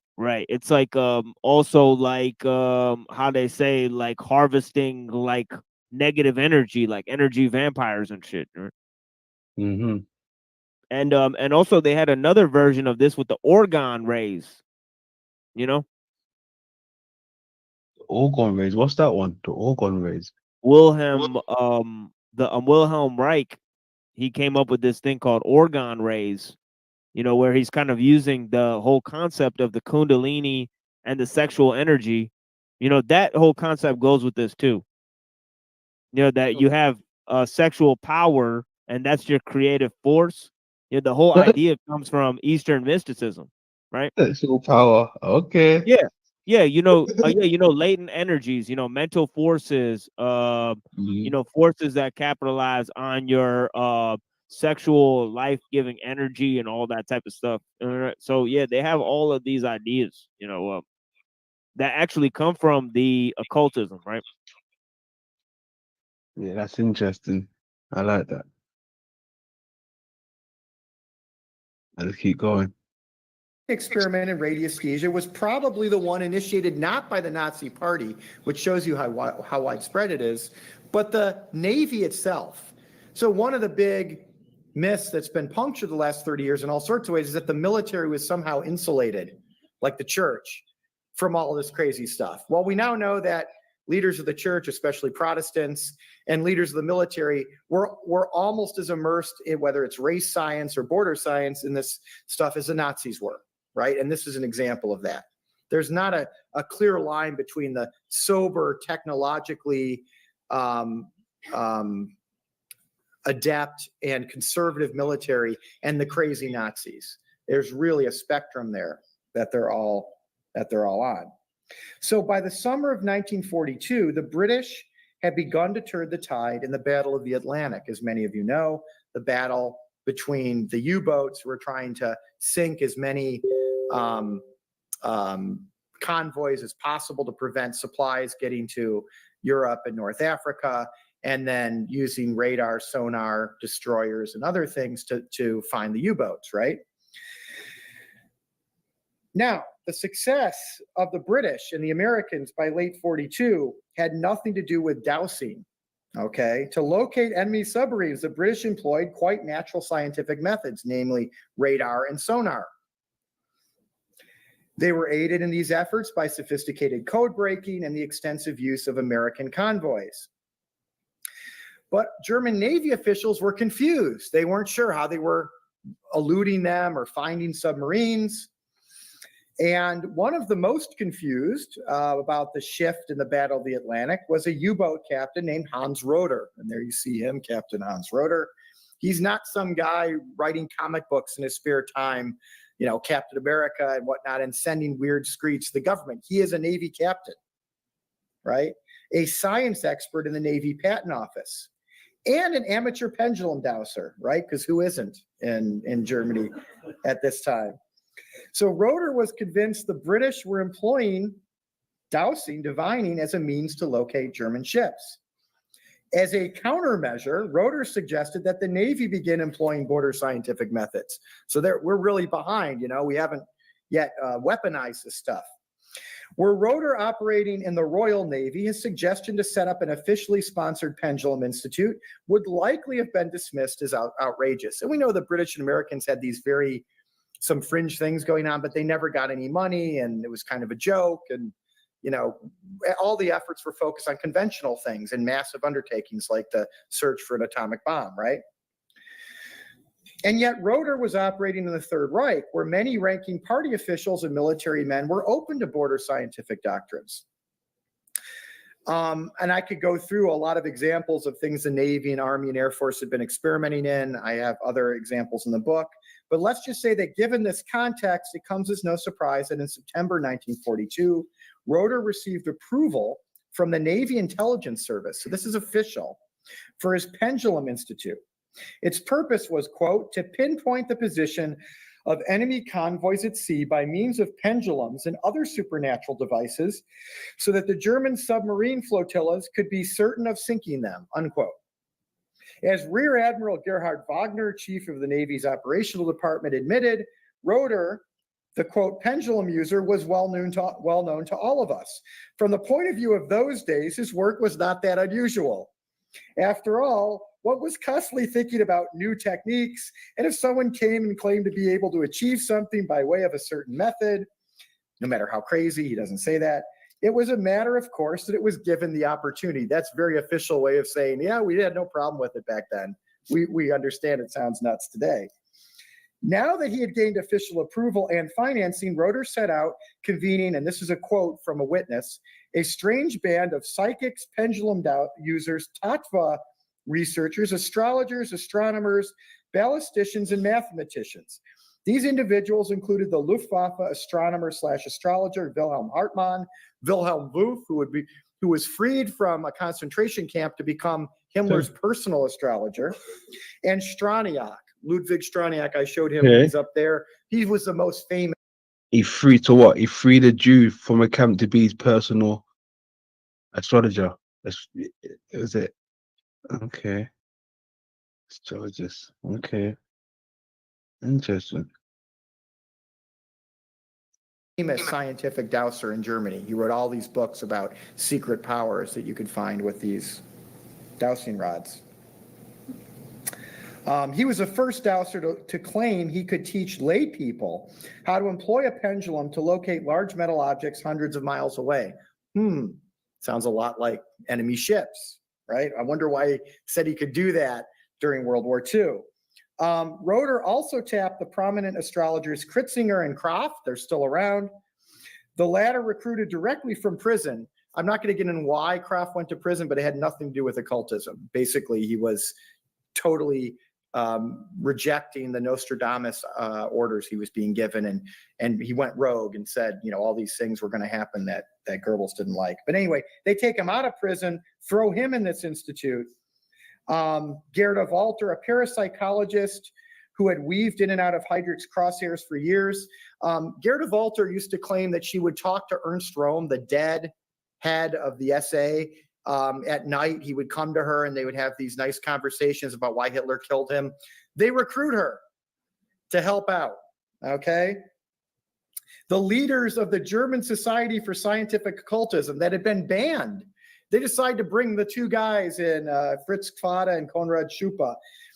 So they're brought in despite the Hess action I mentioned. This is a year after they supposedly were going to wipe out occultism. Now, I'm not going to get into all the details again of this institute, except to say that it lasted for a period of months, did absolutely nothing productive, and no one paid any kind of cost for that because it was seen, oh, well, maybe we were faulty in some measurements, but it was a worthwhile operation. In fact, all the occultists, and this is a last case study, that were operating in that realm end up working for the SS a year later to find Mussolini, and that's what I want to close with. So according to a number of Navy officers, the Institute produced no meaningful results. Nevertheless, the Institute indicates the Third Reich, fueled by wartime necessity, had moved into a new, more open phase of border scientific experimentation. The search for Benito Mussolini is emblematic of these continuing efforts. The inspiration for Operation Mars likely grew out of the Pendulum Institute. So very few historians even recognize these things were going on, much less see how they're linked. But it's clear that the Pendulum Institute brought the SS into closer contact with a number of prominent border scientists, including Wilhelm Wolff. Himmler's masseur and confidant Felix Kirsten claims to have facilitated Wolff's rise by soliciting a horoscope of Hitler, which was forwarded to Arthur Nebe, who is head of the criminal police under the SS. And he thought, well, this is a really good horoscope. So he forwarded that on potentially to Himmler.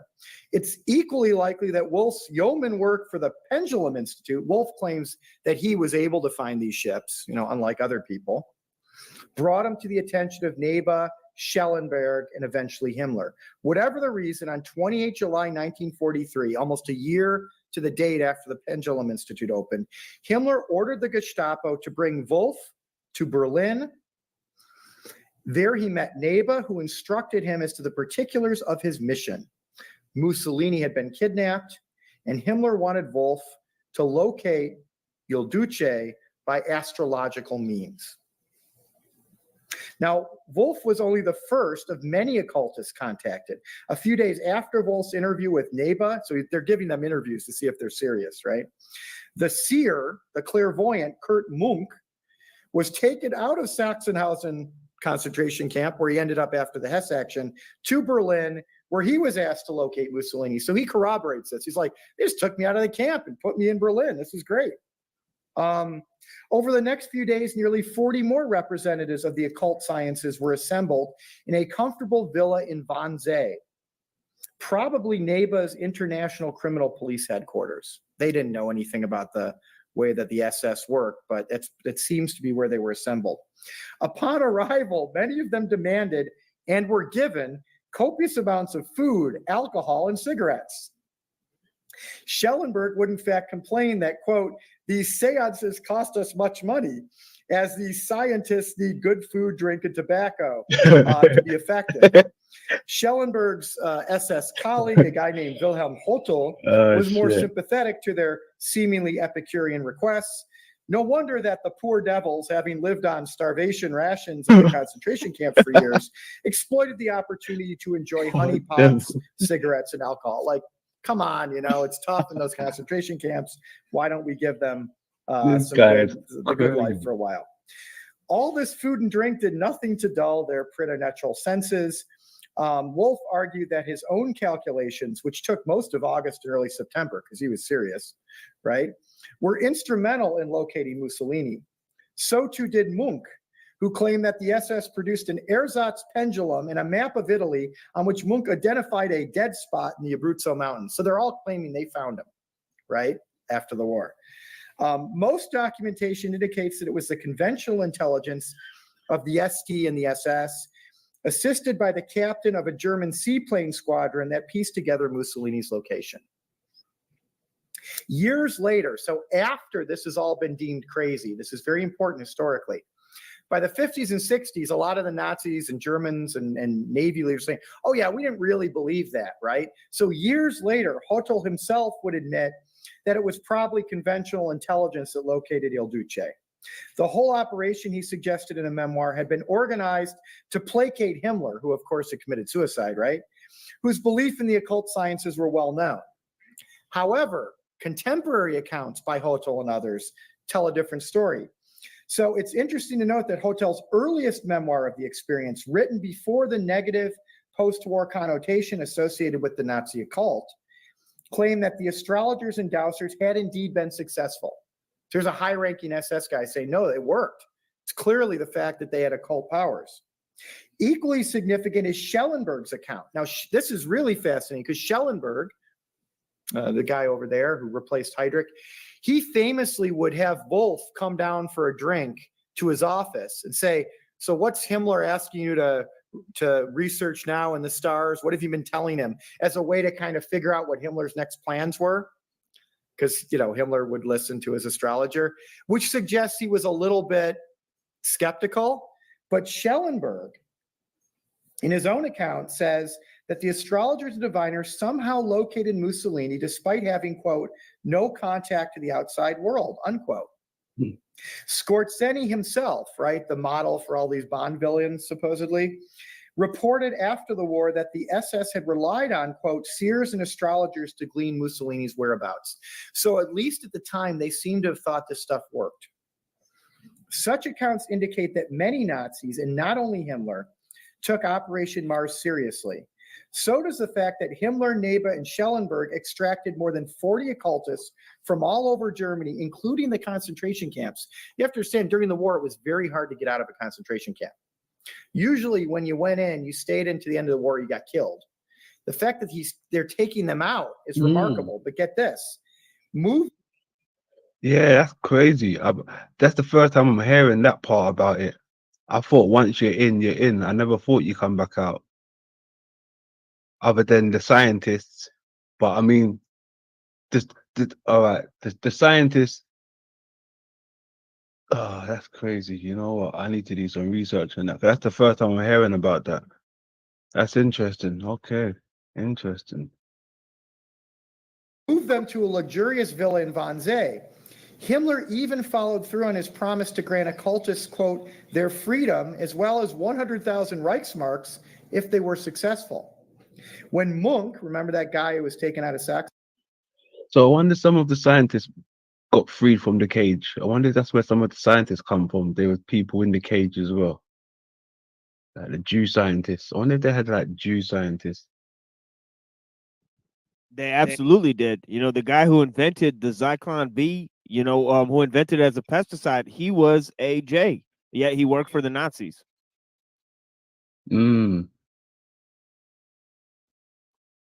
So they had people that were in their ranks that were basically cryptos. You know. Interesting. Yeah, happened all the time. Submitted his petition for release. The camp commander, no doubt nonplussed by the request, like, you want to get out of the concentration camp again, countered. By the way, position. That guy's name is Fritz Haber. You know, just for the people. You know, Yeah, Fritz Haber, he invented Zyklon B, and they used it. It didn't work for on the killing humans, but they noticed it kills a lot of cockroaches and stuff. So they basically used it for pesticides, right? Mm. Is that stuff still being used today?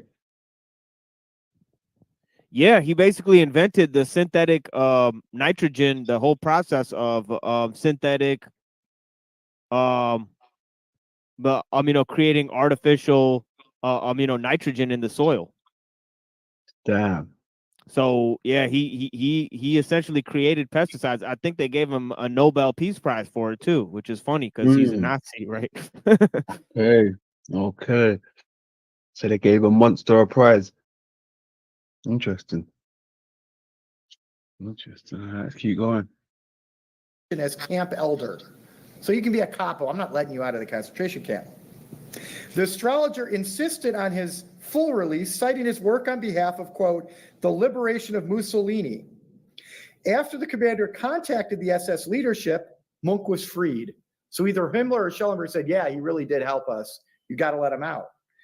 Wolf, the guy who was also in a concentration camp and was charging thousands of marks. So it was illegal to exploit people with occult means. That was one of the things the Nazis did pursue that was already in the Weimar Republic. If you were basically telling people whatever they wanted to hear to make money off of them, claiming you had magic powers, you could be arrested or fined. Wolf was doing this all the time. That's why he was initially arrested.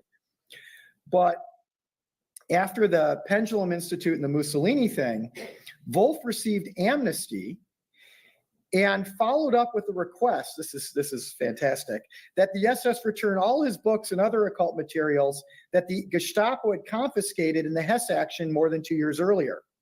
In late 1943, NEBA ordered the return of all of Wolf's library, and a few months later, Wolf became Himmler's personal astrologer. Okay?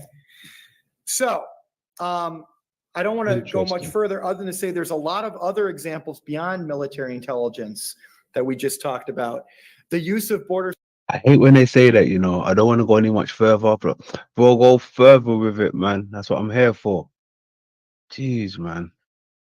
Science and racial resettlement and Eastern colonization is something we could talk about in the question and answer.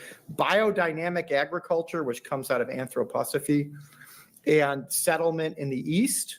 Yeah, see, that's Steiner's idea right there, but the biodynamic farming. Okay. From anthroposophy, yeah, that's why Hitler is trying to hunt him down, because he wanted the agricultural science, whereas Hitler was talking about industrial science, Got you. He's like, it's like a war of the minds type of thing. Yeah. Yeah. Interesting. Thought I'd throw out there, human experiments in the Holocaust, I argue in the book, are directly linked to this kind of thinking and these doctrines. And then finally, miracle weapons, supernatural partisans in the collapse of the Third Reich. You literally, and I will end with this, have a point in late 44 and 45 when Hitler, Himmler, and Goebbels are creating a werewolf partisan unit. Okay, They call them werewolves because werewolves on the folkish right have always been a positive monster. That's Germanic, lives in the woods, is masculine, goes back to Odin and Thor. Okay. To fight vampires, the Slavic. By the way, from the East. Another idea is coming from Vlad Dracul, right? This is why I read that part about Order of the Dragon and Sigismund, because the Order of the Dragon has a lot to do with the Vril society, right? They use the symbolism of the dragon and the reptilian and the egg a lot, right? And then they also got the whole concept of this idea, that it comes from, what do you call it? The whole reptilian shit, man. I'm having a hard time today, but blessings. The Draco stuff. Yeah, the Dracos. Oh yeah, that's where I was going with that. The Order of the Dragon ties into Vlad Dracul. Yeah, I apologize. I've been very low on sleep. I'm sure the people who watch me know that because I've just been on the internet without sleep. But yeah, the thing is that Vlad Dracul, see, that's where Dracula comes from. And if you look at Nosferatu, the movie, right? Mhm. Nosferatu was used in World War II as propaganda film. Okay. In World War II, Yeah. and the figure of Nosferatu is supposed to represent the Jays, Mm. right? So that's first of all, but also the whole idea of Bram Stoker's Dracula, because Bram Stoker was a member of the OTO, so he was influenced by the same people who influenced Adolf, right?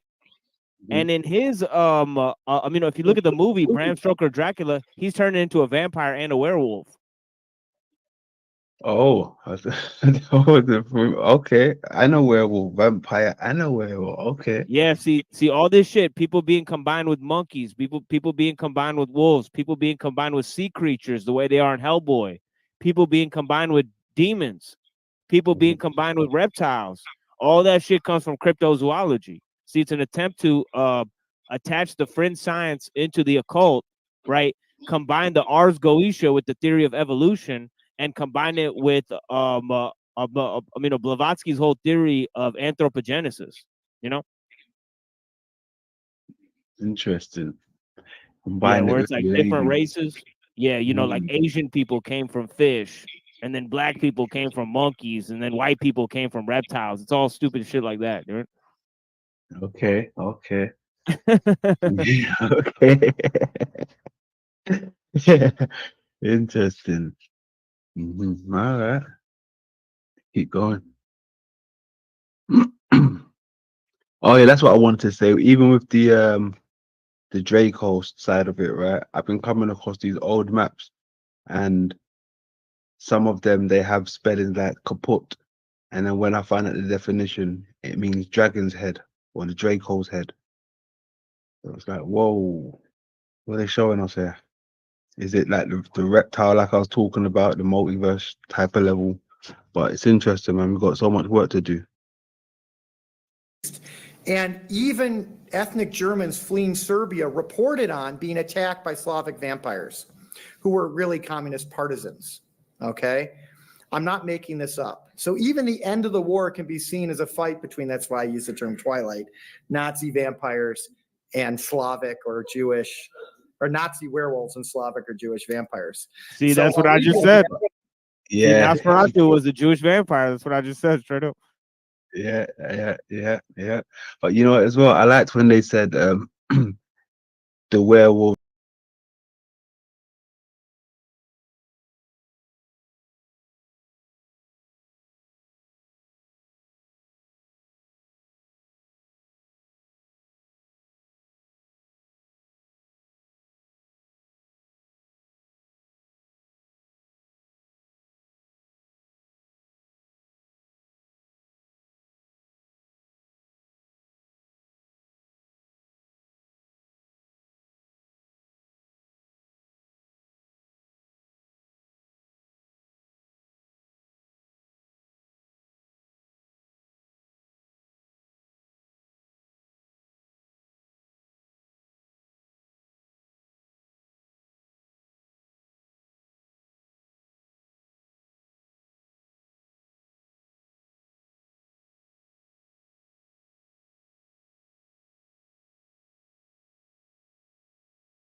the vampires almost use that as the Germans fighting, you know, the parasites, quote unquote.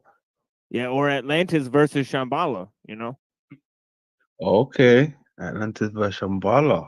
I've never heard it like that. Okay, interesting. Yeah, okay, it's interesting. Keep going. Some basic conclusions to get back to a more academic frame of mind. Number one, magic, occultism, and border science were generally taken quite seriously by the leaders of the Third Reich, but especially after 39, which is remarkable. By the way, Instead let me of make something very clear for people. What I'm saying is that the Freemasons are controlled by Kabbalists and small hats. They're in a war against Theosophists who are neo-pagans. Okay. You know what I mean? That's what the whole World War II is about. That's what they don't want you to know that it's actually about, right? Mm. Do you want to go and do you want to give them a quick little 2 minutes? What you got on that? Oh yeah, I mean I brought There way you more go. than 2 minutes, but we'll see. There you go. There you go. Yeah, we'll see how far we get into it. But yeah. Mm-hmm. Occultist language in concentration camps after the 1937 ban on astrology or the 1941 Hess Action, many Nazi leaders hired the Reich's most accurate astrologers, diviners, pendulum dowsers, anthroposophists, and world ice theorists to produce propaganda, provide military intelligence, locate enemy battleships, enhance agricultural production techniques, and instruct German soldiers how to fight without regard for their own safety. Indeed, many Nazi leaders took the opportunity of the more restrictive legal environment after 37, and especially the Hess Action, to enlist out-of-work occultists for their own purposes. So think about this. They make it impossible to practice occultism in the private sector and say, hey, you've got nothing to do, come work for us. Right? Confiscated materials were not destroyed, but made it to Himmler and other leading SS men's personal libraries, or amazingly, were loaned out to Germany's most famous parapsychologist, Hans Bender, remember him, who was encouraged to open his own institute for the study of border science at the new Reich University of Strasbourg. Finally, the selective tolerance of the supernatural might have waxed and waned due to changing circumstances and the omnipresent fear that occultism and border science could, like Christianity, be manipulated to the detriment of the regime. It is sectarian after all, right? But Nazi paranoia regarding alternative ideological loyalties did not preclude utilizing occultism and border science to gain power, shape propaganda and policy, and pursue their dreams of racial utopia and empire. Thank you. This game, you're not ready for.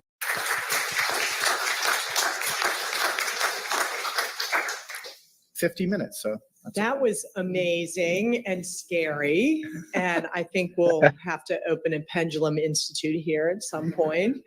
Anybody have any questions? Yo, it's gotta you gotta be a crazy gatekeeping operation when the literal name of your organization is spy.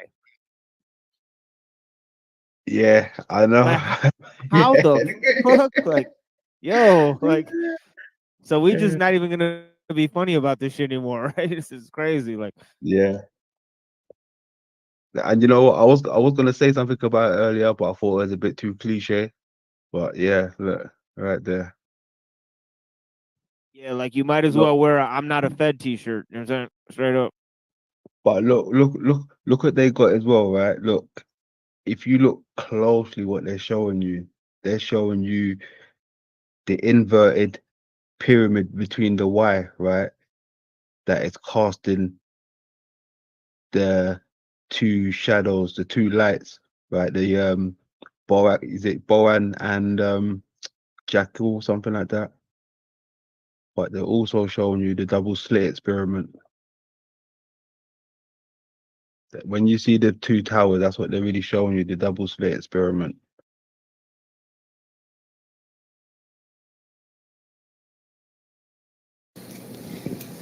I was wondering what the connection was with the Holocaust with this. Right. So that's It's a great question. There's a lot there. Yeah, see, he couldn't say the things we said when we reacted to the fucking video. So so that's why he's dancing around the subject. But yeah, it's funny. She's like, well, what did that have to do with the Holocaust at all? Yeah. It's funny. Yeah. You know, it's like, where does the small hats come into this? It's like he never actually said it. It's hilarious gatekeeping, but yeah.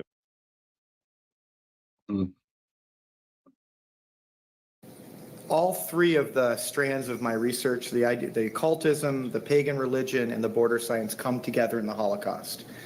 So on the one hand, you have a eugenical theories that have left the boundaries of mainstream science. So eugenics in the West, it's horrible, and ultimately most of it's pseudoscience, right? It doesn't really work. It's not practicable.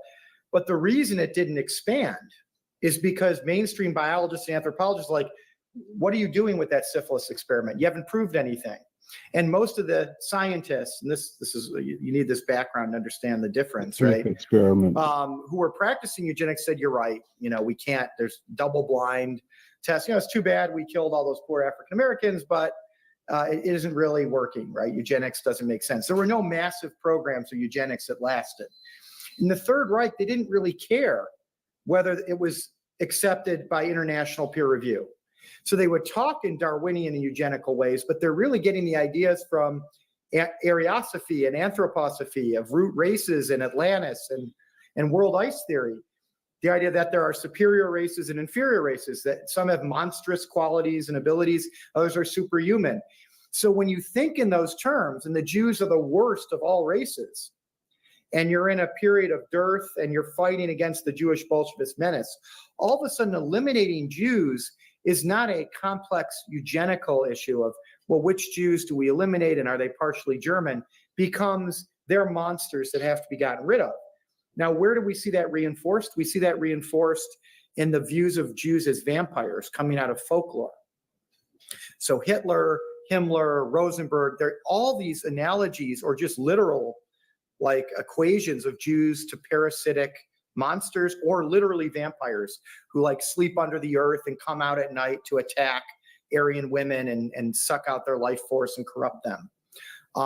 This is not just a Nazi thing. I mean, there's examples, even the mainstream film Nosferatu is seen as a caricature of an East European Jewish interloper with superhuman powers over an Aryan. I mean, there's all sorts of cultural studies, interpretations, but I'm arguing that these things reinforce each other. So the folklore and pagan religion and kind of mysticism that informs their anti-Semitism is linked to the eugenics. And then the third thing is this border scientific idea of living space that also has a tradition on the folkish right. The idea that we need blood and soil that's pure, where we can have German peasants, warrior peasants who can fight against the Slavic and Jewish hordes. And when you combine all three in war, and you can start to By the way, say, well, I talked about this about in the 1800s, how Hegel coined the ideas of German nationalism. He also talked about a built-in progress, right? The Hegelian dialectic is about progress, right? What kind of progress? I'm sorry, what was that? Brother London? Mic check. Can you hear me? Yeah. I said, what kind of progress? Well, see, it's a progress through world history. It's called the world spirit, and it goes through history, and the whole idea of thesis, antithesis, synthesis always leads to a better result, right? Mm-hmm.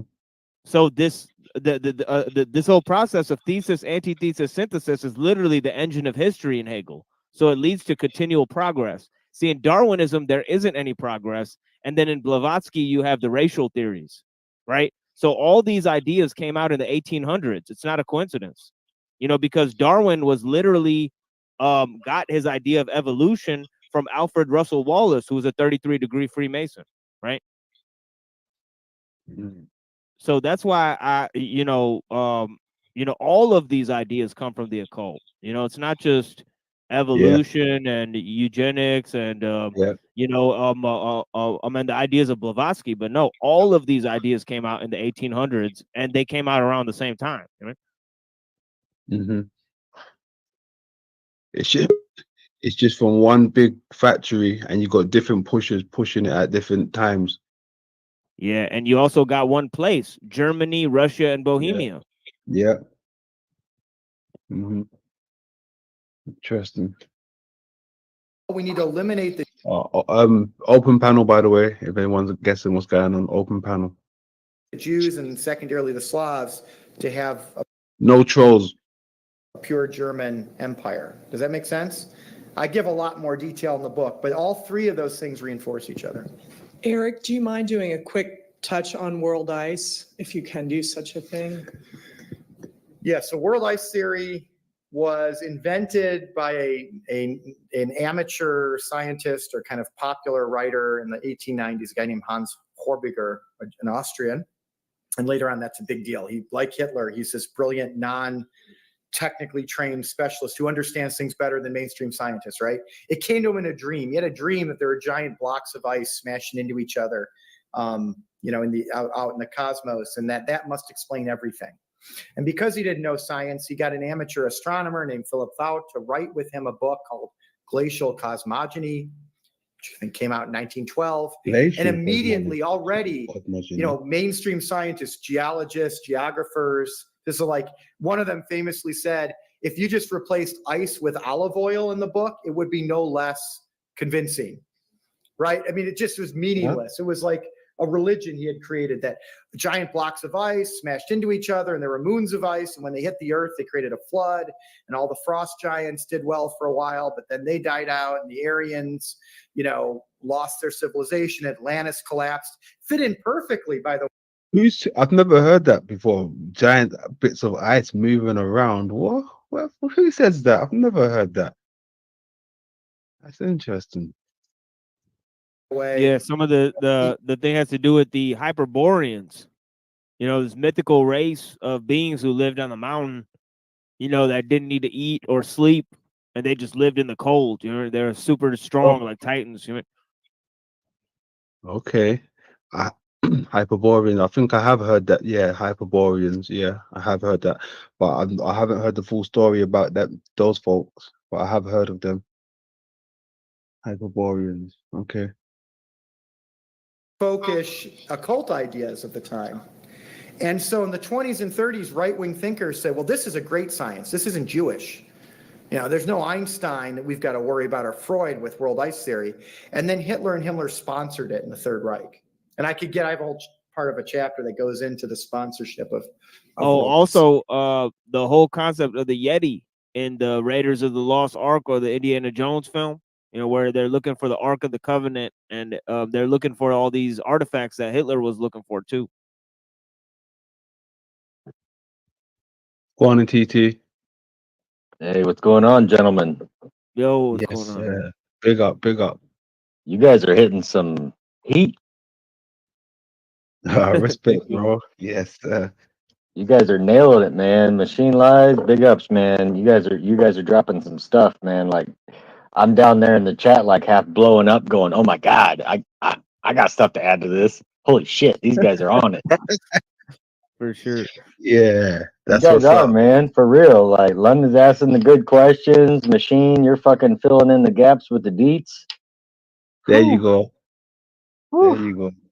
Got me excited. I was like, I got home early for a rare chance. I was like, you know what? This is the perfect opportunity. I need to say hi to brother man. There you go. Anyways, as you were. My man. Much love, TT. Thanks for joining. Hey, always a pleasure, dude. There's a belief that the reason they didn't equip properly for Stalingrad is because they thought that Aryans are more immune to winter because of world ice theory, and therefore the Russians would suffer like they did in World War I because they're inferior and don't have these superpowers, but the Germans will do okay. There's some evidence of that.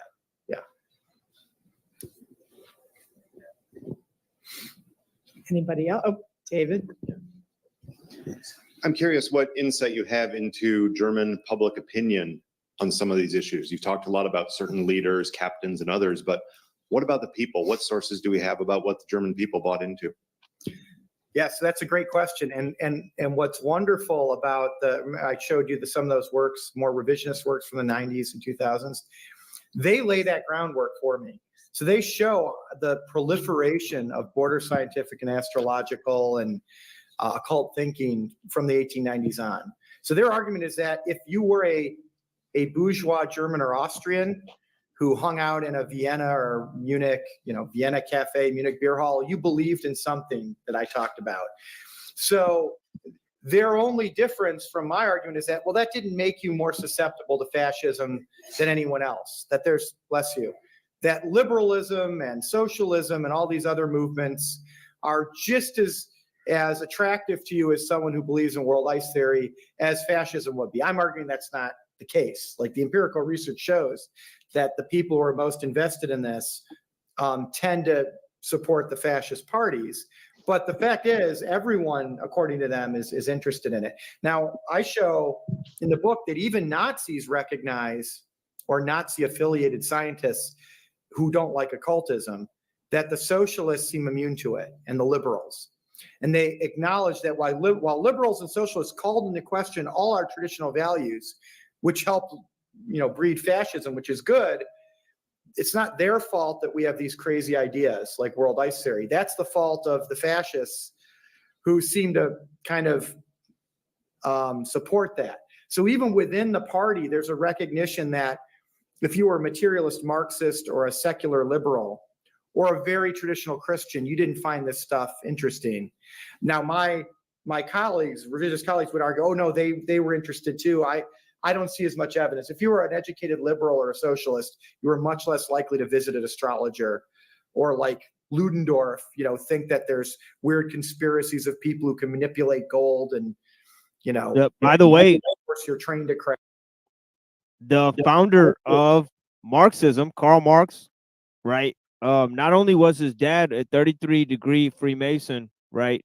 He was also a crypto, right? Living in Germany, and he's in the family of the Rothschilds, right? Marx also wrote satanic and Luciferian poetry. That's why he put the 5-pointed star on the communist symbol to represent Lucifer, right? And also, Hegel was interesting in things like dowsing and animal magnetism. He had books on these subjects.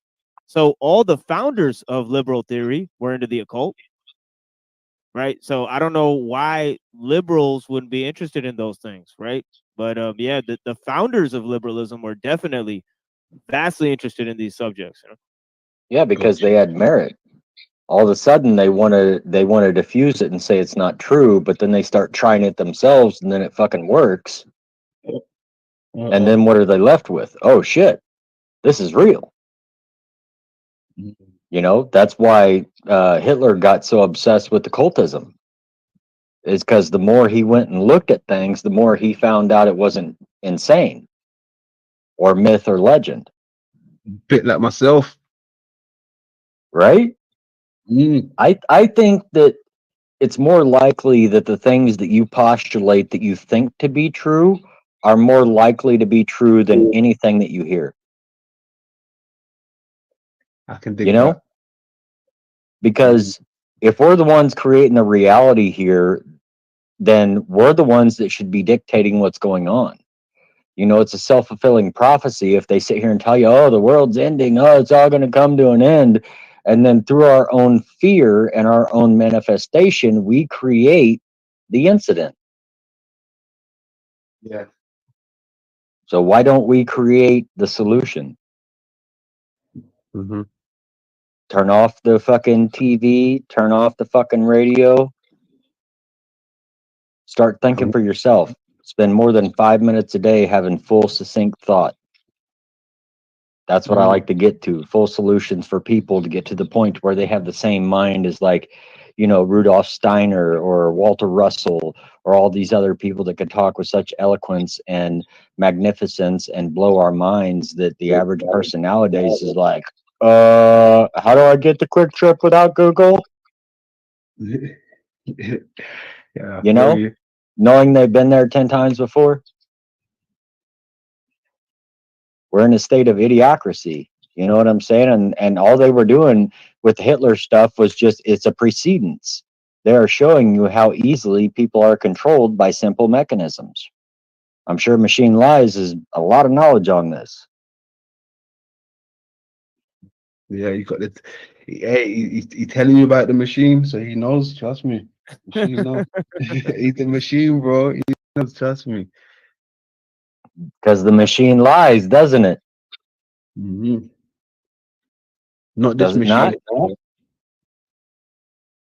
Not our machine, but the machine lies. The machine, which is the whole acronym of the whole phrase machine lies, because the machine itself does lie. Yeah. Right. But Trust you me, brother. It ain't lost on me. Oh yeah. Yeah. All you need is coming from within you. You know, it's God given. You know, we are the blueprints of the divine. You know, the machine lies. You know what I'm saying? The machine lies. We're the real machine. Exactly. There is no machine that can compete. You tell me another computer on this planet that can calculate billions of bits of information every second. And that's what our brain does, from our sight, our senses, what we think, what we do, how we feel. You know, there ain't a computer that can touch it. I don't care if it's a goddamn quantum computer.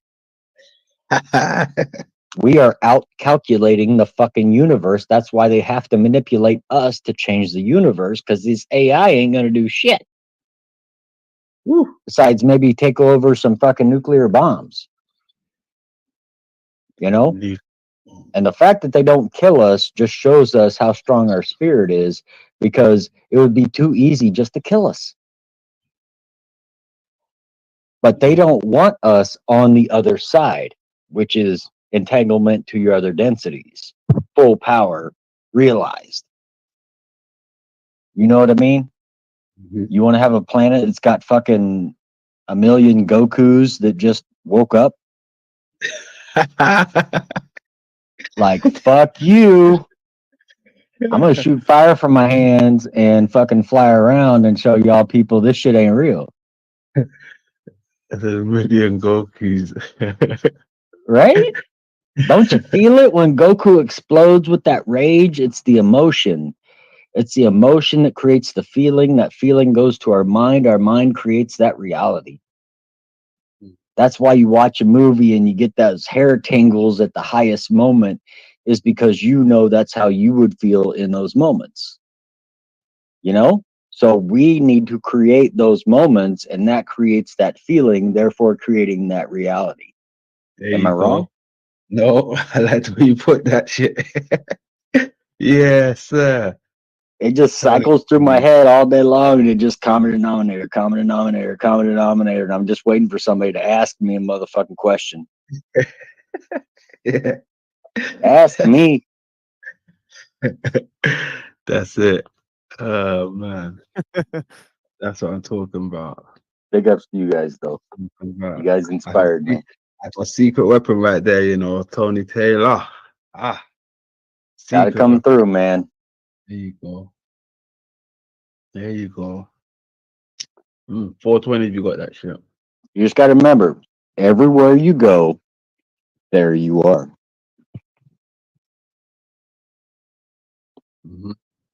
And it goes forwards and backwards. I'm starting to believe now that the future is the past and the past is the future, London. Okay. Like everything you're trying to figure out and the point you're trying to get to is reworking the past to see your future, because you're talking about your future looking at the past, even though you're looking at the past talking about your future. Did I not just fuck you up? Did I fuck you up? Yep. You fucked me up. But it totally feels that way. Admit it. That was cold. That was cold. It totally is. That was cold.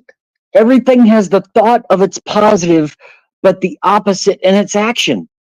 You're like, what the fuck is going on here? You know what's crazy, right? Because look, like I've been saying, you find these movies and they got the gems in it. There's a movie that's like that, right? Where they've literally got to go into the past just to set the future straight, you know, from a total annihilation. You know, they got to dig into the past to save the future. Right. You know, The Tomorrow War. there you go. That's the one. Yeah. Yeah, with Chris Pratt. Yes, sir. Hey, photographic memory, man. Yes, sir. That's the Yeah, one. that one's actually good, but you should look up the one called Tenet. It's got, Tenet. I think, Daniel Gibson as the main actor, and holy shit. They talk about going forward through time, but the only way to go forward through time is in reverse action. Woo, shit. Oh shit. Okay. So while everybody else is moving forward, you're moving fucking backwards. So you have to learn how to go through reality in reverse.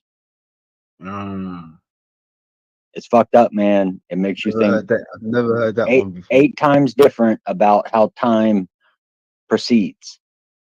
Do you know what? Hold on, because I saw. Do you know what? A few years back, I saw like a sketch, right? But it wasn't like titled with nothing.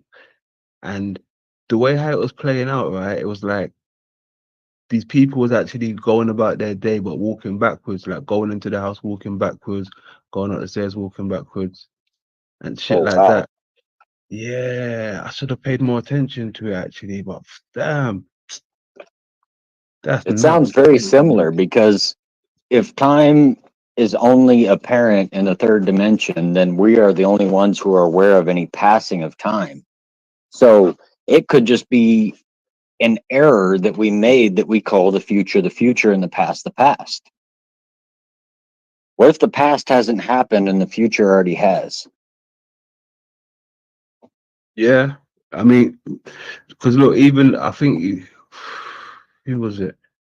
I forgot who it was, right? But they were speaking along the lines of the Bible being from the future. Oh, right. It would have to be determined whether or not that would be the Bible or the Bible of the past, which went through the Nicene Council, which, you know, took out half the books that were 3,000 years old, which manipulated time and all that shit. So you want to talk about a giant fucking spaghetti mess, just say the word Bible. You know, it doesn't have any exact derived point. Some say it's exact, some say it's metaphor, some say it's written by the devil, some say it's got numerology hidden in it. Like, I would like one clear, definitive point to go, tell me what the fucking Bible is, please. A million points of speculation, no definition. You know what I mean? Yeah. It's accordings and accordings. Means you can't go further. According to this and according to that and according to he said and according to her said, you know. It's never Oh, yeah, and half of it's all about family lineage. Why would you have a Bible that half of the words that are in there are talking about family lineage? The fuck do I care if Jephthah came before Happeth and Happeth came before Jed? And I don't care. You're talking about this guy. Tell me about this guy. Why are you telling me about his uncles and his brothers and who came before him? They're trying to make you fall in love with the main character, right? Right. Well, I think in the past, people always knew the great men. So if you knew, hey, this is Jared, he's son of Japheth, and you go, oh my God, Japheth? Everyone knows Japheth. For maybe back in the day, that held sway. But now it has no pertinence. It doesn't pertain to anything we talk about nowadays. You don't need to know 18 family lineages about who these fucking people were related to. Yeah. I agree. The confusion of the word, London. That's the shit they teach you in school. Henry VIII, his wives, and you know this person and that person. Right? When the fuck am I gonna ever need to learn this? Only if I go back in time. Only if I go back in time. Right? Then yeah. But were they trying to tell me something? Like I gotta learn this shit just in case I go back in time. Like right, just in case you want to meet Marcus Aurelius. Yeah. We told you about him in school. Like, dude, why the fuck do I need to know about Roman people, dude? Teach me how to balance a fucking checkbook. Teach me how to get a loan. That's powerful shit. You know, teach me how to build my credit. That's it. But you want to tell me all about the fucking Indians and a bunch of lying bullshit? Okay, keep talking. They want to tell me about Jack the Ripper and shit. Well, Crazy. that fucking fake ass shit. Any Jack the Ripper that existed because they let him exist. That's it. It's a culling and it creates fear. Yeah, 100%. Creates fear. Why would you want to catch mass murderers? You don't. You want to let them go because that lets the public know every person standing next to you could be a serial killer. Have a nice day. Keep your kids close. Don't you? How many people here have young kids that take them to a carnival and not fucking like, hey, don't stray from me? Any one of these people throw you in the back of the minivan and disappear you. That was wild. Oh shit. Apologies, gentlemen. I didn't mean to lead on to a tangent, but I have no less ability to lead on to a tangent than I do to breathe. Oh man, love it. We've got a few It's more how I minutes. operate. Let's Love keep you going. guys too. Love you, bro. Crash with mind waves and all these other things that right-wing thinkers seem to believe. That you can smell a Jew hundreds of meters away because they're from a different race. Yeah. Good question, though.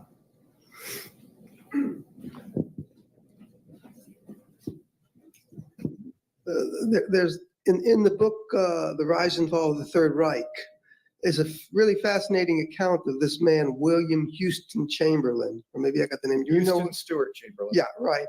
That he was like the spiritual father of Nazism, and then he was traveling up from Italy, and he had a vision, and he got up the train and just sat and wrote a book, completely possessed, completely channeled the book. The foundations of the 19th century. Right, and that book actually was the spiritual guide of Hitler and all the people. But you haven't mentioned him. Does he? Yeah, I mentioned him in the book. So first of all, Chamberlain is emblematic of a whole kind of, and this gets us to some of the pagan religion stuff. So Germans in the post-Romantic era decided, for all sorts of reasons, many Germans and Austrians, that traditional Judeo-Christian identity, Greco-Roman identity, classical, all this heritage that in the Enlightenment many Germans still embrace as a common Western heritage, were really the French and British view of the European world, and that Germans were slightly different. And part of that was a search for a new heritage, which they found in a kind of common Indo-Aryan culture coming out of Northwest India and Persia. And lots of thinkers who weren't racist also were fascinated by what Germans called Indology, the field of studying India and Indo-Aryan science and religion and culture. Chamberlain was one of these folkish thinkers. He's actually British, but he hung out all the time in Germany, learned German, married Wagner's daughter. Hitler loved him, as you pointed out, who lent a kind of scientific sheen to this idea that there are these superior races. You can see how close this is to the occult doctrines at the same time, that came out of an Indo-Aryan civilization. There may have been a flood. So the racist Germans who embraced this idea said it was originally a proto-Nordic people who, after the flood and the collapse of Atlantis or the Thule Society, they went east, and those who were left mated with native Asians, which is why Asian culture is superior to African culture and why Hinduism and Buddhism are awesome religions, and Shinto. The Hindu and Indian theorists on this say, no, it all originated here and then we moved west. Doesn't matter that much. None of it's based in really rigorous science, but it does all link together in this idea of an Indo-Aryan superior race, which is why they all these right-wing groups choose the swastika. People see that as a superficial thing. That's important. Why are they picking an Indo-Aryan fertility symbol? And not just the Nazis, like all the German Order, all these occult groups, because it's such a common belief that that's where the Indo-Aryan race comes from, and religion and culture and certain occult powers, that of course, you're going to put a swastika on your book, on your flag, right? It's the substitute for the cross. And Chamberlain believes in that stuff. So that's why. And there's all sorts of interesting stuff in the Third Reich coming out of that. But Chamberlain's just one of many. Paul de Lagarde, Julius Langben, Theodor Fritsch, Lanz von Liebenfels. We could talk about all these thinkers who make similar arguments. Right. Well, I know Eric will answer questions while he's signing books if anybody wants to dive deep on any of these endless topics. Thank you so much. Really incredibly fascinating. You're welcome. Thank you. Thank Oh, you. is it over? Yeah. We watched for an hour, I think it was like an hour and 20 minutes or something like that. It was good stuff, man. That was good stuff. Yeah, I heard you guys talking about the Zyklon B. And you know that was recently found in London, right? So you broke up there. Say that again, Tom. There was Zyklon B found in London. Found in London? Yeah, so you remember Paul Cook, right? Yes. Remember how he kept going to those ancient sites? Yeah. Well, he would go there and it looked like there was tons of evidence of vagrancy, you know, newspapers and shit lying around. And all of a sudden he went to these two different places and they had blue shit everywhere. Like there was just nothing but just blue all over these newspapers, all over the walls. And it was just all blue. And then I went and researched Zyklon B, and Zyklon B has it's literally pigmented blue. So they would put Jews in tents and then put this powder in the air that was blue of Zyklon B, and it would kill them. Wow. And literally, I saw Paul going through these caves and shit, and all these newspapers and everything around it was coated in blue. And he literally had multiple people even in the chat going, dude, that's Zyklon. Don't touch that shit. That will kill you.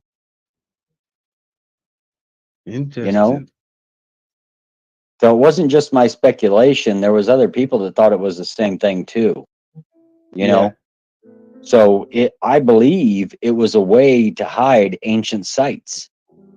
You put a bunch of poison there, you let a bunch of dumbasses go around, they're going to touch everything. Oh, this is a 1946 newspaper, and it's covered in blue stuff that you're not aware of, and you're breathing it in, you're taking it in, and before you know it, you're dead. Yeah, and you ain't telling nobody about where you just went to. I warned him, but you know how he is, man. He don't listen. He don't, man. He's crazy. Sorry, Paul. I know you're not listening, but if you are, good luck, brother. You're in trouble. No. In more ways than just Zyklon B. You know what I'm saying? Shit. Grand old chat room. 313 in the place to be. Lani, what's going on? Good stuff. Yeah. Big ups to Heidi and Kay and Dean, Gareth. Mark's on point down there, man. I think he's been getting excited by what we're saying, man. Mark's been dropping some shit down there. Have you been watching? Mark. Yeah, he seems like a new person. Mark. Martin, you mean? Or Martin, yeah. Sorry. Martin, yeah. Apologies. Yes. Yeah. Big up Martin Carson. Yes, sir. Big up. Good contribution. I see you putting some good gems down there. Big up. Even special going down. Machine Lies, I see you there getting high as fuck. Don't say you ain't. I'm about that to ain't roll regular up vape. That ain't nicotine. Yeah, I got the purple. Purple? Ooh. I got the purple green, except it ain't green. It's purple. I got that Pacific purple. You know what I'm saying? That's what's up. It is actually. That's what's up. Hey, so tell me this now, right? I've been seeing. Oh, hold on. Let me get that right there. Woo! Nah, mine's more purple, dude. That's pretty purple. Mine's more purple. That looks tasty, though. I ain't gonna lie. That looks tasty. I'm rolling it right now. I don't know what it is, but every time my guy has anything purple, I'm like, I don't care what it costs, just give it to me. It's purple. Hey, machine. I broke off a small nugget. I hope you don't mind. I took a small piece when you had it up to the screen. Nice. You just nabbed a bit. Took it for yourself. That's it. I tell you what, you know what you need to do? You need to get some good weed, and now they sell vapes that are mushrooms. Mix a little bit of muscimol and some Amanita muscaria with some green. Woo! 2 times flying high. Yeah, I've never tried that before. I got to be honest. Yeah, that sounds interesting. Yeah, because nowadays they can sell it because it's legal because it's muscimol. Muscimol is it's not a dirty synthetic, but it's a regular synthetic of psilocybin, and they add the Amanita muscaria into it for certain areas that do sell it, but they are sold at dispensaries now. Mushroom pens, baby. Hey, do you know what I'm trying to do this year? Maybe my last 420 year. What's that? This year may be my last year of 420 year. Oh, you're gonna give it up? Yeah, I'm trying to do that. You trying to stop intaking all the estrogen? If that's what you want to call it. Yeah. They're all female plants, man. Male plant don't get you high. So if we're all smoking female plants, are we not taking in estrogen? Estrogen, by the way, is cancerous to males. There you go. Yeah, Just saying. I seen mushrooms in the forest that were glowing in the dark. There were orange mushrooms growing growing out green in the dark, and I'm like, what the fuck is this shit? I mean, right? So I went home and researched it, and there's actually glow in the fucking dark green mushrooms that actually appear in nature, right? And these motherfuckers have the same chemical in them. They release the same hormone that the lightning bugs release. What? It's crazy. Yeah, so they actually release in animal proteins and shit. So it's wild. Like fungus and plants actually emit like sometimes animal It's proteins. chemical cytosis or something like that, or photocytosis. Yeah, it's wild. But also bioluminescence. You know, they call Yes, bioluminescence. in plants and bugs and stuff. Yeah, it's wild shit. But yeah, That's some of the what plants those sea creatures emit as well. Oh yeah, that's what they found out. They went down 10,000 fucking feet and they found out that half the shit down here fucking glows. Yeah. Or is fluorescent. Yeah, that's one of the main things against the theory of evolution right there, you know. No, dude, I can beat evolution in 20 seconds. It's called replacement theory. So, in order for something to evolve, what it evolved from has to disappear. If we evolved from monkeys, what the fuck are monkeys still doing here? Was there something else that was in the line that evolved into monkeys that just so happened to be? Bullshit. That's what Darwin said was brown people. Oh, that's horse shit. Yeah, that's what he said. Yeah, Brown he said, people are actually the more evolved species. Yeah, that's They funny. are. That's why they have more melanin. Yeah, yeah, case could Dude. be made.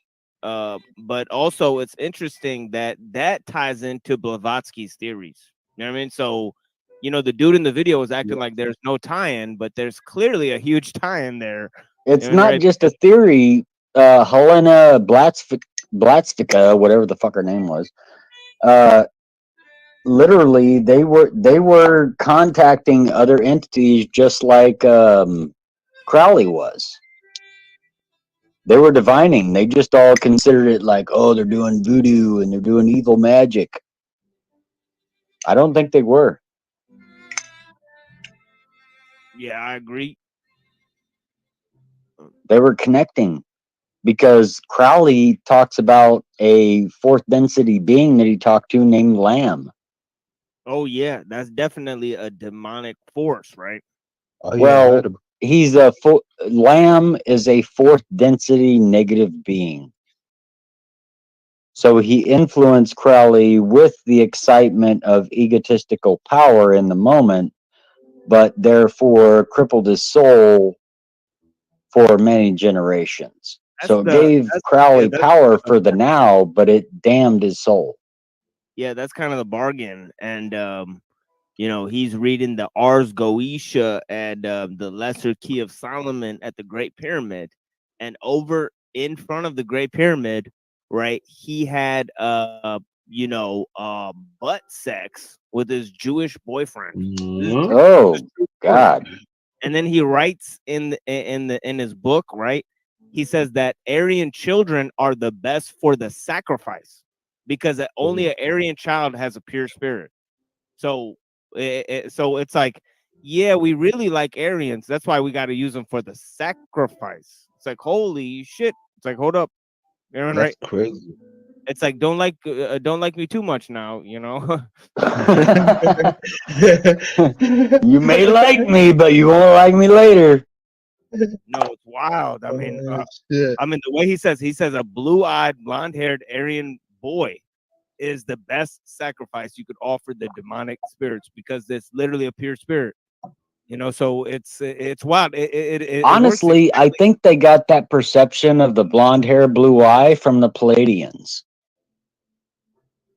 So I believe that the Nazis actually met with the Palladians and gave them technology, but then thought that that was the pure master race, and then started to convolute the idea that they were Palladian.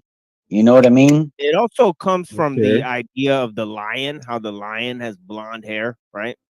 Well, those are the Lyrans. Do you know about the star constellation of the alien race of lions called Lyrans? No, sir. That's a new one for me. Shit. Okay, so basically what ended us up in third density to begin with was fourth and fifth density, sixth density beings saw third density reality and wanted to experience it. So they came down here and manifested in forms that they thought would be desirable, which were half animal, half human. Right? But not realizing that connecting with animal spirit would disconnect them with the fourth and fifth density consciousness.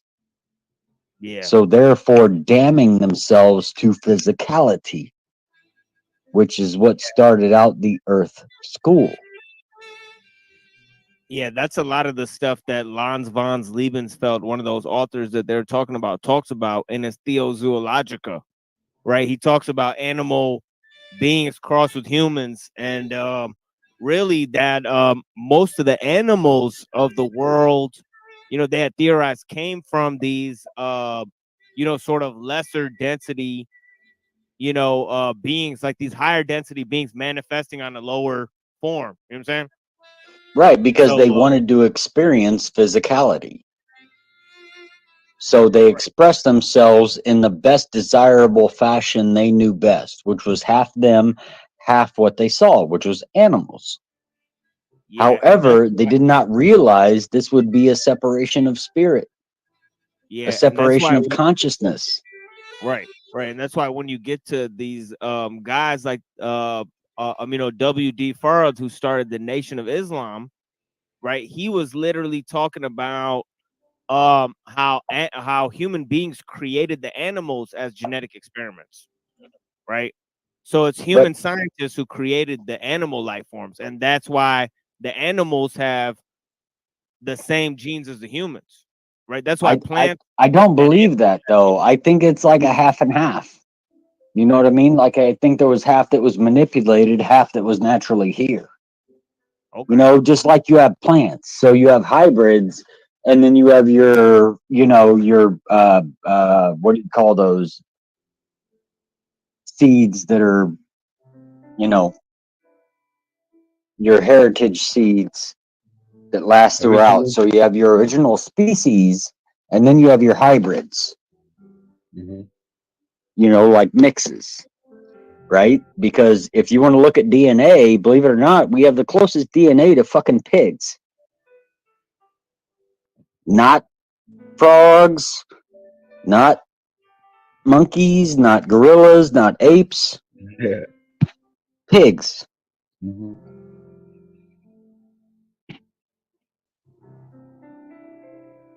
That's wild. That's all I'm saying. I'm just bringing up the postulation that we are completely manipulated 100% from the start, and Hey, nothing about us is original. Hey, Tone, you said something like they came down and saw something what they wanted to be like, right? So what they saw the animals instead of the humans. Right, because there were no humans. There were, basically monkeys in caves, but the best expression they could see would be the most predominant animal. So they mixed themselves, their bipedal, four-limb, stand upright with an animal. And that's what created your Lyran race. That's what created your bird race. That's what created the ant race. Every race was created from that initial separation from spirit. Because that's what they say a lot of the underground people were fucking ants. Yeah, I've heard something like that.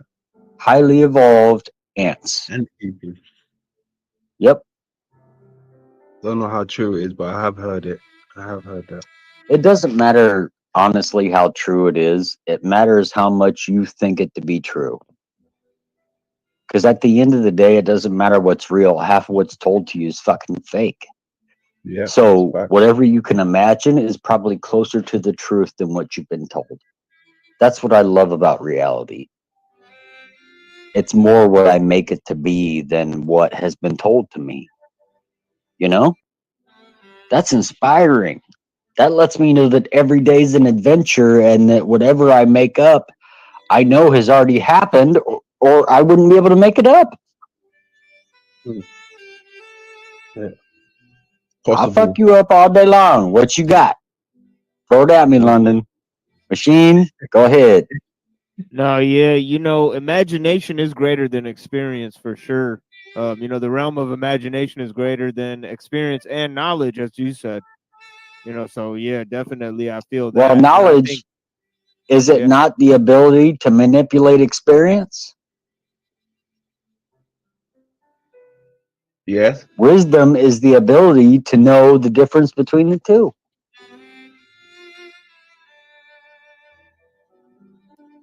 Are you manipulating your experience, or are you manipulating what's around you? Is it outside or is it inside? I think it's both. Yeah, we got to get. Do Tony we to not call create as we the Jack destroy, Talk. like the ever-ending fucking snake, the Ouroboros? Yeah.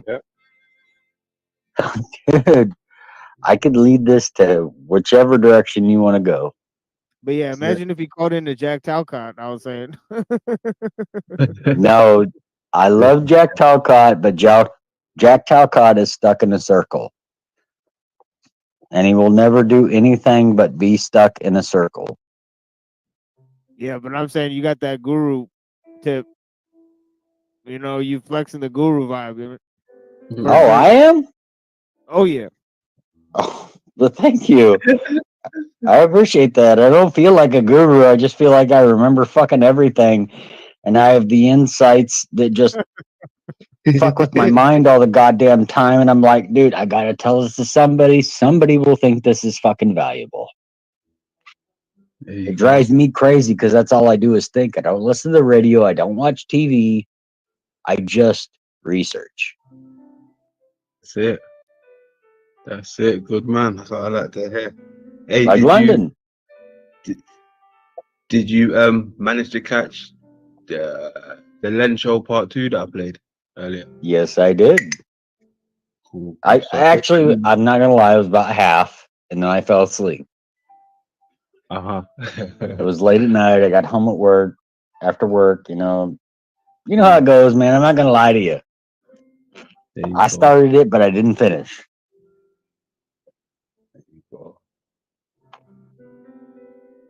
You got to give me the highlights. Yeah, we can run that back again if you want. Good. You came in late. Did you manage to catch that, or do you want to run it back? I'm gonna run it back anyway. Yeah, I'm down for it. All right.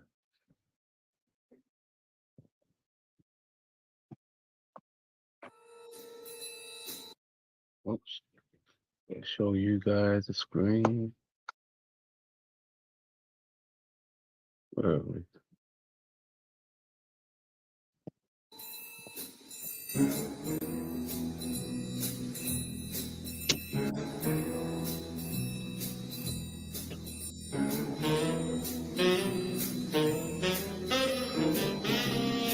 In this video, we're going to talk about a typical lens practical that you can have in the lab.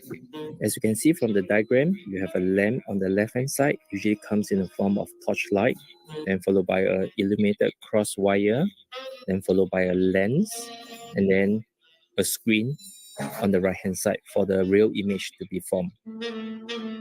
So you can see here, these are the typical apparatus that you have in the lab, and be mindful that the zero marking of the ruler is aligned to the illuminated crosswire in this case. So as mentioned, the lamp usually comes in the form of torchlight, and then for this experiment, the crosswire is on the cardboard, and you can see that there are two physical wires at 90 degrees to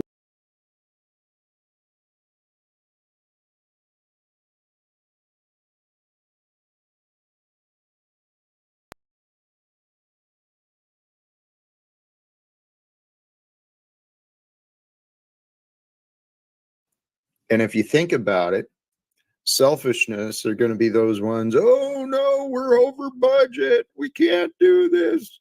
We got to dig into our savings. I was like that way. Hey, we've got another brother to the show. I'm not going to make him wait.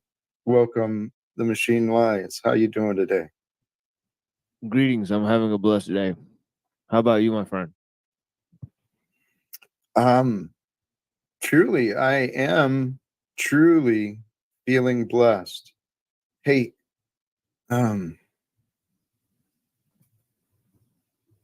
Lindsay Smith, it's a great question. What is wrong with having some expectations? You might be disappointed in others, but can't you at least have reasonable expectations for yourself? That is absolutely true. Where I found most of my disappointment was I found myself placing expectations on others. Maybe it is taking my expectation of myself and transferring it onto others. Holy cows, I bet that's what it is I'm doing. It is. Yeah, you got it. You got it. It is what I'm doing. And my frustration that brings up the angry cot comes from the expectation of myself and the expectation that I'm transferring onto others. Life is pretty amazing when you pay attention. Hey, back to the question though, Lindsay. Yes, reasonable expectations for ourselves. Now, what is reasonable? And who is the self? And who's creating the standard of the reasonableness? I spent a lot of time in my past with these ideas of these I expected perfection from myself, yet I wasn't paying attention. I was self-sabotaging and I was miserable. But lately I found myself pretty accepting of myself and others, but I continue to keep trying to improve. I find a lot of people expect perfection out of me.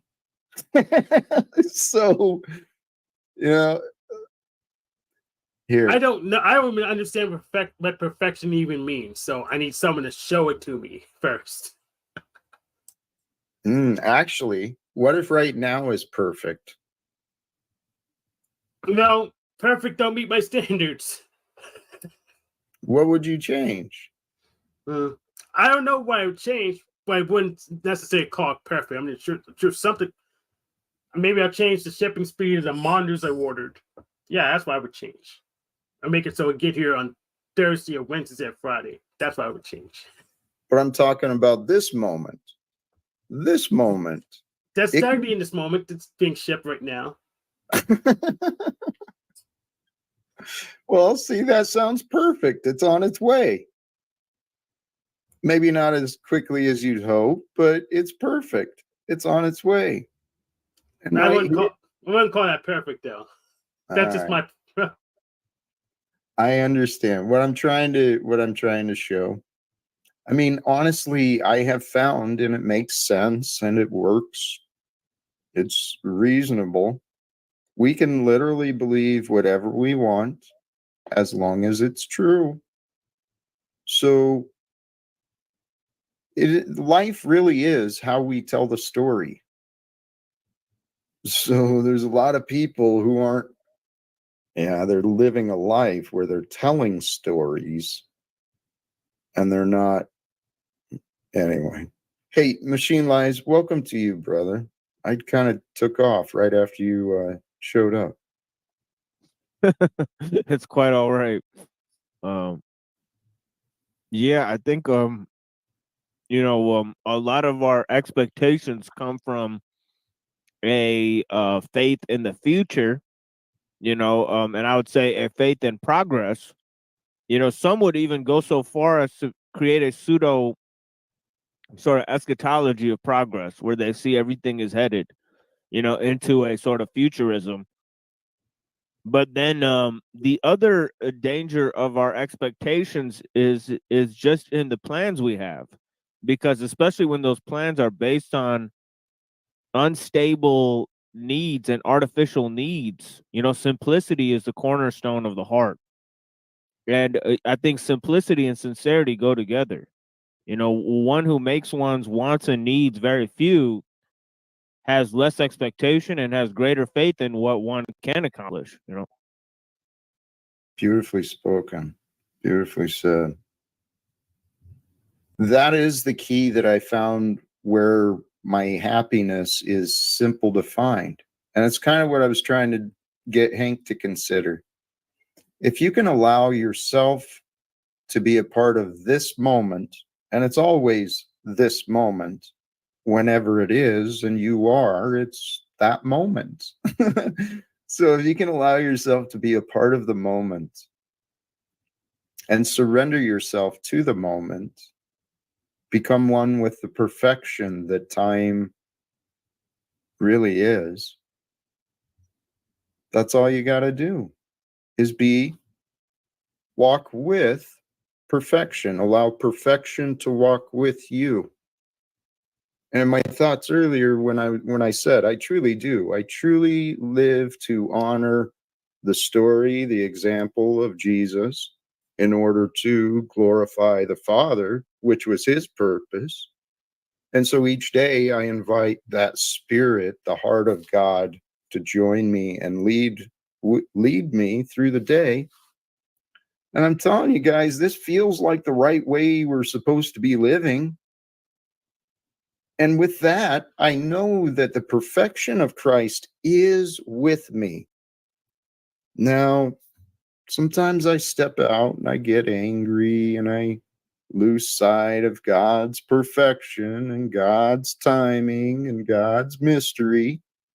And then I get in my head and the angry cock comes out. But Brothers and sisters, I'm pretty sure this is what they were teaching us. Surrender to the moment, and the eternal life starts to be realized. Because the kingdom of heaven is for those who know, right? Who walk with love. The kingdom of heaven is here to be realized by the children of God. I'm pretty sure the children of God are intended to appreciate, right? So, whatever. Thoughts? So, yes. So a couple of things. I really don't. I do like. What called? I read Perfect Present, and I really don't like using the term perfection that way because it devalues it to the point of meaninglessness. Because there's all kinds of wars going on in the world, and wouldn't it be better if they stopped? But saying the world's perfect the way it is, when it's in a state that we don't want to be in, then perfect's not good enough for us. And well, if we can stay within our own perspective and accept the reality of where we are and how we are, God has allowed us to be. And here, I use this word a lot, but there's a true mystery behind life and the order of life and the perfection of the order. There's a mystery behind it all. So I allow myself to accept the words that the other ascended masters have taught, the other great minds of philosophy and such. We're here to expand our minds and our hearts. We're not here to collect property and memorize rules of other people. That's a bunch of crazy nonsense, man. And another thing, due to my nature, I can't stay in the moment outside of very specific context. I'm just naturally a very destructive oriented person. I mean, certainly know how to kind of destruction. So I had to keep that limited to the special control context because otherwise I'll be far too antisocial to adapt to a society. So it may work for some people. I just know it doesn't work for me. Well, perhaps not yet. Perhaps not in the past. Perhaps it wasn't time and it wasn't the right thing for you then. But that focus of your mind, we all have these varying levels of tendencies, right? For the tendency of manipulation and the darkness, and we have all similar levels of those tendencies. But brother, there's a gift to what is called the autistic mind that I don't believe has been properly understood yet. And as in my limited experience, my limited understanding, some are very gifted with the way they see their mind's vision. Now, if that mind's vision can be trained, which I believe anyone can train, anyone can transform themselves just by changing the patterns of their mind and where they direct their focus. You may have some intuitive gifts of spiritual natures and knowing that you haven't discovered yet. But the ways of the world have created us how we are. And it's not just the ways of the world, it's the ways of the world and our choices and God's grace, God's purpose. The way I find peace within myself truly is I remind myself, what was. What is. What will be, I guess, will be. It's God's plans. We just get to play along like we're important or something. And I really don't think we're that important to God's plans unless we're present and honest and authentic, faithful, loving, all the good things. Hey, our pool, that's a word that's open to definition and interpretation, because the things God's allowed me to discover, we could be a generation that, well, there's some amazing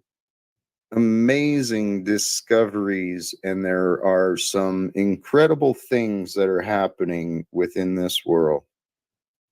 I was wondering earlier, based on some of the things I've heard predicted, what is God's plans? Because I've heard, one of the things I've heard repeated several places is that the human body, especially those on the spiritual path, the purpose is we're going from the dark density, the duality of third dimension, and we will rise above into the fifth dimensional energies of thought, which is truly unity. Unity and love is the higher vibration energies of people. But I've heard it said that biologically, somehow we're going to go from carbon-based life forms into more of a crystalline structured body. I don't know what that means, but I've heard it said a lot of people. And it could make sense. There's like an ether, perhaps a morphogenetic field. There's a realm of conscious energy from which all of us are emanating from. It's a mystery. Who knows what the future will bring? But brothers and sisters, sincerely, truly,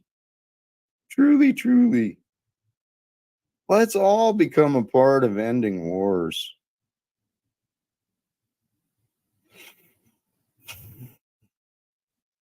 I know there's ways to do it.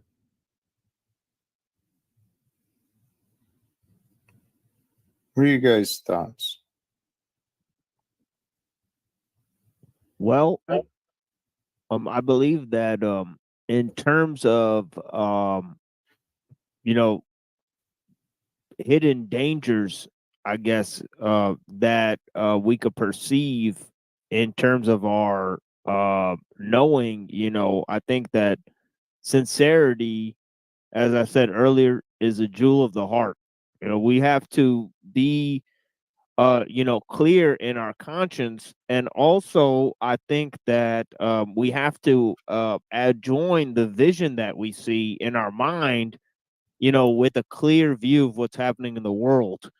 So in terms of that, we have to become visionary. And they say the eyes are the windows to the soul, and the tongue is a reflection of the heart. So we also have to become clear in our speech, and we have to hold people to truth, the people around us to truth. And that is the ultimate act that we can bring about in sincerity. Now, in terms of knowledge, there's always a difference between what we want to know and what we can know. In other words, there's a difference between our imagination and our experience. And it's often the imagination of what when that's not aligned with what we are doing or what we experience, it's always going to be, we're going to have a lack of vision. I think so. If time spent off in like fantasy or wanting things that are not within reach, creating self-creating suffering, and it's time wasted from growing. Is that what I understood you saying? Yes. Like between because I was going off of expectations, and seeing that there's just a I like to say there's a rift between imagination and experience. I think they're both one thing, but I feel that sometimes one being in balance, out of balance with the other, it is always a problem of our perception. And how Yeah. we and how we see things. And that ties back to, the difference between what we want to know and what we can know. And I think that we have Yeah. to really Okay. tie that together. Sure. Yeah. Sorry, that's where I got paused, and sorry to interrupt you. Yes, that line between what we do know and what we can know. And then there's that other line of what we don't know, right? I mean, there's these realms and layers and layers and layers of cognition, of thought. This life truly is a mystery, and the best way to play it is with a calm and clear mind. Hey, we've got another guest, a friend, I believe, a true friend. Welcome back, Linz. It's been a while. Oh, I thought you were talking about somebody else.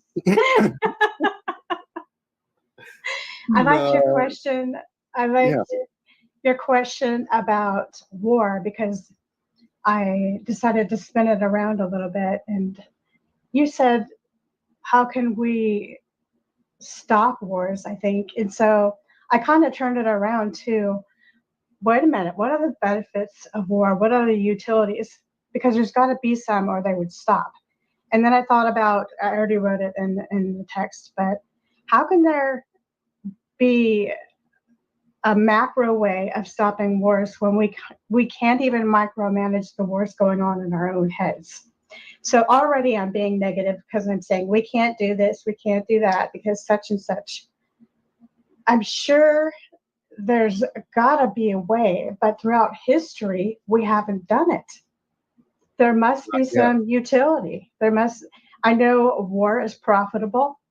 I know war is good for imperialism when you want the resources that another nation or place has. It's good for Darwinian processes of the fittest and the weakest, and it helps get rid of people when there's a competition for resources. Not that this is fantastic, but in a way it could be seen as a positive thing. Right. So what is most important in our society seems to be money. Money rules everything. So as long as the war machine is profitable, how is it going to stop? I know this is a very negative take. Here's the thing. It's realistic. Go ahead, Hank. Yeah, money can't possibly rule everything because it is a technology. It's a tool we made up ourselves to make transactions more simple, so we don't have to barter with the exact person who has the thing we want directly. So money doesn't rule anything really. It's just a tool. It's just a distraction. Power, the actual, what rules people? People rule people. People rule people, and they rule them with their clout or with their resources. Money in and by itself does not mean anything. We are what gives it meaning, and we are what gives it life, and we are what make it real. Lindsay? Yep, here. Both of you are correct. I mean, Lindsay said accurately that money has been given power, and behind every war is the economic, selfish, greedy money system. People haven't wanted to accept it because, logically, money makes trade easy, and it's always been around, and there's nothing wrong with it, but hello. Here, back to the answer, though. Throughout history, things have been the way they were. If we learn from the patterns of history, we can overcome. Here, we've got another guest here, and I won't make him wait. Welcome, Stephen. Hello, Jack. Hello, everyone. Hello, Stephen. So if we actually look at the patterns of history and we truly learn from history, we can change the patterns. And I actually believe this is it's the logical, it's the perfect, unfolding of the progression of mankind based on the way things were. But the selfishness and the darkness, the beast, has been leading the world. through corruption, manipulation, violence, oppression, through the illusion of budgets and authority, people are dying today. And this is what I want to communicate with the people in Congress. The spiritual prophets and such, they were right. The way to live purely is honestly and authentically. We should never enable lies. Yet, every corporation, every government, these corporations are taking over the governments, and the people's minds and hearts, their lives are being sold. We're part of it. We are a part of it until we confront it and change it. And that's what I chose for myself a long time ago. That's my purpose. And actually, I'm reaching out. I went to city council last night, followed up with explanations today. The solution is very, very simple. It doesn't have to be me or anyone in particular who gets it done, but wars can end, and when secrets are no longer legal, there will be fewer lies, less enemies. If secrets are no longer legal, the banking Ponzi scheme dissolves, and then the people in government really won't have any leg to stand on when they realize the whole dollar that they've been selling the nation out for is a lie. They'll do what they can to end the wars that they've been funding. I'm confident in that. I'm stuck on something, and I genuinely want to know the answer. I learned an argumentation class in college, which I'm still not very good at. Anyway, the if and then statements are fallacious. And that's one that didn't quite stick with me that much. Hank's nodding his head because I don't understand why if and then statements are necessarily cancel out your premise. Does anybody here remember why? It doesn't. That's not factual. That may be why it never processed. Well, it's just that the if and then is a interesting logical operator because it means differently than and, because if and then implies that one has to necessarily follow the other. So if you reverse the statement, it doesn't work. So if it's an and statement, you could put the two different parts of the statement. It doesn't matter which one you say first. Can you rephrase it in the way that it's illogical? Can you rephrase what he's... It has a less veracity in terms of logic because if you switch the statement, right? No, I understand that. Yeah. I was trying to literally switch the statement backwards to understand that because the beginning of what he said isn't necessary. It doesn't necessitate the second. So if we did this, then there would be no wars. And he said, if we stop being selfish for one. So let's say we stay very, very selfish. We could still have peace. We could still end wars. That's why it is. That's why he said that it's not accurate. Oh, okay. I understand what you mean. Because you don't need to be unselfish or you don't need to be selfless to have peace. Oh, okay. You're disputing the causality, which is acceptable. Okay. So all you right. say, yeah, I understand what you mean. I'm not trying to be right as much as I am trying to understand this. And no, I appreciate it. Well, no, it's just that you couldn't turn the statement the other way. See if Jack says that if you end selfishness, then you will end wars. Then you couldn't put the wars before the selfishness. You couldn't say, well, if we've ended wars, then there's no longer selfishness. See, it wouldn't work that way. Get it right? So in other words, the inverse of the statement would not work the same way as the first statement he made, right? So that's why it has logically less veracity than for example, an and statement. Because if you said, you know, that if you end selfishness, and then wars will end too, right? So then you could say, well, if wars are gone, then there's no selfishness, right? Right? It would work that way, right? But Yeah. with an if-then statement, it would not work that way, right? Thanks for explaining that. Yeah, that no makes more problem. Man. sense. It's just a logical. It's just the way they use the logical operators. That's if you're going to be real pedantic, but I don't think you need to correct what you said. I would just analyzing it in a logical situation. Hey, truly, if I can jump in here, because I appreciate the questions. I appreciate the, trying to understand. And Machine Lies, you've got like the mind of a professor, and you share this with us freely, man. Thank you, brother. Stop being so smart. Huh? He's stop being so smart. He's literally a professor to escape academia. He's absolutely. Except being a Hossenfelder, so that makes sense. I'm truly I appreciate grateful you guys for it. And here, I wanted to not to keep Stephen waiting, but I kind of wanted to jump back to that topic, though. The way I view it, selfishness is what is behind the wars. The chase for profits is what has the banking system trying to, the chase for profits and control, the selfish, greedy nature has been codified into the man's laws.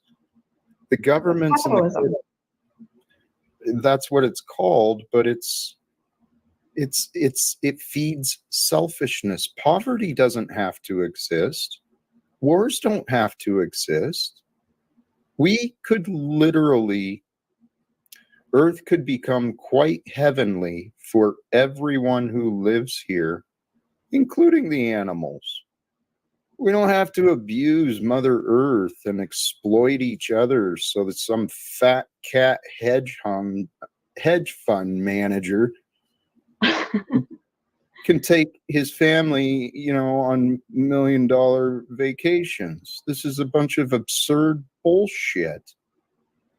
Budget. What's that? What's the opposite of that? Is it communism? Is it autocracy? Because that's not good either. It starts with honesty, and honesty would not enable corporate executives and government officials to keep secrets. Honesty would not do that. And so with honesty, the wars could end. We could overcome this belief of enemies and recognize that every nation, every land, we are all neighbors here on this earth. We're all connected to each other at this time of history. Just because the wars haven't ended in the past, maybe it just means it wasn't yet time. Because the time we're living in right now, this information age, man, there is spiritual lessons and spiritual prophecy being shown through the days we're living. I'm pretty sure, I've been saying this a long time, it's a suspicion of mine that the Bible has been misunderstood and misinterpreted. I actually believe that any day now it will be the return of Christ, which is realized through all of us. Because there's many who are realizing it, many who are explaining it, many who are showing it, and many who are not. And we've got another guest here I would love to welcome fondly. Welcome, brother. Get over it. Day after day. I'm up here to prove I'm going to be the shortest lived for the most truth that you're going to deny. And then if you want me and Machine Lies to do a little exercise, we could just play our roles, and I could be like, what the fuck's in Mecca? And he'd be like, screw you, infidel. And if we were those people, we're never going to be able to sit and break bread. And then bring Tarek in, start telling me about all these different Talmuds I don't even want to touch. I'm like, you're right. I thought it was all in one book. Leave it to white people, but at least have it all in one book. Well, history has been interesting, and today here we are. But I'm you're comfortable. Not. You're looping and boring. Can you be joyful? Yes, I'll be joyful for the season of discontent where I put a lot of you in your place. That's a very good one. Okay. 2 force tank. 2 force tank. So okay, so all we need is for the machine lies to print a version of Quran with the hadiths attached to it. That's fine. That should be easy to do. No, make no, a lot of money. It came from leaves. But Hank, I'm tired of you like inserting yourself because you go to every panel, dude, and you think that I'm here for you, and you're like the lowest form Negro right now. Oh, really? How many panels are there, Tommy? How many panels are there? I go to every panel. How many are there? All of them, yeah. Okay, you don't have a number, so there you go. Fake news. No, I don't need a number. The ones I go to, you're always there. I go to some that you don't know exist. I know. I wish you'd be there when I go to the ones I do know exist. Hey, Tommy. I could send you a list. Here, sorry. Why would someone keep going back to a place they find a boring loop? What's because the chat challenged me to, and you're not gonna do it as fast because I said I was starting a timer for how long I'd be up here, but you're also not on your regularly looping bullshit you're always wrong about. You get told every day, then the Men in Black flashy thingy. No. You're part of the loop, genius. Yes. A neuralizer? Come on, man. Yes, Tom. But I'm not. You keep bringing back a loop. See, I don't need to be told I'm part of a loop by the stupidest bitch that would come up here and ask you for information. Show me different. Show me different today. Is that I do. possible? It's what you kick me for. I fucking hate you, Jack. I hate you too, Sandy Machine, but you don't trigger me. I'm going to trigger you more. But you How about me? Do you hate me, Lumatami? Yeah, you're a nigger. Yeah, you're not. You're not. No, I thought of a new word. Hold on. It was like not. It was like. It was something like nigger and autistic. I'll figure it out. Tom, seriously. Hank, I know. I'll remember. I don't want to encourage him, and I don't want to enable him. So what do I do? You can't encourage me. You'll never end war. How do I get you to self-censor? This is your problem. This is your problem. You used to come up here and say you're seeking truth, and you slowly merged it into everyone's got to follow Jack Bison. That's not accurate. M. Talcott? That's not accurate. But okay, how can you? Okay, then sleep on this. Sleep on this. You're never going to end wars, and none of us are trying to help you. Why do you want to believe that? Because you say you're a Christian. Yeah. You ready for the loop, Lindsay? For example of a Christian. Tommy, let me not be negative. You could be a much better example of a Christian. No, I wouldn't want to be saying that because you don't know your Bible. Now, Machine Lies is free to disagree with it. Hank is free to disagree with it. They don't bother me because they say they disagree with it. You sit up here day after day and say you're my people and speak the exact opposite. Tom, many Christians. And this is the loop, Lindsay. Start saying my name like you'd be screaming it out. Many Christians have found echo chambers of. And there's the first. Hey, chat. There's the first mute. Yeah, the son of his daddy. I'm losing my patience with you, Tommy. Your patience is lost over truth. No, my patience is lost. No, you. Okay, Jack. What do you think of this? Interruptions. Okay, Lindsay. No, make him. I don't listen to you. I'm gonna let you mediate us, Lindsay. I think you'd be good at it.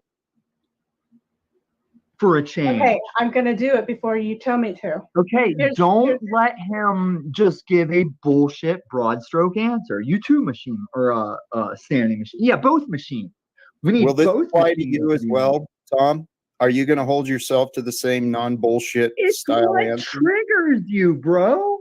I'm just asking. He won't. No, he won't because he thinks he has the power of God gives him an excuse. He doesn't give out. Hey, no, you don't do the narrative game very well, Hank. And you held your heating element too delusional for too long. Don't let him kick me in the back just for replying.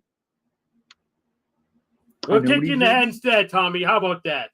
Dude, I got all this footage from just this past week where you're like, oh, there you are, just disagreeing. How do I be right? Here, please let Lindsay, Go ahead, Lindsay. please. Write this down. Okay. Go ahead, Lindsay. How you handle a situation, or how I handle a situation, let me say, that's not working out. And this is not working out because it's counterintuitive to your purposes, Jack. And this is your stream. So when you keep getting the same behavior over and over again, means the person's not willing to change. Everything that survives has to change, at least every biological being.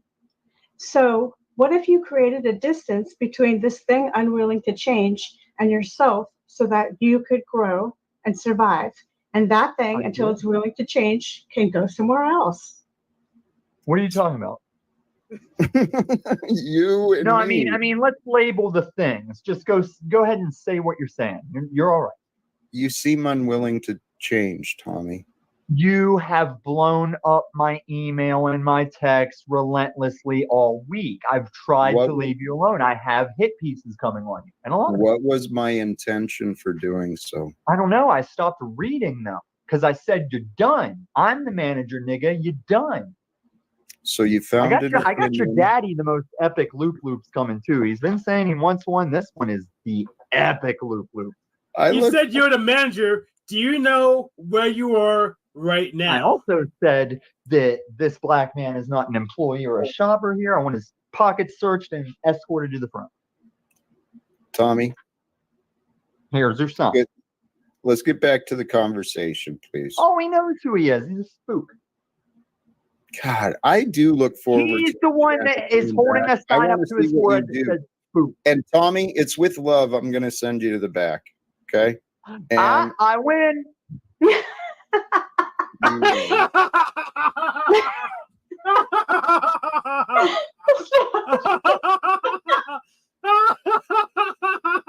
can you not love him? Right? How can you not love Tommy? He's so lovable. I don't know how to not love Tommy. I don't know how. I don't know how this isn't hilarious every time. It's like you couldn't even stay mad here. It's just too funny. That's the idea. But exactly. These people keep returning, pretending to be so angry at me every day. And I'm like, how long does this have to go on? Hey, and let me be respectful. Stephen joined quite a while ago. He's been patient. What are your thoughts, my friend? Let's bring you in if you're there. Hank, stop it. Hello, Jack and the panel. My thoughts on Tommy.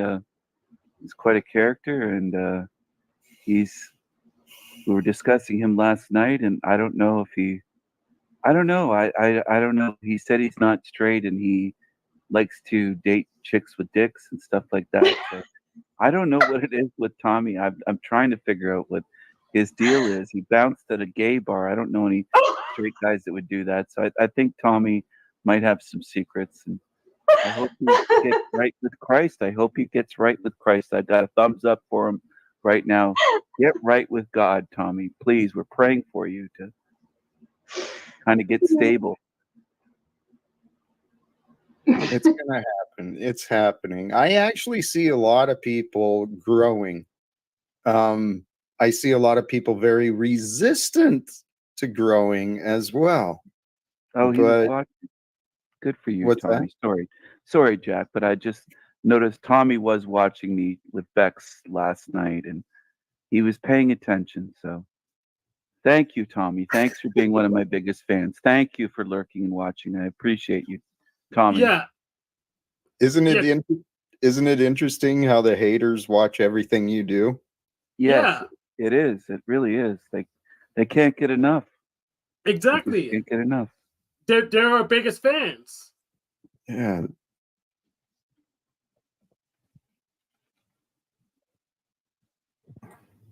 I've noticed old Polyboy has that reminded me, and I thought I'd look. It's not been restreamed for a while, so he's playing his games. It's funny. Oh wait, Tommy's back. Do we give him more chances? Yes, please. This time the Yeah. challenge is in this game we have the squares just like a game on TV or something. I think he's ready to guess spur.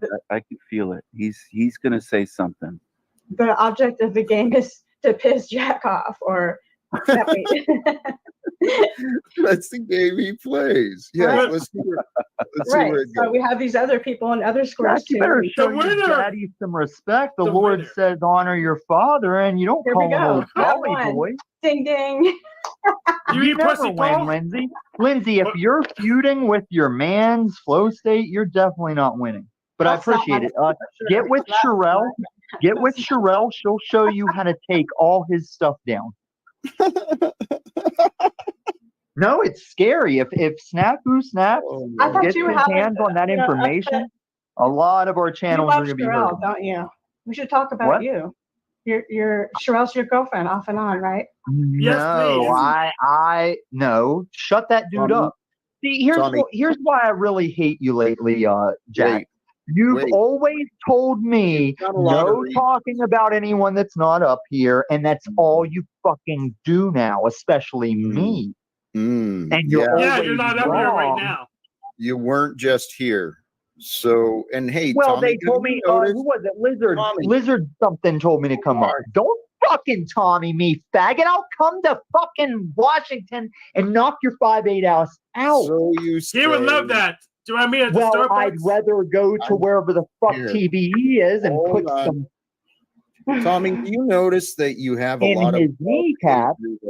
you notice you have a lot of love-hate relationships? No, just hate. Why? You guys are all horrible people, and I'm going to show you That's that. not true. It is. You're just oblivious to it. Your family's gone. I don't like you. Nobody likes Okay. you. Tom, what should I change today that would help your opinion change? Anything. You have not many ways left to get worse. So how do I would have improve? said, if I would have known you were going to pull this comfort in exchange for what little value you have left in the fiat, I would have said as soon as they wanted to buy that house, go get yourself a fucking studio apartment, Jack. Tom, why do you keep looping back to engage with people you hate? That doesn't sound very fun. Well, as a Christian, I'm supposed to either try to assist you or at least make sure people know you're a fucking jackass. Ding ding. Time's up. Thank you for your participation. What? You are You not got to a take your winner. second pill? That was a good time. You are not a winner. You need sound effects. Buzz. Hey, Tommy, do you want to meet Jack at the Starbucks? We're supposed to meet Margaret this Friday. I know you have his contact information. You could set that up. I'm sure he would love it. Yeah. Actually, Tommy, come here to the house. I'll fix a pot of coffee. We'll shoot the shit. You have endless rounds and chances. Well, someone already, I don't remember who, people have been looking into me. The police have been to my address a number of times over the past few years. It wasn't always me. All right, I'm going to completely change the subject, but I am going to Please do. challenge you to get that buzzer kind of sound going. You know that one? That would be good. It would be like Hollywood Squares kind of thing meets 2024. Okay. Oh, I'm sorry to have fun interrupt. with it. Yeah, You go ahead. reminded me. I've got to bring Tommy back up. Bring him back, yeah. Welcome You're back, gonna- Tommy. Talk about how gay Stephen is. So again. So Jack, to show you how oblivious you are, this community knows and appreciates that I don't need your little OTW AI games. And I appreciate God gave me a face that doesn't seem to work very well with it. I don't look like any of these people. Rex, that's fine with it. This one's my favorite. Well, where's the one with me stabbing you 30 times? I like this one too. You look pretty. I've got all. Well, you did say that about Brian. too. Jack I is think winning you might be a today. bag. Oh, Goblin, make sure you catch a season of this content. I found that footage of you sitting back while your daddy dunks me over things you should have been standing on. You're a fool, and keep backing that old whore. Ian!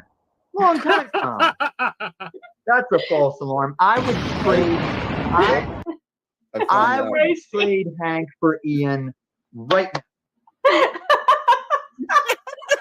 Like, Hank doesn't have that pause, like he'd say a quip and pause and just hold it at the camera with a finger kind of raised to the lower lip. I mean, Ian had his style. It's a shame he had to be as flaky and shallow as Helltop. He's, for whatever reason, he seemed to find disagreements with me too. It's because I had faith in all of Paul. us will. I don't hold that against him. That's why you've got a problem with me, because I had faith in Paul. Oh, that's just like starting the welcome mat of the tower of all the problems I have with you. I know. Oh, wait, there. Tommy can be in the middle for the group hug. Yep. Yeah, that doesn't happen. You guys don't touch me. Good to guys. see you, Jack. You see, Hank, they don't respect people that don't like touched, and that's how they get fucked up. Stop. Yes. He's capping. Yeah, he's capping. No, that's Goblin. You are also nobody because you have been thoroughly shown to have nothing. Oh, I've been on doing the foundation thoroughly of that lying excellent whore. in my life. You have no idea, brother. It's not me that's failing. Whenever you ran on your show, you went to drunkenly restream the show. I'll drink whenever I want to. I'm a grown man. I got my bills. Okay, forget the drinking. It doesn't matter whether you drink or not. You ran from the show I gave you and your whores to go restream because you can't have a back. Well, while you're calling women out of their name, actually, I was waiting for your week to be up so I can address you. You were up and you left, and then you're up and then you left. And you even tried to say that I was kicking you. Tom, do you really think you help dialogue? I mean, do you allow this isn't about help. This guy is standing on a delusion or a lie, whichever they want to admit to. What can we do? What can we do to help you find more? You can't do shit. You are too. Just a different. Okay, there's others here. What can we do? And actually, I can judge Goblin by what he doesn't hold to you, just like you cannot judge anyone. Because you're it's Orthodox. true. Look, bro, you're a traditional Christian. You can't judge. Right. Don't tell me what I am. I can judge. We're supposed to judge. You're not a Christian. Your judgment. Oh, because you guys don't know your Bible, do you? You just always like to hold on to that tattoo verse. Okay, give us a citation. Give us a citation, Tom. Go ahead. Go ahead. No, Tom, you've become this angry character. Oh, you don't want me to answer Hank? You don't want me to show him the truth of the Bible? Give me a citation. Give me a verse. Okay, verse. Stop clapping, monkey. Now, I'm going to paraphrase this, but what those verses are saying is, judge not lest ye be judged, but you will be judged by the manner that you judge. And I'm down with that. I hold you all to what I hold myself to. And I don't lend you guys money like Jack giving Paul $300 to kick him in the teeth more. Oh, that's the one that got you emailing and texting at the same time. And I do have that imposter Muslims verses. I just haven't looked them up yet because I was rewatching it for a number of reasons, and I went ahead and wrote them down. But I know they're not. If they're just that number thing, I'm gonna be like, "Are you serious?" Hey Tom, what about this one? What do you mean? What about this one? That Bible verse. You cited Matthew 7:1. Jack cited Matthew 5:8. Are you guys gonna do the flow state thing where you pompously feel better about yourselves because you don't? We're doing a Bible study. No, Tom, I'm trying to have a conversation with you. No, I've tried that all last week, and you kept doing your little strategeries. We're here and now. We're here and now. How many of us? 7. Like 3, 7. Yeah. Good count. Steven's been on his fat behavior. Machine Lives is always cool. Matthew 5:8. Are we not in next week? Blessed are the pure in heart, for they shall see God. Right, and everything Steven's been up here to like strut his foghorn leghorn shape around about, I've already got all of the contradictions hot and ready like a little Caesar. Do you have pure heart? Are you pure in heart? Yes, I just am disgusted by you false But where do witnesses. you I see can't God? wait. Can't wait. Jack, you don't want to hear that. You've had private conversations this? with me where you said, brother, I feel like you truly are my brother in Christ. And you've thrown that all away, even for your dad. Tommy, I do care about you. So listen, Stephen, before he kicks me out, I'm going to support your whole. Hey, let me talk to your friend, Jack. He's your best friend, right? You love He my puts the show? Jesus I know picture you on do. for you, right? I know you do, No, Tommy. Stephen. You love my Stephen. show. What is going on? No, I did. Tommy, I like how Tommy, we cooked, I'm straight. and it was Don't hit on cooking. me anymore. I'm straight. Don't hit on me, please. I know that's You'll what make you're his damn thinking. jealous, Tommy. It'll get It won't be pretty. straightened I out. know you're gay. I know you're gay, but come on. Settle down. Stephen, you're Settle like down. you're like all these people. You make the mistake of just Keep your leaning into it when I tell you to. Like if I'm saying snafu, lean into it, you know he's fucking up. Stephen, lean into it. Tom, people are destroyed for lack of knowledge. But Because Stephen, thou I hast appreciate you rejected because here's the test, knowledge. Stephen. Here's the test, Stephen. I love Here's it. the test. I'm We living rent have free to in his see head. if Jack can cog this. How, like Stephen, I know you're not a Christian and you don't want to be. When I show him our conversations as compatible disagreeers, his head won't explode. Nothing will change. That's how you know he's actually an imbecile. And I'm allowed to call you out because when I sicked you on him like a dog, I didn't mean you could come. I said you could come fuck with him. I didn't mean you could disrupt my progress with him. Tommy, you don't scare me. No matter what you do, it just doesn't faze me. Yeah, really. He's not intimidating. I'm gonna be Not honest. at all. Not at all. And here, it's like this saying homophobic. It doesn't make any sense because no one's afraid of homos. No one. Right. So here, I put Tommy in the back, and what he does from there is up to him. And I'm taking a liberty again, so please patience and please share care and understanding because we have another experimentation. One of the amazing characters God has brought into this experience. Welcome, Brother Snafu. Did someone say my name? Yeah. Did the muffed up guy who let his dog suffer and die just want to call my name out? Let's remember, we all witnessed Tommy's dog die and suffer. Let's stop. We witnessed a All right. I'm not going to entertain that for long. How about this? Welcome, Tarek. How are you, brother? I'm good. Could you hear me, Jack? Am I clear? You sound Was good. that like Welcome. some Three Stooges sound effects or what? Can we hear it again?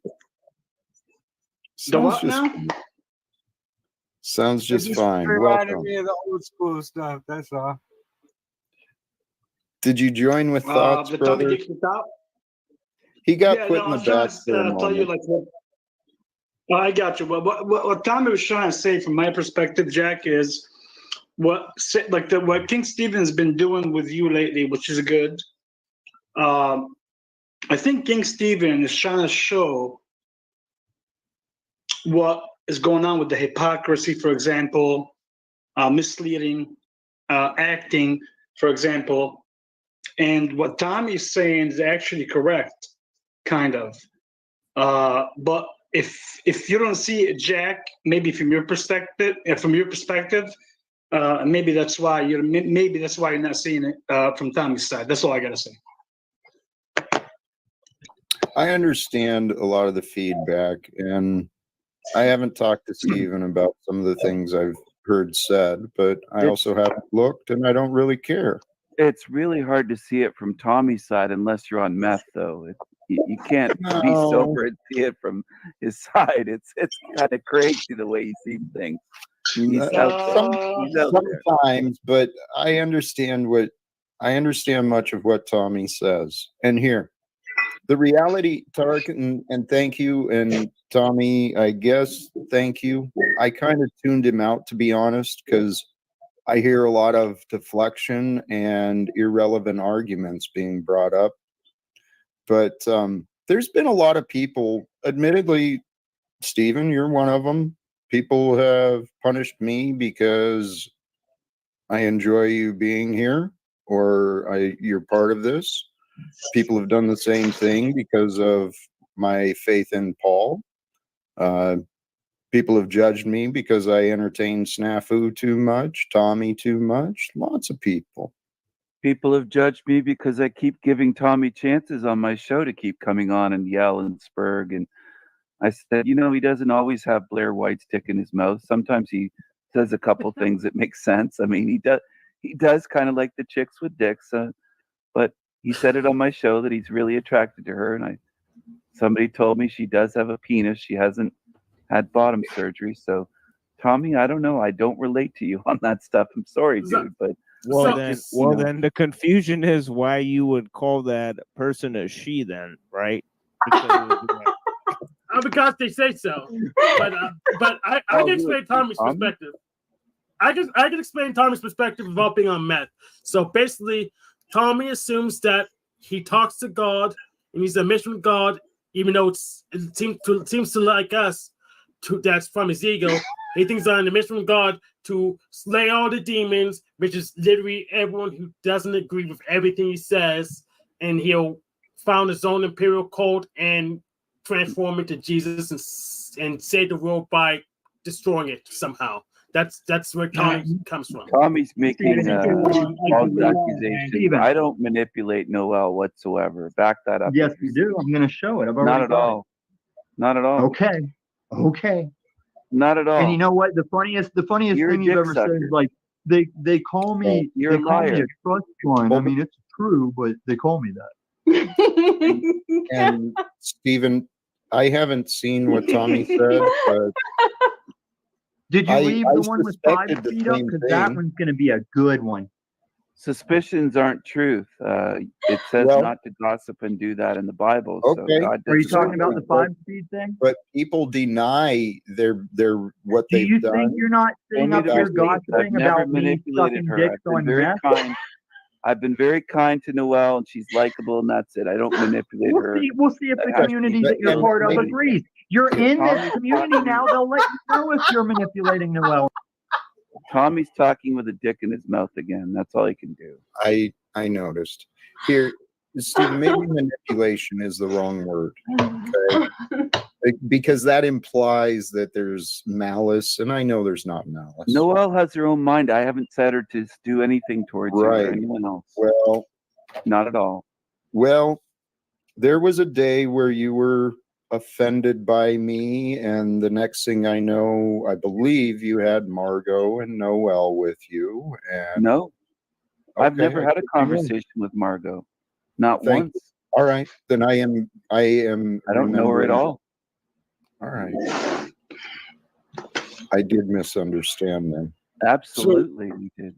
Well, okay. Thank you, Stephen. I mean, no offense, but I do know that I'm a man of series truth. of events occurred, and Noelle went from being kind and sweet with me to sending me texts, just being nasty, being rude. Well, thinking Tommy it's does that. Maybe Tommy's a bad influence. I don't know. Tommy sends you bad texts, I've heard, and is nasty. So maybe He it's doesn't Tommy. encourage.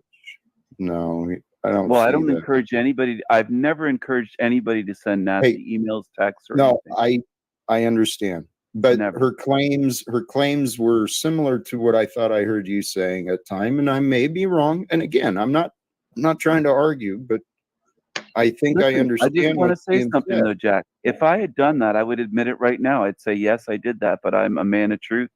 I did not influence Noelle or manipulate her whatsoever. She has her own mind. She sees things the way that she sees things. I know. She might dislike you and I might like you. So we might differ. She's her own person. Yeah, Noelle just has that spirit of Eris in her. She just wants to be tamed. So I need to get to work. Well, somewhere in the recent past, and again, it was around the time that she was associated with you, she got the idea that what I'm doing here is not She's real. never been associated with me. She's come on my show a couple times. That's what I'm referring to. Okay. Where That's all. where you spent time together. Okay, and it's just perspective. This is just what I saw. So, but she went from from being whatever she is, kind and sweet, to she's convinced that this is not real, that I'm just doing a show and that I'm just trying to deceive people and that I'm a liar. Well, she said on my show that Jack is just a show, and I never had said that you were just an actor or putting on a show. And I said, do you think so? She came up with that on her own in my own chat room, said, Noelle sees it the way that she sees it. I mean, some agreed, some disagreed. That's the way it goes. It's the way it goes over here. There's people saying stupid shit about me in the chat. I'm not crying about it. I'm just saying they can think what they want. But when in terms of manipulating, I don't manipulate anybody. Appreciate that. Hey, and here, welcome back, Tarek and Tommy. Sorry, I got cut off, Jack. So, am I back? Yes, you are back. Go ahead. I'm sorry. He left. I gotta get out of here. Peace. Thank you. I made Goblin leave. Let's connect when you can, Goblin. And I'm controlling Tarek as a puppet right now, of course. Oh, yeah. Tarek, say what I want you to say. Say what I You're want. puppets too. Excellent. No problem. I'm Tarek, controlling Chuck is like a No puppet. problem, Stephen. Praise me, You got it. Tarek. Praise me. Praise Do King what Stephen. Master Stephen Praise King says, Stephen. please. Yes, and Hank. I said He's my praise house King Negro. Stephen. Yeah, I need What more he's money, doing- bud. You guys don't understand what he's doing. You guys don't understand what he's doing. I think he's showing something live so people can see, intelligence and see also what's happening with brainwashing, deception, and all that. And the same time, doesn't mean anything bad at all. And Jack is also correlating with it, kind of back and forth, as long as he doesn't get a little angry, which is fine. And we'll go from there. That's about it. We're all here in good faith and peace. And that's about it. But Hank, 1 second. I want to say one thing off the subject. Flow state. I don't know you the 100 yet. You loser. You have not won the bet yet, Flow state. But just to let you know, I gave the 100 to Lindsay. Okay, so she can go.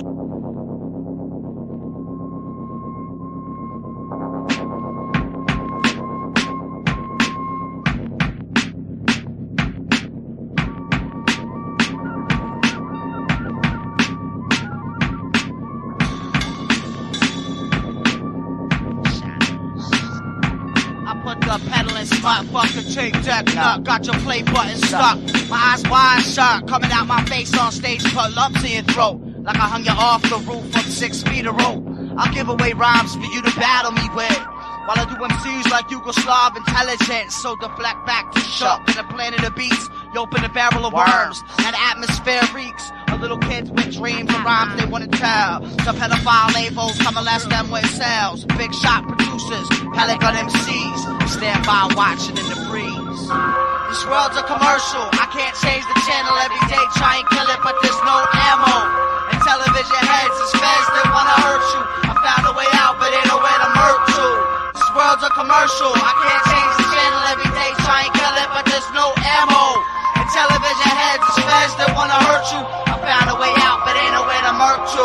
In the flesh, I stress the day-to-day vision. Go on a condom, now I'm sponsored by Trojan. Walking polo ad, rap fat, MTV, grab every face of the nation. My optical examination, feeding you, bleeding you through media, brain leaving ya. Touch the magazine and deceiving ya. So I train on PlayStation and Army Apparel Land. Get lost in the TV screen like Caroline. Scan my finger for the credit.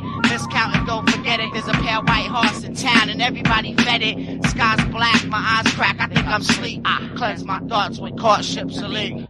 This world's a commercial, I can't change the channel every day, try and kill it, but there's no ammo. And television heads is feds that wanna hurt you. I found a way out, but ain't no way to murk to. This world's a commercial, I can't change the channel every day, try and kill it, but there's no ammo. And television heads is feds that wanna hurt you. I found a way out, but ain't no way to murk to.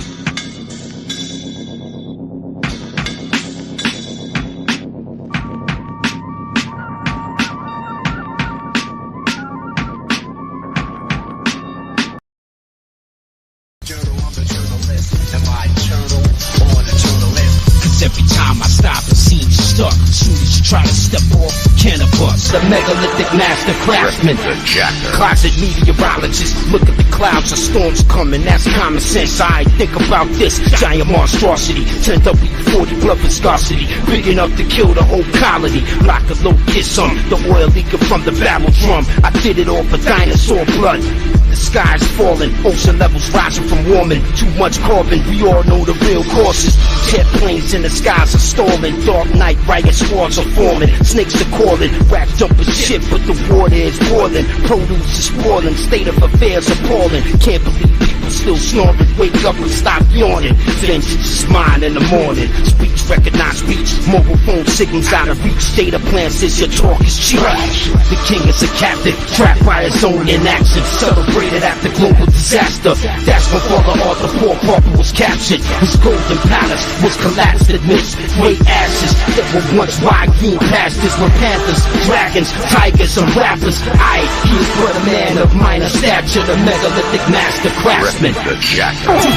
Futurism, writing a future lyrics. My opinion of your opinion is you can't be serious. Dubism and futurism, writing a future lyrics. My opinion of your opinion is you can't be serious. Dubism and futurism, writing a future lyrics. My opinion of your opinion is you can't be serious. Dubism and futurism, writing a future lyrics. My opinion of your opinion is you can't be serious. My brain ain't getting enough oxygen. I built the robotic cannabis and now nobody's stopping us. Black hoodie in the streets, lumberjack fleece. The beast from the east, by the thunderclap beats. Ability from baggage, drop it. Hip hop is toxic. I administer the detox process all over the beat. I rap with my robot to feel complete. He can rap better than me. Not a hard thing to do to cut RTR loose. He gon' show every one of you he got the juice. Personal revelations regarding self-preservation, daily wealth generation, and healthy meditation. Cool, but I can't, so I shit my pants. I'm okay, I go sit over there. You go dance, have fun, go find romance. Can a matchbox man? No, but a tin can. Grant me the plow, I'ma fix this thing. Give me a mic, I might decline to sing. Lyric for lyric, layer for layer, prayer for prayer. They want the future thinking I'm a failure. Gotta write some bars essentially kept from cloud storage. Cause I ain't got the memory for it. I gotta do my best if I can really pull my own weight. It's the island stone face told me to hate. Strength of vitality, Darrow Rock Indians dance for me. Half a dozen UFOs land from 7 billion minds. Couldn't control the mind of one, controlling solar flares coming from and 51. Finger the mixing board, channeling the mixing board, channeling spirits like a Nietzsche board. They stared at us all, evaporated. Terrestrial walk through the wall and explain everything about reality. It's all the man knows who are grimoires, masters, matrix, manifest miracle motions into a crystal quartz or smoke chemicals into alcohol. The danger to you all. What stop to the score, to the last man fall. Possess all knowledge known. The days of old when all lyricists were bold and they spoke from the soul. The oxygen I breathe is a billion years old. Be born to translate old to something great unfold. Animate ones and zeros, a sideways edge explode. My occipital low, remote viewing the biological electrodes protrude from my probes, connected nose flows tabulated below. You already know unlimited meaning with words beyond human reserve, beyond being protected or served. College is a source for knowledge. Soul Sand 51 command the complex of rhythm robotic. Basal 3 compliant, the psychopath science of LIBOR clients that have to revise their diet, produce their own food, export or supply it, sell goods to the market that allow us to buy it. But what if inflation cripples suppliers, setting off economic dividers to ripple even wider? The sun visor, chief analyzer, HNIC improviser. Just don't get so excited over secrets that should not be told, and you should not be so bold. Who are you to judge how they roll? It's a cold world, yes indeed, but in achieving your dreams, then how can you regret what you see? Sideways 8 times C to the light is how long it takes me. I suggest you leave hip-hop alone for your own safety. 10,000 horses, twist. To be nice, I sacrifice things like nose. He doesn't exaggerate, he claims he was the first rapper in space. Ain't scared to say rip the jacket to your face. He was trusted but betrayed. His name led him to his grave, but not before he conquered his rage. what a marvelous day. Gardening, parsing in the shade. Pride to change from his militant ways. He said one reckless action could pierce like swords, but the tongues of the wise will bring healing from the wars. No matter where you go, there you are, standing before God. What does this have to do with a job? IRA 401k, I need to pay right away. Go away, silence they say. No escape for the slave trying to run us like jogging in place. The gulags are not very far away. Pompeii, 7 kilometers going the wrong way. Motherfuckers be reading GPS wrong all day.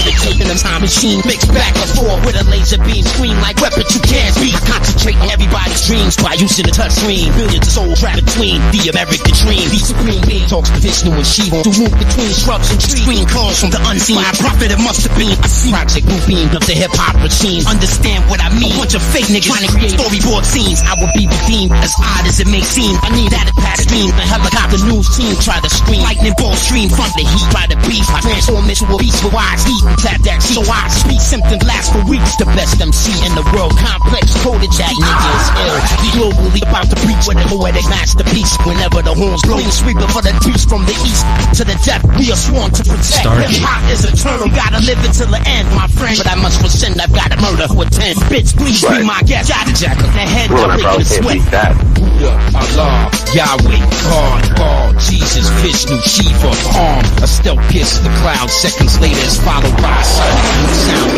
war starts now. Conventional or synthetic. Cooper nickel center with titanium exterior shields and edges. Yeah, I have a pump of nickel wheat with extra pepper. Sinuses acting up. It must be the weather.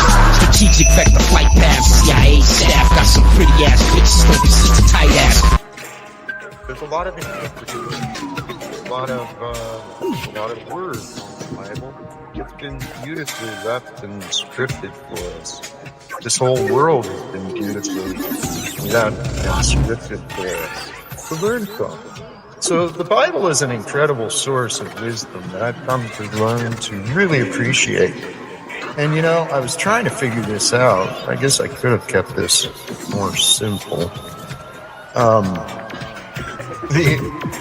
I have stacks of books and references of spiritual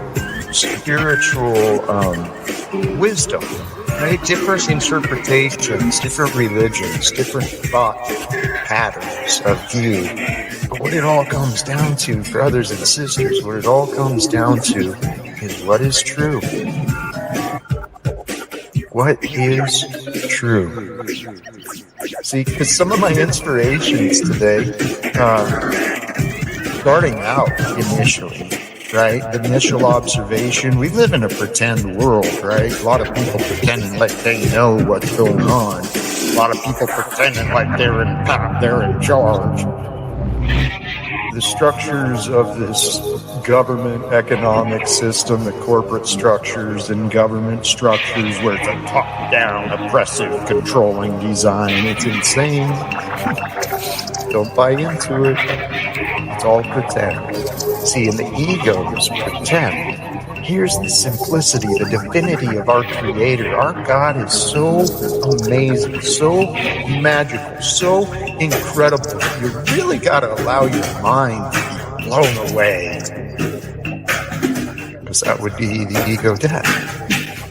The ego is the one that has the limitations. The ego is the one that has the rules and the structures and definitions and the analysis and the confusion. The fears and the worries. And the ego gets to pretend that it knows. The ego gets to pretend it has the answers. But I tell you what, the more and more I consider these words, God is the answer. See, from God, the truth may be known. See, truth is the absolute power. Truth is God. God is the truth.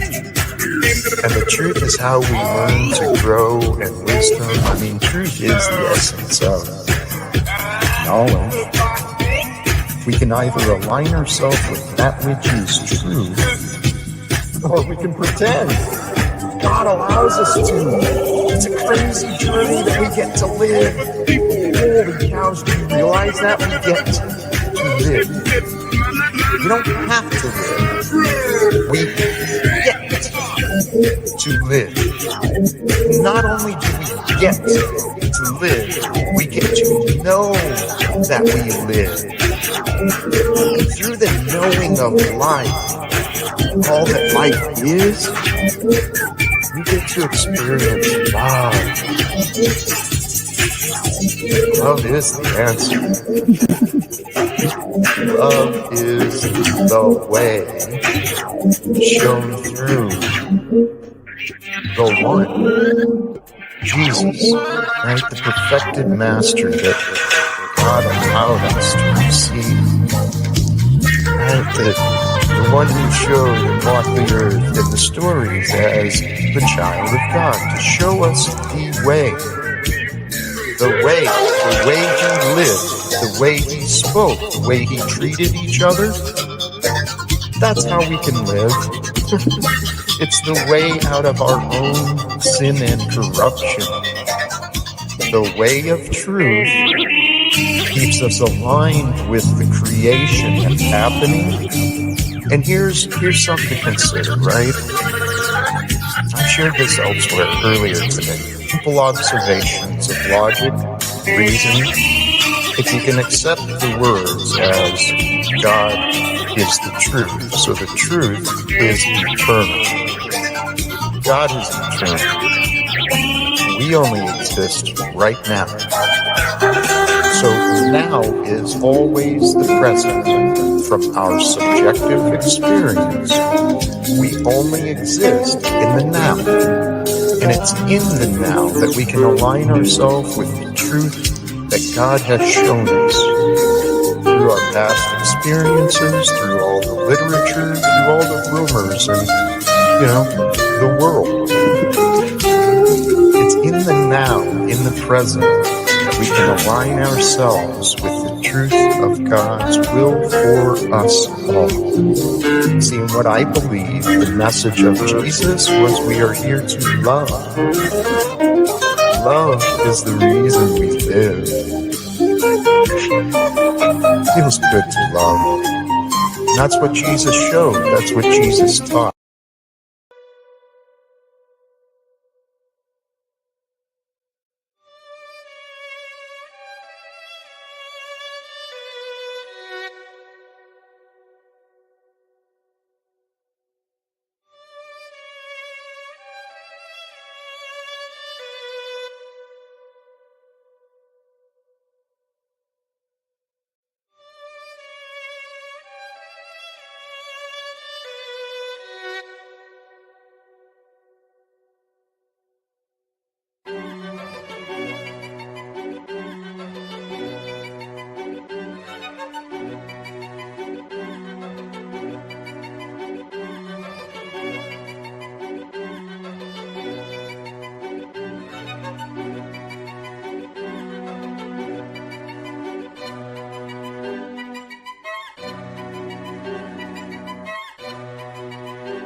used to understand happy. I know that I used to be happy.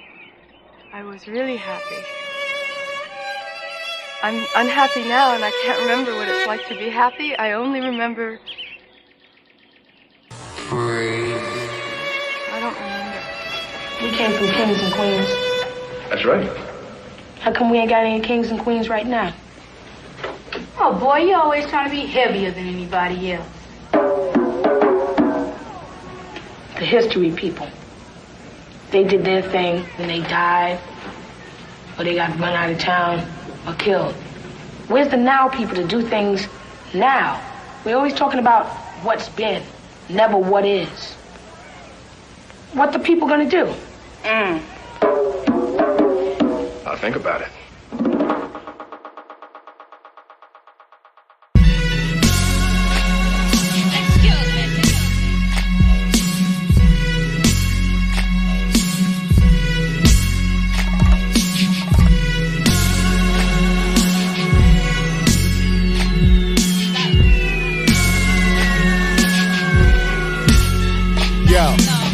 Bomb the levy, arm and deadly, arm is steady, fingers, palms is sweaty, shoot holes through your medley, wifey so heady, I'm heavy so ready, box your face out, Peter Man Freddy, chop confetti with a sharp machete, got no flavor, no sauce, plain spaghetti, I spit legend like Yeti, search for extraterrestrial intelligence SETI, anything pertaining to Eddie, went through Special K and then through Teddy, child support, bank levy, house foreclosed, Franny Mac and Freddie. Why you singing to my medley?